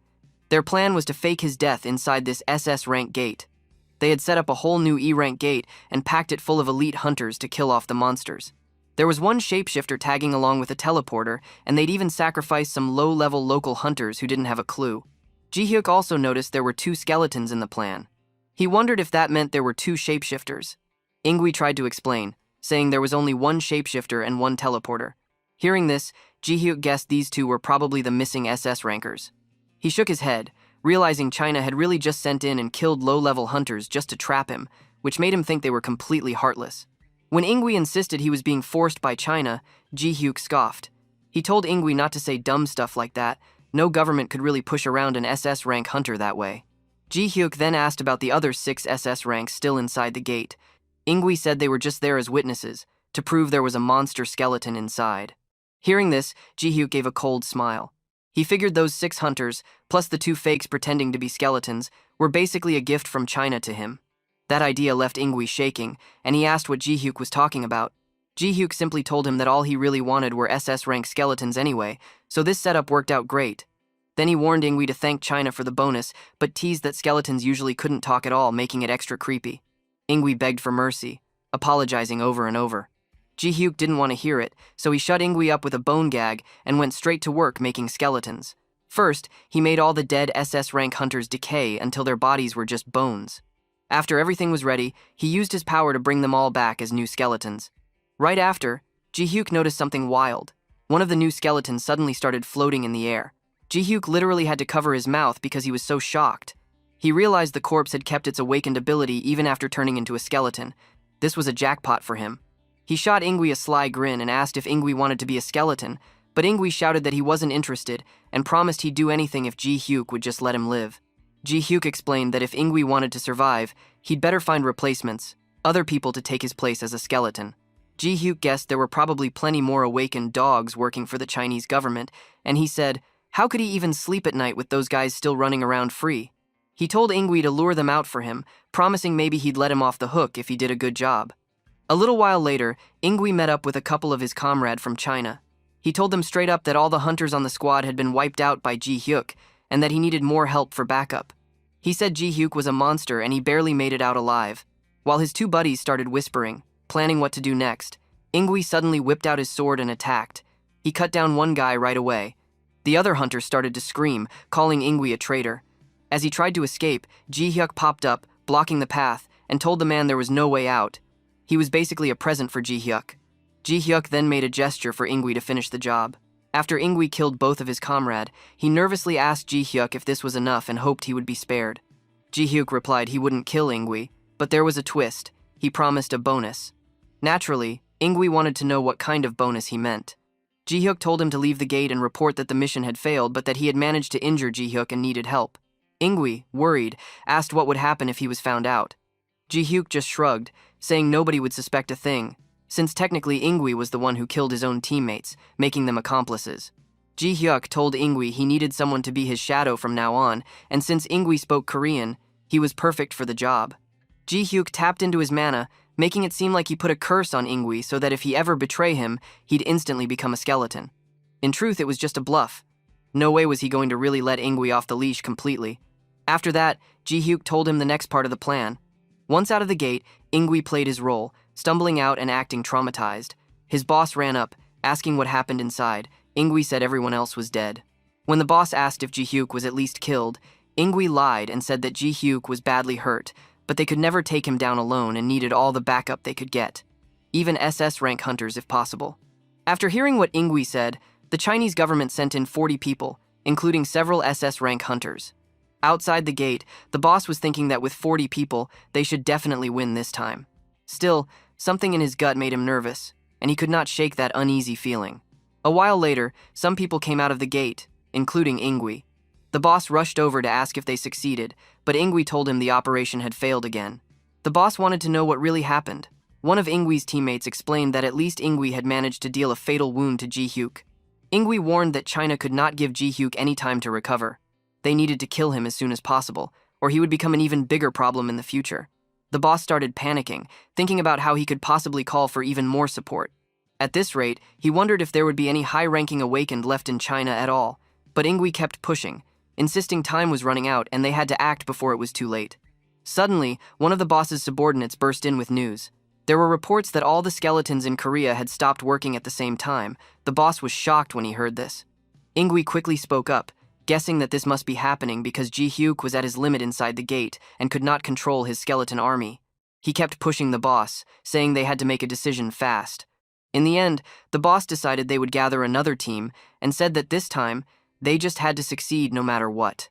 Meanwhile, Director Lee Korea got a call from Korea. The news was bad. Every skeleton from Sirron had stopped and there was chaos everywhere. Director Lee told his staff to stay calm and wait no matter what. The person on the phone said they had no idea how big Sirron's influence was on Korean society. She just ordered them not to panic, to hold off the media, and not to announce anything until she could handle it. After the call ended, Director Lee sat back, worried about what was really happening. Her first priority was to get in touch with Ji Hyuk. She pulled out the mini-skeleton Ji Hyuk had given her, looking at it and wondering what to do. Suddenly, the little skeleton moved, and Director Lee, surprised, asked if it was really Ji Hyuk.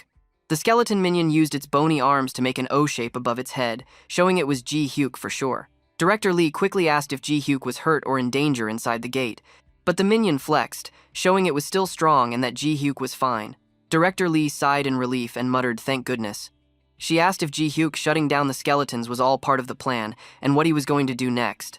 The skeleton in her hand started gesturing, telling Director Lee about the next step in the secret plan. She nodded, saying she understood, and told Ji Hyuk to stay safe. Just then, her phone buzzed again. It was Daeok Bae, one of Ji Hyuk's workers. Daeok Bae was panicking about the situation at the factory, saying none of the skeletons functioning. He asked if something bad had happened to the chairman. Director Lee answered that it looked that way. Daeok Bae started panicking more, saying he never wanted Ji Hyuk to go alone and now he had to find a solution somehow. When the call ended, Director Lee just mumbled that she was only following Ji Hyuk's orders, hoping that when this was all over, Ji Hyuk would take responsibility and fix everything himself. Meanwhile, inside the gate, Ji Hyuk was keeping his eyes on the new group of hunters entering. He thought it was funny how such a big crowd showed up, which just proved their plan had worked out perfectly. Ji Hyuk was deciding what to do next. The first option was to kill everyone there and expose China's actions to the world, which would make China look bad, but probably would not really hurt them in the long run. He figured that option did not have much payoff for him either, since China would twist things to avoid blame. So, he considered his second option. He would take their corpses and get a fat stack of cash out of the deal too. But before anything, he decided he should check out the third gift first. At the same time inside the gate, the new hunters asked Ingwe how someone like Ji Hyuk could be so strong. Ingwe only said he did not really know, but one thing was clear. If they did not kill Ji Hyuk now, they would never get another chance. Someone else in the group said that was true, and they should plan a surprise attack. Right when they were getting ready, they were startled to see someone coming. It was Ji Hyuk. He looked totally fine, not injured at all, and walked up to them with a chill smile on his face, looking almost proud. One of the hunters blurted out that it was impossible. He had seen Ingwe stab Ji Hyuk, and the wound was supposed to be deadly. As he started to realize the truth, he wondered if this was all a trap. But he did not get the chance to do anything else, because Ingwe suddenly used his weapon to strike down everyone in the group before they could even react. After Ingwe cleaned up every enemy in the area, Ji Hyuk flashed a sly grin and patted him on the shoulder. Ji Hyuk told him he did even better than he had expected, his voice laced with a bit of mischief. Ingwe, freaking out a bit, quickly asked if this meant he was finally off the hook and could live. Ji Hyuk admitted, half joking, that originally he was planning to kill Ingwe the moment everything wrapped up, but now he had changed his mind. He wondered aloud if Ingwe thought he could keep being more useful to him than just any old skeleton. That gave Ingwe a surge of hope. He took a shaky breath before agreeing with all his heart. Of course he could be useful. Ji Hyuk, now satisfied, announced that he would trust Ingwe from now on. He made it clear Ingwe was now one of his underlings, so he needed to step up. Ingwe thanked him and nodded hard, but Ji Hyuk warned him in a chill tone that anyone who betrayed him always ended up looking like another bone in the pile. Ingwe stiffened, then promised he got it, no questions asked. He asked what the next job was, but Ji Hyuk just gave a playful little sign with his hand, and for God's sake, we all know what he meant. Our MC mind is not so far away with money and money. And of course, he told Ingui to go shake some money out of the Chinese government. Outside the gate, China's boss was going wild with worry. He muttered darkly to himself that this time there could be no slip-ups. He absolutely needed Ji Hyuk dead. But the chaos level went up when he spotted Ingui coming out of the dungeon by himself. He yelled, desperate to get the facts, pushing Ingui for answers. Had he finished the job? What was the situation? Ingui replied, trying to stay calm, that the monster had been dealt with and the subjugation was a clean success. He even said that Han Ji Hyuk, the chairman, had helped pull it off. That made the Chinese boss go pale, because right then, Ji Hyuk strolled out too, looking innocent as ever. Ji Hyuk grinned, stretching the truth a bit, and said there was no need to thank him. He had just done what anyone should do to help out in a crazy spot like that. Seeing Ji Hyuk so relaxed, the Chinese boss snapped and grabbed Ingui by the collar, raging that Ingui had betrayed all of China. But Ingui shrugged off the grip and shot back a nasty glare, asking whether that even mattered right now. He pointed out that it made way more sense to blame everything on the monsters from inside the gate and sweep the problem under the rug. No one wanted the full, ugly truth leaking out, not even the boss. Ji Hyuk just smiled, looking too pleased with himself. He said if the boss didn't like the offer, they could always keep going and see it through with even more drama. If that happened, he promised he wouldn't hold back in the future. The Chinese boss realized he was totally cornered. He ground his teeth but gave in, annoyed, saying he'd take it up with the higher-ups. A few days later, Ji Hyuk found himself at a meeting with an important-looking Chinese official. The guy introduced himself with a formal handshake. His name was Baek Yang, the Minister of Foreign Affairs. Ji Hyuk shook his hand in return, keeping it cool. Baek Yang welcomed him and invited everyone to sit down. He started by thanking Ji Hyuk for helping China out and taking down the big monster problem. Ji Hyuk brushed it off like it was no big deal, saying he just handled what needed to be handled. Then he wanted to know what had happened with the awakened, who survived and those who didn't make it. Baek Yang explained they would honor the fallen as heroes who stopped an SS-class gate and promised their families would be compensated properly. He said the survivors would get the same kind of treatment. Ji Hyuk commented that now all he wanted was to finally enjoy some peace and quiet again, after of course sorting out the bill for handling their monster problem. Baek Yang asked if Ji Hyuk had any specific requests, swearing China would try hard to meet them. Ji Hyuk could tell Baek Yang meant business. There was not a hint of hesitation in his voice. Ji Hyuk put his first request on the table. He wanted Ingui and all of his guild members and all their families moved to Korea. He emphasized they had already confirmed with Ingui and crew that this was what they wanted. Sure, China wouldn't want to just hand over Park Ingui, who was right at the center of this whole mess, but they didn't exactly have options if they wanted to settle things peacefully. Baek Yang listened, still wearing his polite smile, and said he understood very well. Ji Hyuk pressed on, asking China to stop blocking his monster corpse purchases. As far as he was concerned, that was more than a fair trade for cleaning up their mess. Baek Yang agreed again and promised to pass all Ji Hyuk's requests along. He didn't expect any issues with the deal and told Ji Hyuk to get a good rest and that they'd pick things up again tomorrow. Later, Ji Hyuk was in his room with director Lee Jin-young. She confessed she'd been totally shocked when all the skeletons stopped moving. She really thought something had gone horribly wrong. Ji Hyuk just flashed another apologetic smile from his chair and told her there had been some stuff out of his control. Director Lee wanted to know the inside scoop about what happened in the gate, but Ji Hyuk just laughed it off and said it really wasn't worth getting into. Director Lee took it in stride. Though she said she understood why people had been so alarmed, China kept sending reinforcements, then suddenly Ji Hyuk's skeletons dropped offline, so everyone freaked out. She said she was just glad he was safe no matter what. Suddenly her phone rang. She excused herself while Ji Hyuk watched.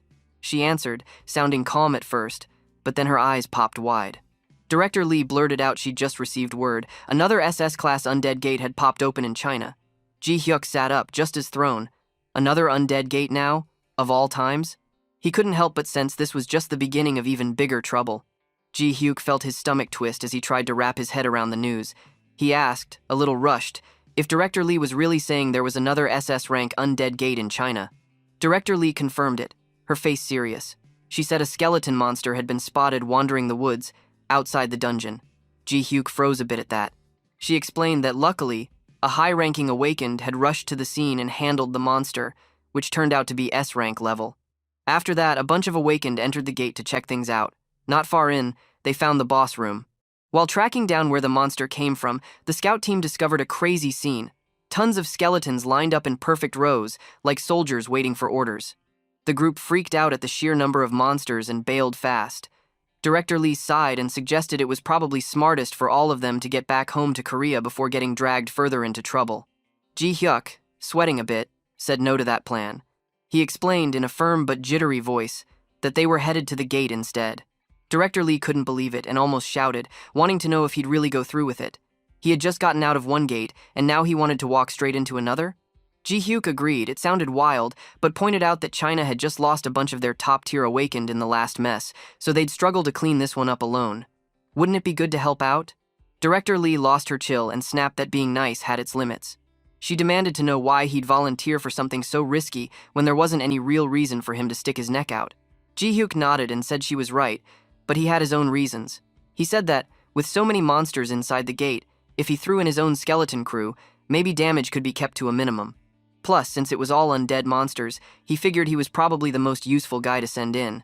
Director Lee looked seriously annoyed now. She said that even if all that was true, it still wasn't a reason to go himself. Sure, China would be glad for help, but her job as Korea's awakened bureau director was to protect their own people first.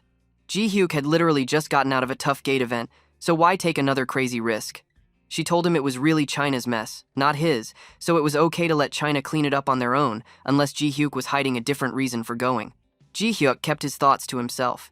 There totally was another reason, he just couldn't talk about it yet. One thing was clear to him. This time, there was no way China was trying to pull a fast one, since they'd already lost so many awakened. And those skeletons, all lined up like chess pieces, looked exactly like the undead army he liked to make back in another world. Even if China annoyed him, this was something he knew he had to handle. He finally said out loud, almost sheepish, that sometimes all you needed was the reason. He said, because I think I can. If his help even had a shot at saving lives, there was nothing better. But he promised he'd back off if things looked bad. Director Lee realized it was hopeless to keep arguing. She muttered that there was no stopping him, not when he was talking like this. Ji Hyuk just laughed it off, and they both gave up on any more pushing. They got word to the Chinese government about their plan to help out with the gate crisis. Baek Yang, representing China, said he'd be grateful for the support and promised proper compensation if Ji Hyuk's team joined in. So China officially agreed. Later, standing outside the huge SS rank gate, Ji Hyuk gazed at it and commented how much of a beast the thing was. Baek Yang confirmed it really was that bad. He said the scouts had seen tons of monsters inside and asked if Ji Hyuk really didn't want any backup. Ji Hyuk raised an eyebrow, saying he wasn't so sure he could trust China's awakened anyway, though he quickly admitted he was just messing with them. For now, he wanted to check things out for himself. Sometimes having too many people just got messy. Ingui, looking eager, wondered if he could tag along, but Ji Hyuk turned him down, saying honestly he'd just slow things down. Ji Hyuk told everyone else to stay put while he scouted the situation, then slipped inside. Inside, it was wild. The place was giant, with a freezing chill settling over him. He muttered to himself that the undead army had to be somewhere nearby. Not long after, he found them, a huge crew of skeletons all gathered up and standing still. Ji Hyuk scanned their faces and shapes. Judging by the look of them, as well as the mana in the air, it was clear these were his own creations. The only problem was, something was off. It looked like these weren't under his control anymore. He guessed he'd just have to destroy them all himself. Looking at the scale, Ji Hyuk realized there were so many skeletons stuffed in here that there was probably a commander-level unit among them. He had a bad feeling, and sure enough, as he crept closer, he spotted what could only be a Death Knight, one of the highest-level undead he knew of. He'd have to prep seriously if he wanted to take this thing head-on. There was no way he could take it lightly. Ji Hyuk turned to leave and get ready, but suddenly, something zipped out from the skeleton's army and forced him to raise a bony barrier in a flash. A huge arrow smashed into the shield, fired by none other than the Death Knight itself. Whoever created that Death Knight, Ji Hyuk admitted, had some serious skills. Bro, it's literally you. He grinned a little and told it, even if it couldn't hear him, to wait a bit. He was going to come back, just as soon as he was ready, and show that Death Knight who was boss. Dodging another arrow and blocking with his bone shield, Ji Hyuk dashed away, already planning his next moves. When Ji Hyuk stepped out of the dungeon, people hurried over. Baek Yang told Ji Hyuk how glad he was that he made it out in one piece and asked what things were like inside. Ji Hyuk answered honestly, saying there were tons of monsters, over 100 skeletons, and on top of that, a Death Knight acting like the boss. He admitted clearing the gate was definitely going to be a tough job. Baek Yang suggested it might be wise to go in together with other awakened, but Ji Hyuk shook his head right away and explained that was exactly why he wanted to go solo. Baek Yang was caught off guard by that. He didn't get how, after hearing such a scary report, Ji Hyuk would dare go in alone. Did he have some kind of plan? Ji Hyuk just grinned and said his plan was actually simple. He He was going to beat the enemy at their own game, using numbers. But the numbers he'd use weren't people, they were skeletons. He told Baek Yang that whatever happened, China stood to lose nothing. If Ji Hyuk won, that was great for everyone. If he failed, then nothing really changed. China could just send more awakened folk in after him, so why not just let him handle it his way? Of course, Ji Hyuk said he couldn't just storm in right away and wrap things up. He needed some prep work and a few materials, and he hoped China would help get what he needed. Baek Yang nodded, saying China would provide all the supplies necessary to raid the gate. That was excellent news to Ji Hyuk, who was eager to start preparations fast. Later, back in his room, Ji Hyuk set to work crafting new skeletons. Each time he finished an S rank, he found a new surprise. One skeleton even had electricity powers, which made him light up. He thought making S-rank skeletons felt so much better when someone else was paying the bill. China used to fuss about him building all these S-rank skeletons, but now they were on his side and helping out. It was pretty sweet, he had to admit. If he made skeletons without real monster corpses, people would get suspicious, so he had made sure China even collected S-rank monster corpses for him. Now, his stash of S-rank skeletons was nothing to laugh at. He hadn't made too many SS rank ones. He didn't want to start bragging about them and draw trouble. Even so, he knew his overall power had shot up quite a bit. He figured it was time to finally go in for the big raid. Just as he was thinking about it, a voice outside asked if he was in. He called out to come in, and Director Lee stepped into the room. She asked if he knew what she was about to say. Ji Hyuk just smiled and said he also knew he wouldn't be listening to any of it. Director Lee sighed, exasperated. She wondered if he really had to go in alone. Couldn't he at least ask for backup from Korea? Ji Hyuk just laughed and promised her it would be fine. He was going to let his skeletons handle the fight while he stayed at the back. Silently, he thought to himself that bringing other Koreans along would just distract him and mess things up. Director Lee gave another deep sigh.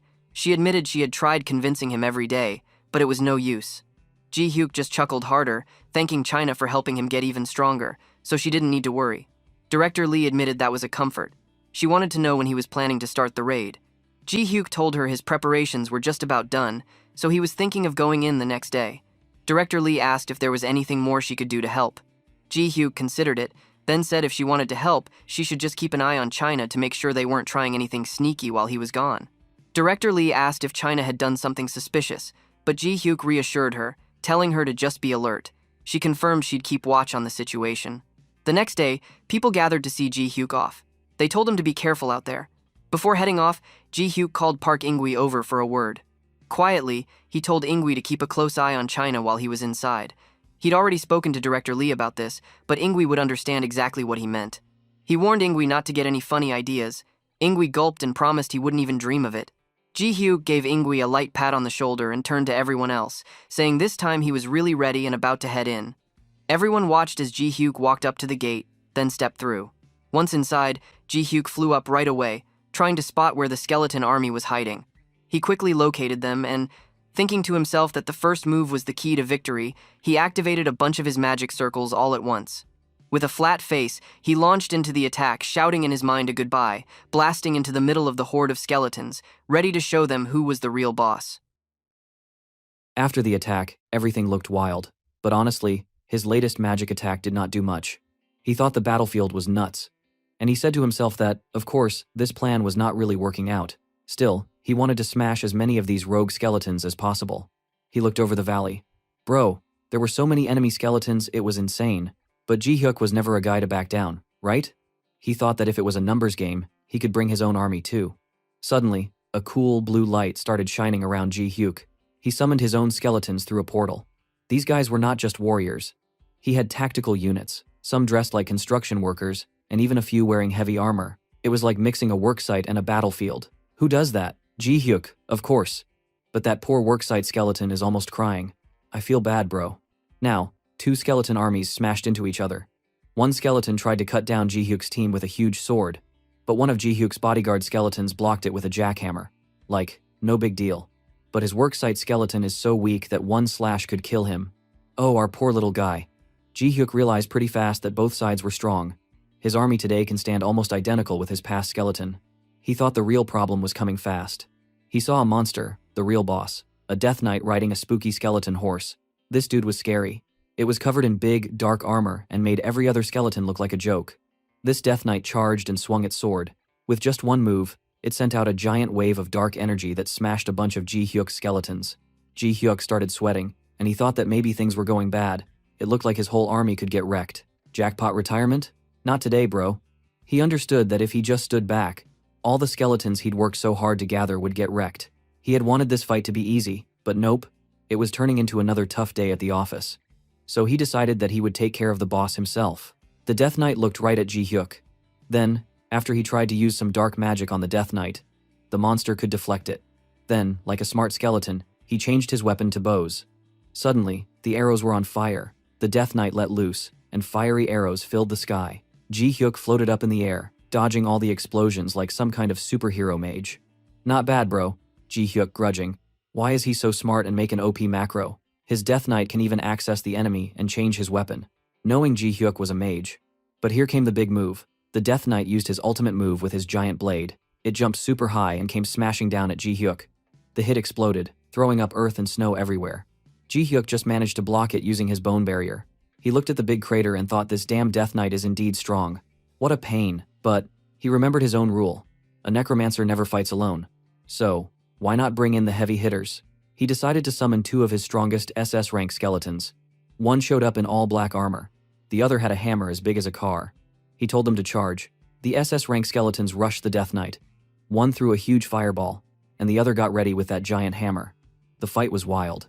The Death Knight blocked the fireball like it was nothing, and even stopped the hammer attack. Still, this was finally enough to hold the Death Knight in place and give Ji Hyuk some breathing room.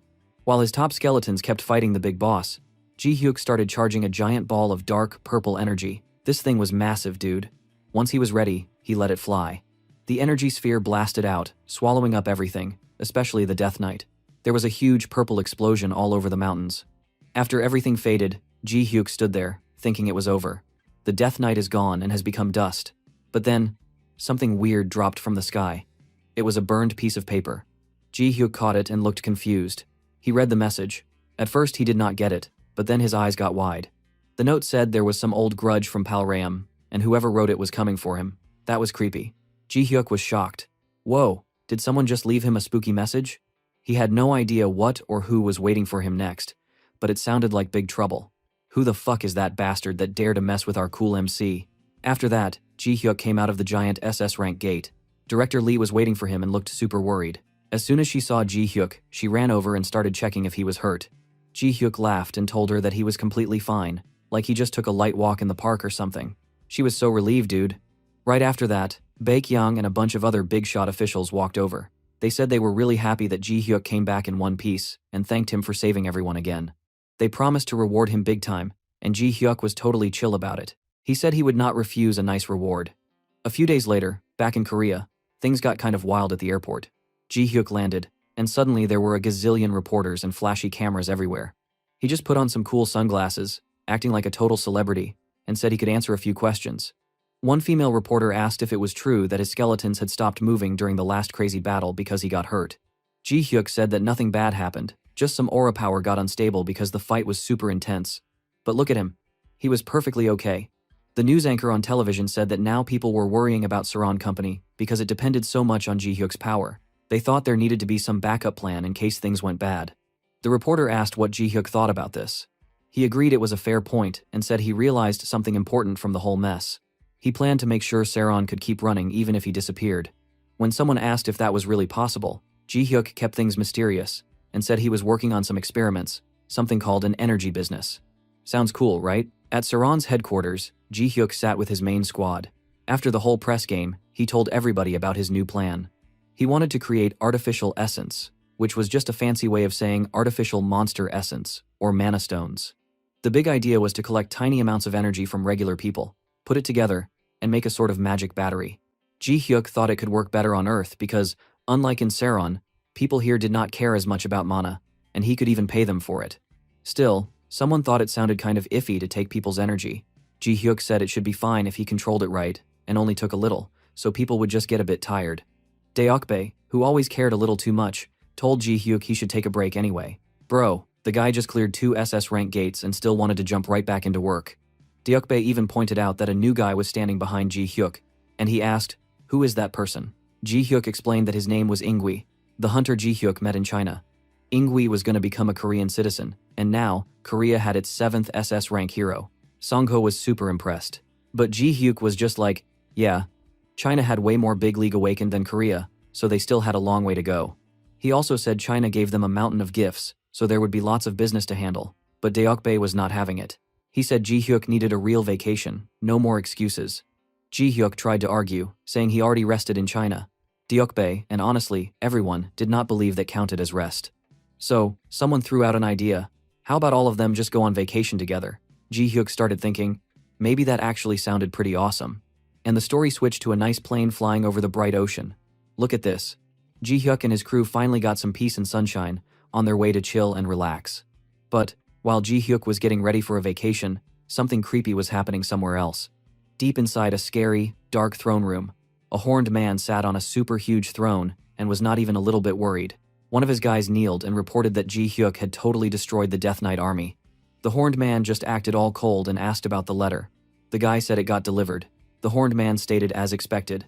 The army he sent is not strong enough to kill the Necromancer.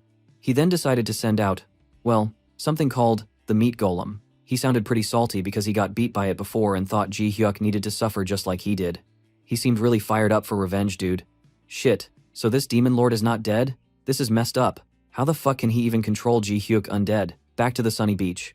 Ji Hyuk lay back in a big chair, enjoying the good life for a second. He scratched behind his ear and wondered if someone far away was talking about him.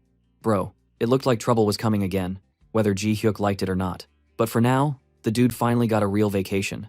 Just hope it lasted longer than 5 minutes this time. After the relaxing beach vacation, which was honestly way too short, bro, Ji Hyuk jumped right back to work like he never left. That dude was on a mission. He launched a new business called Sirron Energy, with this cool thing called artificial essence. Basically, it was a glowing blue orb that stored mana, the world's magic power, taken from regular people. At first, people were a little bit freaked out.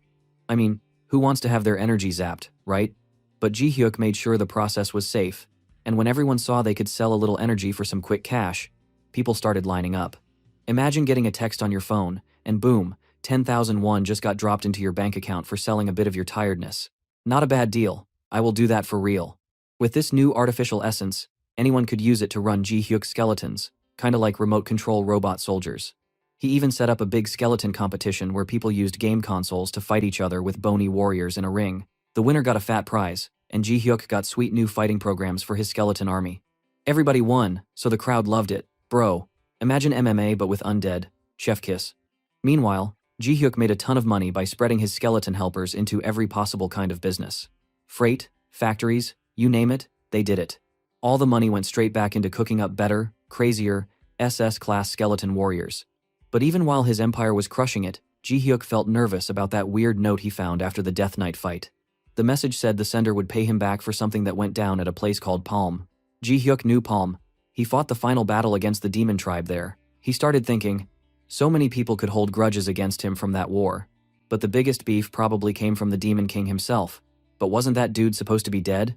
Ji Hyuk really hoped the Demon King wasn't somehow alive and plotting. Because, for real, that was top-tier disaster material. So, Ji Hyuk thought about making a new weapon just in case. Something strong enough to face even the Demon King. He imagined using his ultimate creation, the Meat Golem. But bro, those things were giant monsters. If he tried to fight with one in a city, everything around would get totally wrecked. Still, it seemed better to be prepared than to get caught off guard. Just as he was in the middle of stressing, Ji Hyuk's phone buzzed. Someone from Hunter Association called, sounding desperate. They said a weird new gate popped up in Pyeongchang, and out of all the hunter teams sent inside, only one dude crawled out alive.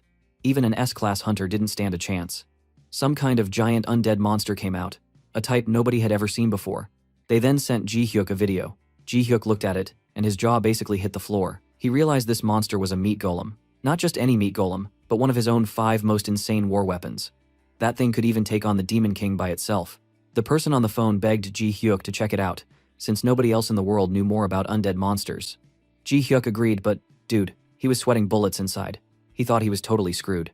So, Ji Hyuk rushed to the site. A giant greenhouse full of worried people. Director Lee was waiting for him plus Ingwi. Director Lee explained just how scary the situation was, and suggested Ji Hyuk team up with others strong, awakened to take a shot at the gate. Yet, as always, Ji Hyuk said nope. He actually preferred to go in alone. Ingwi was surprised and wanted to join him, but Ji Hyuk explained, nah, it wasn't because he wanted all the glory, but because trying to protect teammates would make things way riskier for everyone. Director Lee asked nervously just how dangerous this monster was.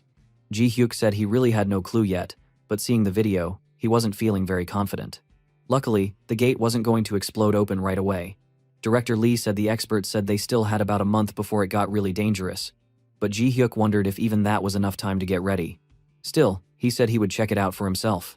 He told the others to just wait for a bit, and like a boss, he strolled right up to the gate and walked in alone. He was ready to meet his own terrifying masterpiece, up close and personal.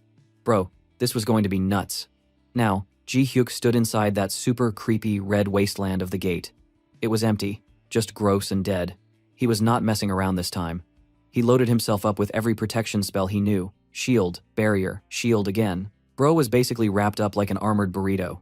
He floated up into the sky to look around, but he did not even need to look hard. Right there, off in the distance, he spotted the meat golem. This monster looked absolutely massive and gave him the chills. He saw that thing and thought he must have been out of his mind when he made it. He joked to himself that maybe he could have made it a bit smaller, just for the sake of, not making everyone on Earth panic. Luckily, he only saw the meat golem, so at least that was something. Imagine one meat golem and the other top-tier creation. He was cooked for sure. Ji Hyuk then decided it would be smarter to go back and make a plan. But, bro, before he could leave, this huge nasty run to him like a maniac. It looks like the golem wants to chew him up like a snack. Ji Hyuk realized right then, this was way more dangerous than he thought. For a second, he almost ran for his life. But then, he stopped and talked himself up. He thought, hey, he was the creator. If anyone could handle this thing, wasn't it him? Plus, what if he was actually way stronger than he thought? So, he talked himself back into fighting, at least for a minute. He chucked a gigantic ball of dark purple energy at it. Dude went all in and shouted in his head that this was a dark storm. The attack hit the meat golem and actually hurt it. For a moment, Ji Hyuk felt pretty awesome. He realized he was not weak at all. But, well, the meat golem was not about to lose that easy.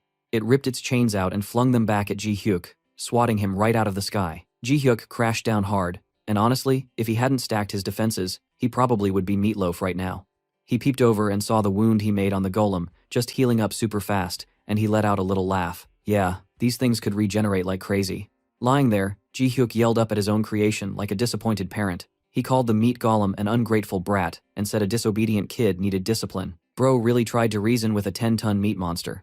So he opened up a giant portal and called in the whole skeleton crew. Literally. Out came skeleton construction workers, firefighters, guards, and a bunch of bone warriors. Ji Hyuk declared this was now a real meat golem raid. Again, the undead worker is trembling. Bro, I pity that guy again. He was so funny. Back to the story. It was chaos. The skeletons rushed the golem, but that thing was swinging chains everywhere, wiping them out like they were bowling pins. But Ji Hyuk wasn't worried. He knew these regular skeletons wouldn't win. But his squad had some buffed up warriors now. The elite guys blasted the golem with spells. Wind, fire, light, boom. It was a total magic storm, and the golem got rocked by explosions. Ji Hyuk cheered them on and told them to keep up the pressure so the monster couldn't heal. But the meat golem was still standing, fixing itself, and it started to ignore all the other skeletons to rush straight for Ji Hyuk. That thing was out for revenge. Ji Hyuk realized this was the kind of tactic he wrote into the monster's macro program back in the day. He thought, even for him, this fight would be nuts without a super strong tank. He had one last card to play. He started a big summoning ritual and called out his next monster, a massive undead dragon made of bones. The bone dragon didn't waste any time.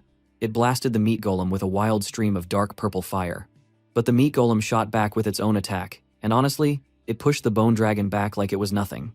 Ji Hyuk realized right away that the bone dragon wasn't as strong as his ultimate boss monsters. But hey, it was big enough to be a good tank and keep the meat golem busy. That's all Ji Hyuk really needed. While the bone dragon held the monster down, his best skeleton warriors jumped in. One shot out bolts of lightning, another threw a giant ice spear, and one more sliced down with a huge slash of dark magic. All of it hit the meat golem at the same time. Now it really looked like a real raid, like in a video game. The meat golem was getting battered, frozen, and all cut up. The bone dragon chomped down on it, holding it tight, while the skeletons just piled on more and more magic. Ji Hyuk saw his chance coming, but the meat golem suddenly let out a massive, angry roar. Dude, this monster only roared like that when things were about to go nuts, or when it thought it was about to win. Ji Hyuk wasn't about to miss this chance. He sent one of his best skeleton warriors charging in with a shining purple scythe, but the attack only slashed a bit of the golem's chest. The shell was too tough, dude. At least, a bit of its core is shown. After that, the meat golem's body started to condense the flesh and turn rock hard, all its gross flesh wrapping around its core part. Ji Hyuk knew what that meant. The thing was about to turtle up with max defense and try to run away. As long as that core inside was safe, it could heal and come back any time. That was it. This was Ji Hyuk's one chance to win, and he was not letting this baddie go. He gathered all his magic for one last crazy, massive energy ball, and launched it straight at the meat golem's core. The explosion was so big it left a giant hole in the ground. After the dust cleared, the meat golem was toast, totally smashed up, and the fight was finally over. Ji Hyuk landed next to the wreck, his clothes all ripped and dirty, but he was still standing. He patted his bone dragon because, yeah, his pet bone monster just saved his butt, and then looked at what was left of the golem. While he worked on collecting the body parts, a burnt scrap of paper fell out. It was another one of those villain notes. This one said the fight wasn't over yet. Ji Hyuk just burned it up. Now he was sure the Demon King was really still alive and plotting. He swore to himself that no matter how tough things got, he would pay that dude back for ruining his retirement dreams. He walked out of the gate as the sun was going down.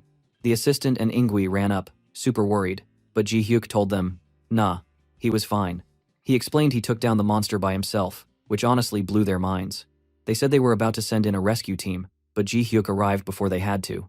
Everybody was relieved, and the gate crisis was finally done. Later, Ji Hyuk and Seoa looked at the meat golem remains in his experiment room. Ji Hyuk thought, if he was going to use a monster like this, he might as well level it up. The regeneration was cool, but maybe it needed some bones mixed in too. He toiled day and night, using his magic to rebuild the meat golem. When he finished, the new version looked even crazier, with scary white bone plating covering the flesh. He stepped back and grinned. Bro, the meat golem 2.0 was here, and it was epic. Seeing the golem, Ji Hyuk was pretty proud, but knew it would take ages to get the perfect fighting program ready. For now, he just put the project aside. But then, he had a heavy thought. All these undead gates kept popping up wherever he went. If another monster like the meat golem showed up in the middle of Seoul, things would get so bad. And if people ever figured out it was basically his fault, bro, peace and quiet would be completely gone. But he needed to stay near the city for business. The guy had bills to pay and a legion to build. That's when he got a new, kinda crazy idea. Why not just buy a deserted island way out in the ocean and use it as his base? Gates only popped up on land anyway. And his undead skeletons were terrible swimmers. Because he never programmed them to go in the water, they always avoided the deep sea. If he parked his armies on an island, they couldn't go anywhere. Ji Hyuk figured he could just visit Korea for business and live on the island to keep everyone safe. But, that also sounded super boring. Ji Hyuk didn't want to spend retirement totally alone. So, dude got sneaky. He decided to build a full resort. He'd need staff and entertainment for them. If he was going to hide out, it was going to be in style, with beaches, hotels, and even skeletons as workers. Seoa kinda freaked out, guessing things were about to get out of control. Next thing you know, Ji Hyuk bought himself an actual tropical island. He stood on a cliff, loving the view, and started blasting the land with magic, reshaping everything for his dream hideout. He broke rocks, filled the sea, and made flat ground with his skeleton builders. Human workers would have needed safety rules and so much more time, but bro, skeletons just got things done. He planned out everything. First a runway, then staff housing, beaches, a giant resort. His vision was an actual paradise where Ji Hyuk wouldn't have to lift a finger. The place would be absolutely loaded with security skeletons and sneaky traps to slow down any undead armies or, demon kings. Even while he built his island fantasy land, Ji Hyuk kept working on his Sirron businesses. He needed a monster amount of cash to build more skeletons and finish the island. His company got even bigger and started opening branches in other countries. The work never stopped, but he handled every problem, no sweat. Finally, his island was open. A modern, super luxury paradise with beaches, docks, resorts, and, of course, skeleton security guards patrolling all over the place. Just as Ji Hyuk thought about how perfect everything was for hiding out, he got a call from Director Lee, the commissioner. She told him something wild. A new gate in England had only one monster inside what they called a single species monster. These were basically boss monsters, like in games. Normal gates had a bunch of creatures, but these ones had a lone beast so strong that it usually took an army to beat it. This new monster was rated SS rank so tough, it was supposed to take at least 10 S rank awakened to take it down. Ji Hyuk instantly wanted it. The stronger the monster corpse, the stronger the undead he could make out of it. And bro, if he had to fight the Demon King soon, he'd need every monster upgrade he could get. Ji Hyuk didn't hesitate. He told Director Lee Jin-young to prep his private jet. He was going to England, hunting for the boss of all bosses. So, the next day, he flew straight to England. He showed up in a pretty green field, where a bunch of English knights stood guard and looked at him like he was trouble. They were worried about Ji Hyuk's surprise visit, but Ji Hyuk had just one goal. He wanted to buy the monster's corpse when the gate raid was finished. When one knight said their team had priority on any loot, Ji Hyuk made a deal. He offered to pay double what the monster's parts were worth, triple, if they gave him the body in perfect condition. Dude, these knights couldn't say no to that much cash. So simple, bro. Problem solved with money.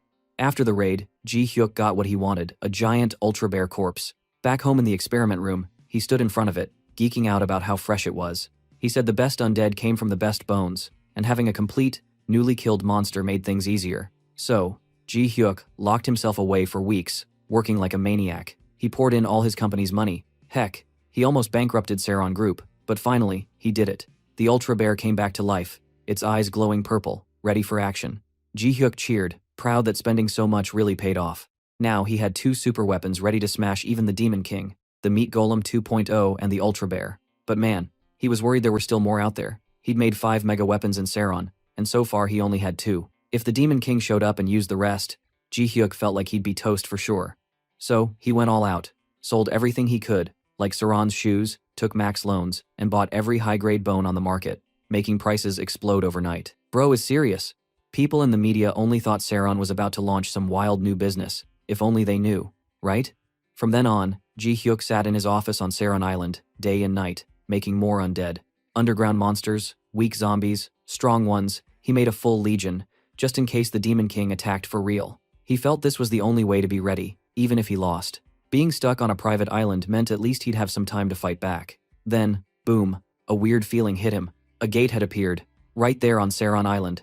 It was time for war. Ji Hyuk floated above the gate and stared down at it, calling out the Demon King, wanting a proper fight. His new undead army raced toward the gate, his 2 ultimate monsters up front. But, bro, before they even reached the gate, a blast of power turned every one of them to dust. In 1 second, his whole army was gone. What the heck? A burnt piece of paper drifted out. Same old taunt as always. This wasn't the end. Ji Hyuk started yelling, daring the Demon King to keep coming. He was fired up, bro. But then, time passed. Not just a little bit. 1.5 years flew by. Gates kept popping up on his island, but every time, the undead inside were weaklings.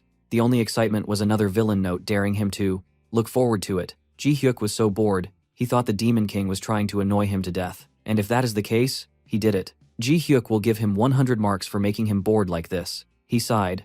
Totally wiped out. 6 months has passed by. But then another gate appeared. This time, it was just an ordinary gate. At least, that's what he figured. He went through anyway, because, why not? Maybe something fun would show up for once.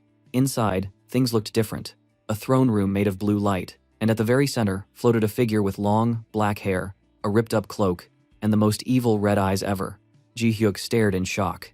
Dude, the Demon King was here? Somehow, he finally laughed after all this boredom bullshit.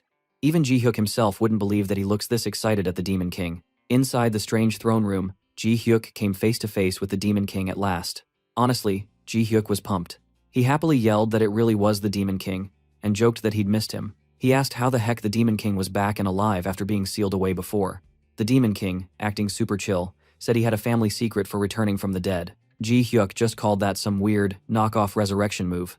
And well, even the Demon King couldn't say it is not. Ji Hyuk then checked if the Demon King was the one sending all those creepy letters and undead armies. The Demon King admitted it, then asked if Ji Hyuk liked his gifts. Ji Hyuk acted all smiley about it, but inside, he was boiling. He was sick of all those threat notes, and he told the Demon King that if he could just smash him here, he'd finally get to enjoy his retirement. Hearing that, the Demon King got mad and stated Ji Hyuk is still the same, arrogant as fuck, and only make his blood boil. By the way, Ji Hyuk wanted to know how the Demon King took over his undead legions in the first place. The Demon King isn't a necromancer after all, but instead of answering, the demon said, why not try and find out for himself? That's when the Demon King pulled out his trump card, the old undead army from Sirron, including some freaky strong weapons Ji Hyuk had created in his past life. Ji Hyuk realized this was going to be tough. He was up against his own best work, so he summoned his strongest fighters, the Meat Golem 2.0 and the Undead Ultra Bear. Both sides lined up, ready to throw down. Earth's Undead Legion versus Sirron's. This battle gonna be super awesome. Soon, an all-out brawl broke out. Ji Hyuk's high-tech skeletons clashed with the Demon King's old-school, magic-fueled ones. Spells and punches flew everywhere. Ji Hyuk and the Demon King dodged and yelled at each other during the chaos. Without the undead, Ji Hyuk is forced to dealing with Demon King himself. They throw magic at each other, and Ji Hyuk wonder how this demon is this strong. The Demon King bragged he was always the stronger one. If it weren't for all those stupid undead, Ji Hyuk never could have beaten him. Yet Ji Hyuk shot back that being a necromancer and using undead was just default. Like, what did the guy expect? This is not the other manhwa that the MC regresses and he chooses to be a necromancer while still punching the enemy like One Punch Man. Well, to be honest, Ji-hyuk realized the fight was close, but he wouldn't last long if it kept going. Ji-hyuk then asked the most important thing: how could the Demon Lord send the army to Earth? And how were their worlds mixed together? The Demon King explained how his own world fell apart when he opened his eyes after being resurrected in this world. Somehow, he was resurrected in the gap between Sirron and Earth dimension. When Ji-hyuk magic supply got cut, only mindless undead were left and functioned like an automatic dumb weapon. He even got dramatic about waking up in a dead world and starting from zero. Ji-hyuk sighed and said he knew that feeling, since he'd been all alone when he came back to Earth and started from the bottom again. The Demon King explained that the gates between worlds sometimes mixed, letting him sense Ji-hyuk's mana and send his undead through. Suddenly, Ji-hyuk had a big brain moment. He noticed the Demon King was fighting side by side, not from behind the army. He guessed the Demon King wasn't really able to control his own undead in the first place. His undead from Sirron were attacking everyone, him included. Ji-hyuk started grinning and teased the Demon King, saying if he just walked away right now, the Demon King would be stuck running for his life from the monsters he summoned. As if on cue, even the Lich from Ji-hyuk Sirron's undead tried to smack the Demon Lord. Ji-hyuk told him to enjoy the mess and skipped out, walking to the gate portal to leave. The Demon King shouted for him to get back and finish the fight, but Ji-hyuk just waved, said he had plans, and left with a cool thumbs up. But don't be sad, he promised to come back later. The Demon King was left shouting at empty air, promising to get revenge. But Ji-hyuk? Bro. Ji-hyuk was really walked out. That's how you win, with brains and a little bit of trolling. After he comes out of the gate, he feels pretty proud of his evil genius plan. He'd left the Demon King stuck in a never-ending battle with a horde of rogue undead. He figured he'd just chill until things got critical, then mop up the mess. All he needed was to take down the Demon King once and for all, and his dream retirement would finally be back on track. But inside the gate, after a couple of days, the Demon King was in trouble. After Ji-hyuk leaving the gate, the undead army recognized him as the enemy again, and attacked non-stop. The Demon King realized he couldn't last forever. His mana would run out eventually. Then he noticed the portal Ji-hyuk used. His smile turned all evil as he flew straight for it, hoping to get to Earth. Meanwhile, Ji-hyuk was still on Sirron Island, building up his army like crazy, just in case. But things got weird. He noticed the gate reached critical point way faster than he expected. He flew up to look, and boom, the Demon King was already there, on his island, all alone but super angry. Ji-hyuk was shocked the guy survived. The Demon King lost it, screaming that he would kill Ji-hyuk right now. After the Demon King comes out, Sirron undead army also passes the gate, but Ji-hyuk didn't let that happen. He activated a massive missile attack, so strong it instantly vaporized the whole skeleton army. Even the Demon Lord looked surprised by that sheer power. Well, Ji-hyuk was ready, floating in the air, mocking and pointing straight at the Demon King. Ji-hyuk said, basically, this was his version of a meteor spell. The Demon King started freaking out about all the huge traps and meteors Ji-hyuk had set up. Ji-hyuk grinned and said he only had time to get ready because the Demon King kept sending those warning letters. The Demon King wonders if Ji-hyuk got help from a superpower or government again this time, but Ji-hyuk just said no, it was business. He explained, kind of smugly, how he built his empire making shoes, farming, and even running shops with skeleton workers. The Demon King could barely believe humans bought stuff made by undead. But Ji-hyuk said that Earth was a whole different kind of place. The Demon King was still frustrated, and Ji-hyuk was feeling confident. But then the Demon King noticed something weird about Ji-hyuk. He remembered that back in Sirron, Ji-hyuk never cared who died. He was only out for himself and loved to cause chaos, never protecting anyone. He never cares about a single being and only focuses on being a killing machine. But now, Ji-hyuk was standing alone, without bringing other people or nations to fight. He wondered, did Ji-hyuk finally care about his own kind? Suddenly, the Demon King grinned slyly and said it was worth doing an experiment. Instead of fighting Ji-hyuk, he started flying away, heading straight toward the mainland. Ji-hyuk panicked. He flies and chases the Demon King, yelling to stop. If the Demon King kept going that way, he'd hit Japan, and after that, Korea. Ji-hyuk shouted that the real battle should be with him, not innocent people. But the Demon King just yelled back that he'd repay the loss of his own kin by targeting Ji-hyuk's people instead. Dang bro, Ji-hyuk was in big trouble now. Suddenly, the scene switched to the countryside in Japan. A regular old farmer was working in a rice field, all sweaty and tired, when a blast of purple light smashed into the ground. Out of the smoke came the Demon King, looking like trouble. The Demon King shot a ball of deadly red energy at the farmer, but right before it hit, a wall of sharp, glowing bones popped up and blocked it. Guess who saved the day? Yup, Ji-hyuk. He told the farmer to run, then stared down the Demon King. Ji-hyuk called him out for being pathetic. What kind of boss targets innocent people? But the Demon King just smiled and said he was going to wipe out every living thing he saw, one by one. Ji Hyuk snapped back and told him to fight fair for once. But the Demon King just wanted to see if Ji Hyuk could protect everyone and fight him at the same time. The Demon King started launching blasts everywhere, aiming for a nearby village. Ji Hyuk summoned his skeleton guards to stand in the way and stop the attacks, even though it cost him a pile of money every time a skeleton was destroyed. It was rough. Ji Hyuk kept up the defense, but the fighting just wore him out. Protecting people was eating up all of his undead army. He started thinking, man, something was off. He was blocking the Demon King in every fight, and yet, strangely, nobody had been hurt, just his skeleton army was shriveling away. Maybe the Demon King's real goal wasn't even to kill people, but to wipe out Ji Hyuk's undead. Once Ji Hyuk ran out of skeletons, he would totally lose his edge as a necromancer. The Demon King admired Ji Hyuk's effort, and even wondered what the old human alliance from Sirron would think if they saw him now. But Ji Hyuk said, "Shut up." He just said he didn't care about them anymore. Ji Hyuk finally gave up the bluff and said he surrendered. Sort of. He told the Demon King he'd leave his army behind and just walk away. If the Demon King wanted a real, one-on-one boss fight with no undead, Ji Hyuk would do it, like a man. The Demon King was shocked but, of course, agreed right away. He wanted nothing more than a clean battle. They moved to an empty field, ready for the final showdown. The Demon King teased Ji Hyuk for being so noble about fighting alone, saying it was a lost cause. But Ji Hyuk admitted he had no heroic feelings. He was just fighting for his perfect, peaceful retirement, and no way was he about to lose. The Demon King taunted him, asking what a necromancer with no skeletons could even do. But then, Ji Hyuk grinned and said he had some secret weapons ready. He summoned a giant magic circle. And, bro, you should have seen it. A huge wave of dark purple energy started swirling around him, pulled in from all the skeletons he'd scattered across Earth. Even the Demon King was shocked.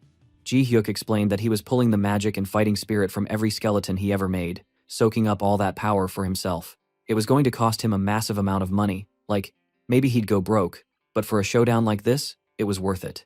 Ji Hyuk faced the Demon King, ready to show him just how strong he had become on Earth. And now, it was time for the most epic one-on-one fight ever. Then, the battle started. Ji Hyuk started firing all kinds of magic. Dark Bomb, Black Storm, the works. But the Demon King just laughed and shot back with magic of his own. Explosions and energy blasts shook the ground. It was like an action movie times 1,000. The Demon King got all fired up. He never knew Ji Hyuk was this strong. Yeah, this is it. This much fun. He's calling Ji Hyuk his lifelong rival. Yet Ji Hyuk roasted him back, saying he shouldn't brag since he lost to the meat golem. But bro, Ji Hyuk wasn't joking.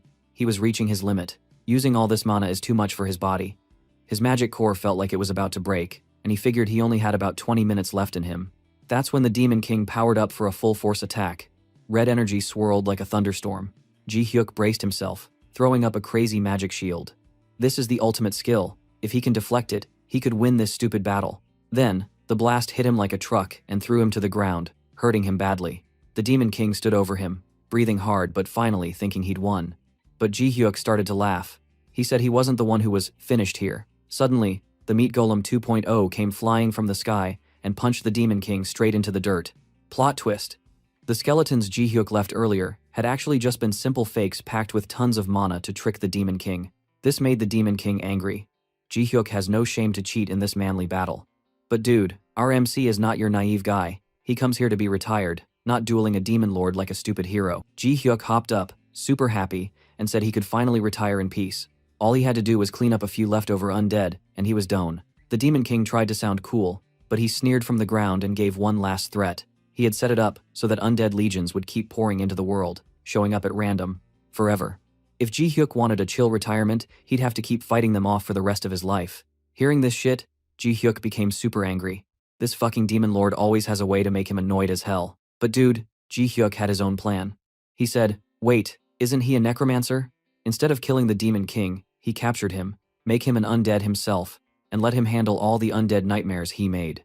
Ji Hyuk basically told the Demon King he was getting put to work from now on, running monster cleanup duty forever. Hearing that nightmare, the Demon King begged like crazy, but a no is a no. That being said, like this video and comment, or Ji Hyuk would be angry and curse you too, lol. After that, Director Lee from the phone said news stations informed that another crazy monster gate had just been handled by Ji Hyuk's legendary summoned beast. Director Lee asked how Ji Hyuk even managed to make such wild summons, but Ji Hyuk just said he was lucky to get such good materials and winked. Dude, so the plan to make the Demon Lord an undead to clean his mess is working so well. Now, what was left was thinking about vacation. Ji Hyuk finally started doing all his retirement stuff for real. He handed over magic orbs to Soa and told her he didn't need part-timers anymore. She was out. So he freed her from the binding. I don't get it, to be honest. But Soa went back home to her family for a happy reunion. His brother and grandma were crying to think their lost girl had come back again. Bro, she deserved this. At the Sirron office, Ji Hyuk dropped the bomb. He told everyone he really was leaving. This was not a drill. The executives freaked out, but Ji Hyuk said the business could run without him now, and joked that the vice chairman, Dokbae, should run things. Still, even as he tried to go, the phone rang. Again, some skeleton wasn't working, and nobody could fix it but Ji Hyuk. He grumbled but agreed to do it, promising that this was seriously the last job. As he left, his team doubted he'd ever really retire. They joked that Ji Hyuk hated work so much, but the universe always dragged him back in no matter what.